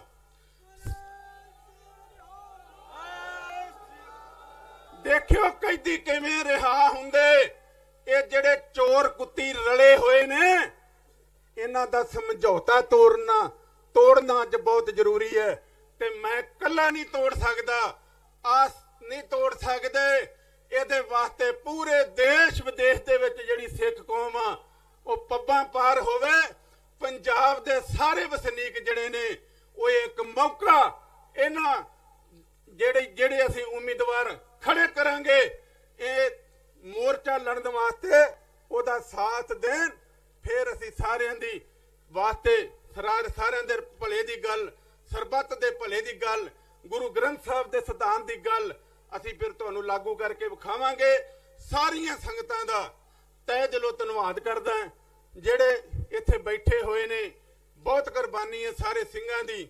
ਸੋ ਮੈਂ ਸਾਰਿਆਂ ਦੇ ਚਰਨਾਂ ਵਿੱਚ ਬੇਨਤੀ ਕਰਦਾ ਕਿ ਜੇ ਤੁਹਾਨੂੰ ਕੋਈ ਕੌੜੇ ਸ਼ਬਦ ਬੋਲਦਾ ਵੀ ਹੈ, ਜਿਨ੍ਹਾਂ ਨੇ ਲੜਾਈ ਲੜਨੀ ਹੈ, ਉਹ ਆਪਣੇ ਹੌਸਲੇ ਬੁਲੰਦ ਰੱਖਿਆ ਕਰੋ। ਮਾੜੀ ਜੀ ਗੱਲ ਤੇ ਨਾ ਆਪਾਂ ਭੜਕਿਆ ਕਰੀਏ। ਜਦੋਂ ਗੱਡੀ ਚੱਲਦੀ ਹੈ ਆਵਾਜ਼ਾਂ ਵੀ ਆਉਂਦੀਆਂ ਨੇ, ਨੁਕਸ ਵੀ ਪੈਂਦੇ ਨੇ। ਸਾਰਿਆਂ ਦੇ ਚਰਨਾਂ ਵਿੱਚ ਬੇਨਤੀ ਹੈ ਨਿਮਰਤਾ ਨਾਲ ਆਪਾਂ ਆਪਣੇ ਮਸਲੇ ਹੱਲ ਕਰਨੇ ਨੇ। ਸਾਰਿਆਂ ਦਾ ਧੰਨਵਾਦ, ਸਾਰਿਆਂ ਨੂੰ ਜੀ ਆਇਆਂ। ਵਾਹਿਗੁਰੂ ਜੀ ਕਾ ਖਾਲਸਾ, ਵਾਹਿਗੁਰੂ ਜੀ ਕੀ ਫਤਿਹ। ਬਹੁਤ ਬਹੁਤ ਧੰਨਵਾਦ ਹੈ ਸਿੰਘ ਸਾਹਿਬ ਜੀ ਦਾ। 1 ਮਿੰਟ ਲਈ ਸਿੰਘ ਸਾਹਿਬ ਜੀ ਖੜਨ।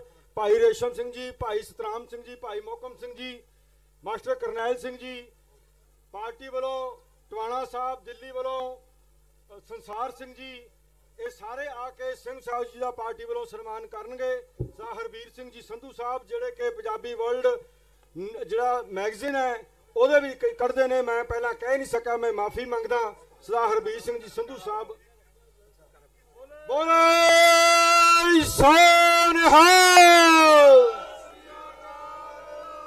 ਸਿੰਘ ਸਾਹਿਬ ਜੀ ਦਾ ਸਨਮਾਨ ਕਰਕੇ ਅਸੀਂ ਆਪਣਾ ਮਾਣ ਮਹਿਸੂਸ ਕਰ ਰਹੇ ਹਾਂ। ਮੈਂ ਸੰਗਤ ਦੇ ਚਰਨਾਂ 'ਚ ਬੇਨਤੀ ਕਰਦਾ ਕਿ ਅਰਦਾਸ ਹੋਣੀ ਹੈ। ਮੁੱਖ ਗ੍ਰੰਥੀ ਸਾਹਿਬ ਭਾਈ ਹਰਪਾਲ ਸਿੰਘ ਜੀ ਵੀ ਤੇ ਮੈਨੇਜਰ ਸਾਹਿਬ ਭਾਈ ਅਮਰਜੀਤ ਸਿੰਘ ਜੀ, ਸ਼੍ਰੋਮਣੀ ਕਮੇਟੀ ਦਾ ਸਾਰਿਆਂ ਦਾ ਧੰਨਵਾਦ ਆ, ਉੱਥੇ ਪਹੁੰਚੇ ਨੇ।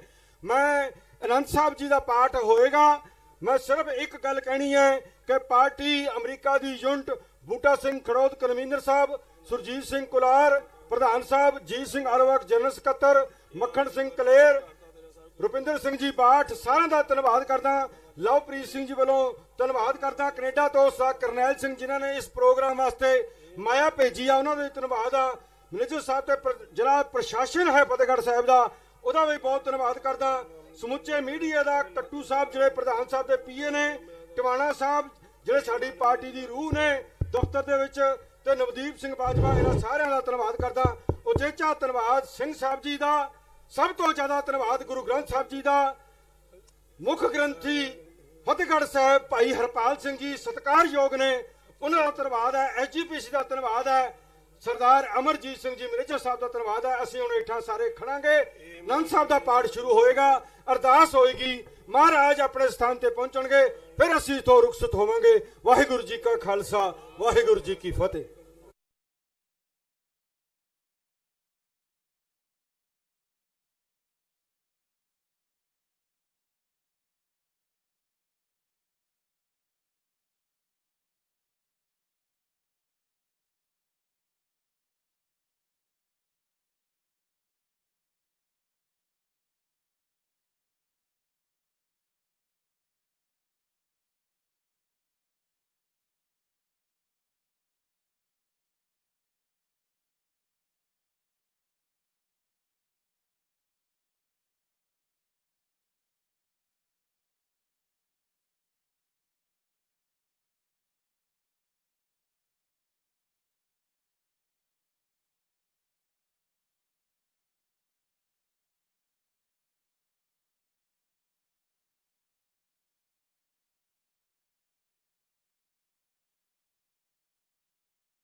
ਸੰਤ ਜਰਨੈਲ ਸਿੰਘ ਖਾਲਸਾ ਭਿੰਡਰਾਂਵਾਲਿਆਂ ਦਾ ਜਨਮ ਦਿਹਾੜਾ 17 ਫਰਵਰੀ 2019 ਦਿਨ ਐਤਵਾਰ ਨੂੰ ਗੁਰਦੁਆਰਾ ਸਿੱਖ ਕਲਚਰਲ ਸੁਸਾਇਟੀ ਰਿਚਮੰਡ ਹਿਲ ਨਿਊਯਾਰਕ ਵਿਖੇ ਬੜੀ ਸ਼ਰਧਾ ਨਾਲ ਮਨਾਇਆ ਜਾ ਰਿਹਾ ਹੈ।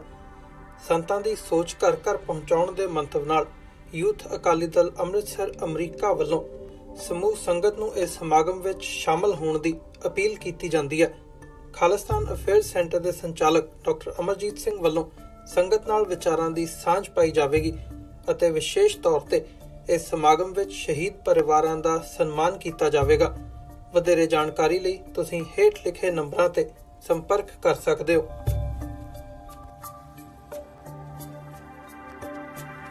ਕੀ ਤੁਸੀਂ ਆਪਣੇ ਟੈਕਸਿਸ ਨੂੰ ਲੈ ਕੇ ਚਿੰਤਤ ਹੋ? ਤੁਸੀਂ ਆਪਣੀ ਕਮਾਈ ਲਈ ਮਿਹਨਤ ਕਰਦੇ ਹੋ, ਭਾਵੇਂ ਤੁਸੀਂ ਨੌਕਰੀ ਵਿੱਚ ਹੋਵੋ ਜਾਂ ਆਪਣਾ ਬਿਜ਼ਨਸ ਚਲਾਉਂਦੇ ਹੋ।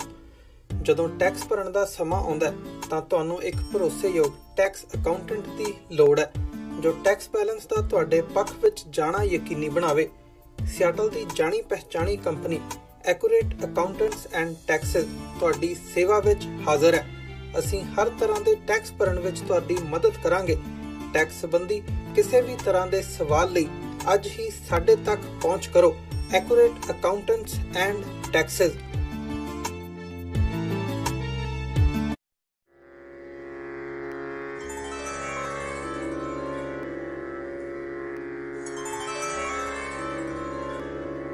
ਬਾਣੀ ਗੁਰੂ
ਵਾਹਿਗੁਰੂ ਜੀ ਕਾ ਖਾਲਸਾ ਵਾਹਿਗੁਰੂ ਜੀ ਕੀ ਫਤਿਹ। ਮੈਂ ਤੁਹਾਡੀ ਹੋਸਟ ਅਨੀਲ ਕੌਰ ਤੇ ਮੈਂ ਟੀਵੀ 84 ਦੇ ਸਾਰੇ ਦਰਸ਼ਕਾਂ ਤੇ ਸਰੋਤਿਆਂ ਦਾ ਦਿਲੀ ਸਵਾਗਤ ਕਰਦੀ ਹਾਂ ਪ੍ਰੋਗਰਾਮ ਸੱਚੋ ਸੱਚ ਵਿੱਚ, ਜਿਹੜੇ ਇਸ ਪ੍ਰੋਗਰਾਮ ਨਾਲ ਦੇਸ਼ਾਂ ਵਿਦੇਸ਼ਾਂ ਤੋਂ ਜੁੜ ਚੁੱਕੇ ਨੇ। ਖਾਲਿਸਤਾਨ ਅਫੇਅਰ ਸੈਂਟਰ ਦੇ ਸੰਚਾਲਕ ਡਾਕਟਰ ਅਮਰਜੀਤ ਸਿੰਘ ਜੀ ਰੋਜ਼ਾਨਾ ਹੀ ਤਰ੍ਹਾਂ ਸਟੂਡੀਓ ਵਿੱਚ ਮੇਰੇ ਨਾਲ ਸ਼ਾਮਲ ਨੇ। ਆਉਣਾ ਮਿਲ ਕੇ ਅੱਜ ਦੇ ਐਮ ਇਸ਼ੂਜ਼ ਉੱਪਰ ਗੱਲਬਾਤ ਕਰਦੇ ਹਾਂ। ਜੀ ਡਾਕਟਰ ਸਾਹਿਬ ਵਾਹਿਗੁਰੂ ਜੀ ਕਾ ਖਾਲਸਾ ਵਾਹਿਗੁਰੂ ਜੀ ਕੀ ਫਤਿਹ। ਜੀ ਡਾਕਟਰ ਸਾਹਿਬ ਜੀ ਆਇਆਂ ਨੂੰ ਪ੍ਰੋਗਰਾਮ ਸੱਚੋ ਸੱਚ ਵਿੱਚ ਬਹੁਤ ਸ਼ੁਕਰੀਆ। ਜੀ ਡਾਕਟਰ ਸਾਹਿਬ ਅੱਜ 12 ਫਰਵਰੀ 2019 ਪਹਿਲੀ ਫੱਗਣ ਨਾਨਕਸ਼ਾਹੀ ਸੰਮਤ 550 ਦਾ ਦਿਨ ਹੈ ਤੇ ਡਾਕਟਰ ਸਾਹਿਬ ਪ੍ਰੋਗਰਾਮ ਸ਼ੁਰੂ ਕਰਨ ਤੋਂ ਪਹਿਲਾਂ ਅਸੀਂ ਪ੍ਰਦਰਸ਼ਕਾਂ ਤੇ ਸਰੋਤਿਆਂ ਨੂੰ ਹਮੇਸ਼ਾ ਤਰ੍ਹਾਂ ਦੱਸੀਏ ਵਿਊਅਰਸ, ਜੇ ਤੁਸੀਂ ਹੱਕ ਸੱਚ ਇਨਸਾਫ ਤੇ ਪੈਰਾ ਦਿੰਦਾ ਇੱਕੋ ਇੱਕ ਚੈਨਲ ਟੀਵੀ 84 ਨੂੰ ਦੇਖਣਾ ਚਾਹੁੰਦੇ ਹੋ ਤਾਂ ਤੁਸੀਂ ਦੇਖ ਸਕਦੇ ਹੋ spectrum cable, RCN cable, Bell 5 cable in Canada, roku, Jadoo box, ਸ਼ਾਵਾ, ਫੇਸਬੁੱਕ, ਟੀਵੀ 84 ਦੀ ਐਪ ਰਾਹੀਂ online streaming and IP box ਤੇ ਤੁਸੀਂ ਟੀਵੀ 84 ਨੂੰ ਦੇਖ ਸਕਦੇ ਹੋ। ਵਿਊਅਰਸ, ਜੇ ਤੁਸੀਂ ਟੀਵੀ 84 ਨਾਲ ਜਾਂ ਪ੍ਰੋਗਰਾਮ ਸੱਚੋ ਸੱਚ ਨਾਲ ਫੇਸਬੁੱਕ ਰਾਹੀਂ ਜੁੜੇ ਹੋ ਤਾਂ ਇਸ ਨੂੰ ਵੱਧ ਤੋਂ ਵੱਧ ਲਾਈਕ ਕਰੋ ਤੇ ਸ਼ੇਅਰ ਕਰੋ। Thank you so much. Program ਦੀ ਸ਼ੁਰੂਆਤ ਕਰਦੇ ਹਾਂ। ਜਿਸ ਤਰ੍ਹਾਂ ਕਿ ਸਾਨੂੰ ਸਾਰਿਆਂ ਨੂੰ ਪਤਾ ਹੈ ਕਿ ਅੱਜ ਸੰਤ ਜਰਨੈਲ ਸਿੰਘ ਜੀ ਖਾਲਸਾ ਭਿੰਡਰਾਂਵਾਲਿਆਂ ਜੀ ਦਾ ਅੱਜ ਜਨਮ ਦਿਨ ਹੈ। ਅਸੀਂ ਸਾਰੀ ਸਿੱਖ ਕੌਮ ਨੂੰ ਉਹਨਾਂ ਦੇ ਜਨਮ ਦਿਨ ਦੀ ਲੱਖ ਲੱਖ ਮੁਬਾਰਕਬਾਦ ਦਿੰਦੇ ਹਾਂ। ਉਹਨਾਂ ਨੇ ਸਿੱਖ ਕੌਮ ਲਈ ਸ਼ਹੀਦੀ ਪਾਈ ਔਰ ਅਸੀਂ ਆਪਣੀ ਸਿੱਖ ਕੌਮ ਕੋਲੋਂ ਇਹ ਪੁੱਛਣਾ ਚਾਹੁੰਦੇ ਹਾਂ ਕਿ ਉਹ ਅੱਜ ਕਿੱਥੇ ਖੜੇ ਨੇ ਔਰ ਇਸੇ ਵਿਚਾਰ ਚਰਚਾ ਨੂੰ ਆਪਾਂ ਜਾਰੀ ਰੱਖਾਂਗੇ ਔਰ ਆਪਣੇ ਪ੍ਰੋਗਰਾਮ ਦੀ ਸ਼ੁਰੂਆਤ ਵੀ ਇਸ ਨਾਲ ਹੀ ਕਰਾਂਗੇ। ਜੀ ਡਾਕਟਰ ਸਾਹਿਬ, ਤੁਹਾਡੇ ਨਾਲ ਅਸੀਂ ਸਾਂਝ ਪਾਉਂਦੇ ਹਾਂ ਕਿ ਜਿਸ ਤਰ੍ਹਾਂ ਕਿ ਅੱਜ ਸੰਤ ਜਰਨੈਲ ਸਿੰਘ ਜੀ ਖਾਲਸਾ ਭਿੰਡਰਾਂਵਾਲਿਆਂ ਜੀ ਦਾ ਅੱਜ ਜਨਮ ਦਿਨ ਹੈ ਔਰ ਇਸ ਦੀ ਵੀ ਅਸੀਂ ਤੁਹਾਨੂੰ ਬਹੁਤ ਬਹੁਤ ਮੁਬਾਰਕਬਾਦ ਦਿੰਦੇ ਹਾਂ ਔਰ ਇਸ ਵਿਚਾਰ ਚਰਚਾ ਨੂੰ ਜਾਰੀ ਕਰਾਂਗੇ ਔਰ ਤੁਹਾਡੇ ਵਿਚਾਰ ਸੁਣਾਂਗੇ। ਜੀ ਡਾਕਟਰ ਸਾਹਿਬ ਜੀ, ਕੀ ਕਹਿਣਾ ਚਾਹੋਗੇ ਤੁਸੀਂ? ਦੇਖੋ, ਅੱਜ ਸਾਡੇ ਇੱਕ ਵੱਡੇ ਤਬਕੇ ਦਾ ਇਹ ਸੁਭਾਅ ਬਣ ਗਿਆ ਜੀ ਕਿ ਅਸੀਂ ਜਿਹੜੀ ਅਸਲੀ ਵਿਰਾਸਤ ਹੈ ਜਾਂ ਵਿਰਸਾ ਹੈ ਉਸ ਦੀ ਗੱਲ ਕਰਨ ਦੀ ਥਾਂ ਦੇ ਉੱਤੇ ਬਹੁਤ ਵਾਰ ਤਰੀਕਾਂ ਜਾਂ ਕੋਈ ਹੋਰ ਜਿਹੜਾ ਬਾਹਰੀ ਪ੍ਰਕਰਨ ਹੈ ਉਸ ਦੇ ਨਾਲ ਜਿਹੜੇ ਆਪਸ ਦੇ ਵਿੱਚ ਖੈਬੜਦੇ ਆ, ਬਹਿਸ ਮੁਬਾਸਾ ਹੁੰਦਾ ਹੈ ਔਰ ਜਿਹੜੀ ਅਸਲੀ ਗੱਲ ਹੈ ਉਸ ਤੋਂ ਇੱਕ ਵੱਡਾ ਤਬਕਾ ਕੰਨੀ ਕਤਰਾਉਂਦਾ ਹੈ। ਸੋ ਜ਼ਾਹਰ ਹੈ ਕਿ ਅੱਜ 12 ਫਰਵਰੀ ਦਾ ਦਿਨ ਹੈ ਔਰ ਬੇਸ਼ੱਕ ਜਦੋਂ ਅਸੀਂ ਗੁਰਮਤ ਵਿਚਾਰਧਾਰਾ ਨੂੰ ਦੇਖਦੇ ਹਾਂ ਔਰ ਖਾਸ ਤੌਰ ਤੇ ਜਿੰਨਾ ਕੁ ਮੈਨੂੰ ਸਮਝ ਆਇਆ, ਅਸੀਂ ਜਨਮ ਦਿਨ ਗੁਰੂ ਸਾਹਿਬਾਨ ਦੇ ਜਿਸ ਨੂੰ ਅਸੀਂ ਪ੍ਰਕਾਸ਼ ਪੁਰਬ ਕਹਿੰਦੇ ਉਹਨਾਂ ਨੂੰ ਮਨਾਉਂਦੇ ਕਿਉਂਕਿ ਉਹ ਪ੍ਰਕਾਸ਼ਮਾਨ ਹੁੰਦੇ ਨੇ ਔਰ ਸਿੱਖ ਦਾ ਜੀਵਨ ਜਿਹੜਾ ਕਿ ਅਲਟੀਮੇਟਲੀ ਸ਼ਹਾਦਤ ਦੇ ਨਾਲ ਸਫਲ ਹੁੰਦਾ।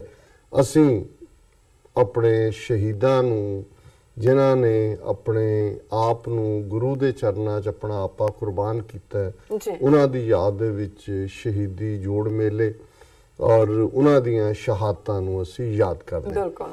ਲੇਕਿਨ ਇਸ ਦੇ ਵਿੱਚ ਵੀ ਕੋਈ ਸ਼ੱਕ ਨਹੀਂ ਹੈ ਕਿ ਇੱਕ ਲੰਬਾ ਵਕਤ ਜਿਹੜੀਆਂ ਹਕੂਮਤਾਂ ਨੇ ਉਹ ਬੀਤੇ ਦੀਆਂ ਹੋਣ ਜਾਂ ਅੱਜ ਦੀਆਂ ਹੋਣ, ਉਹ ਇਸ ਕਿਸਮ ਦੇ ਹਾਲਾਤ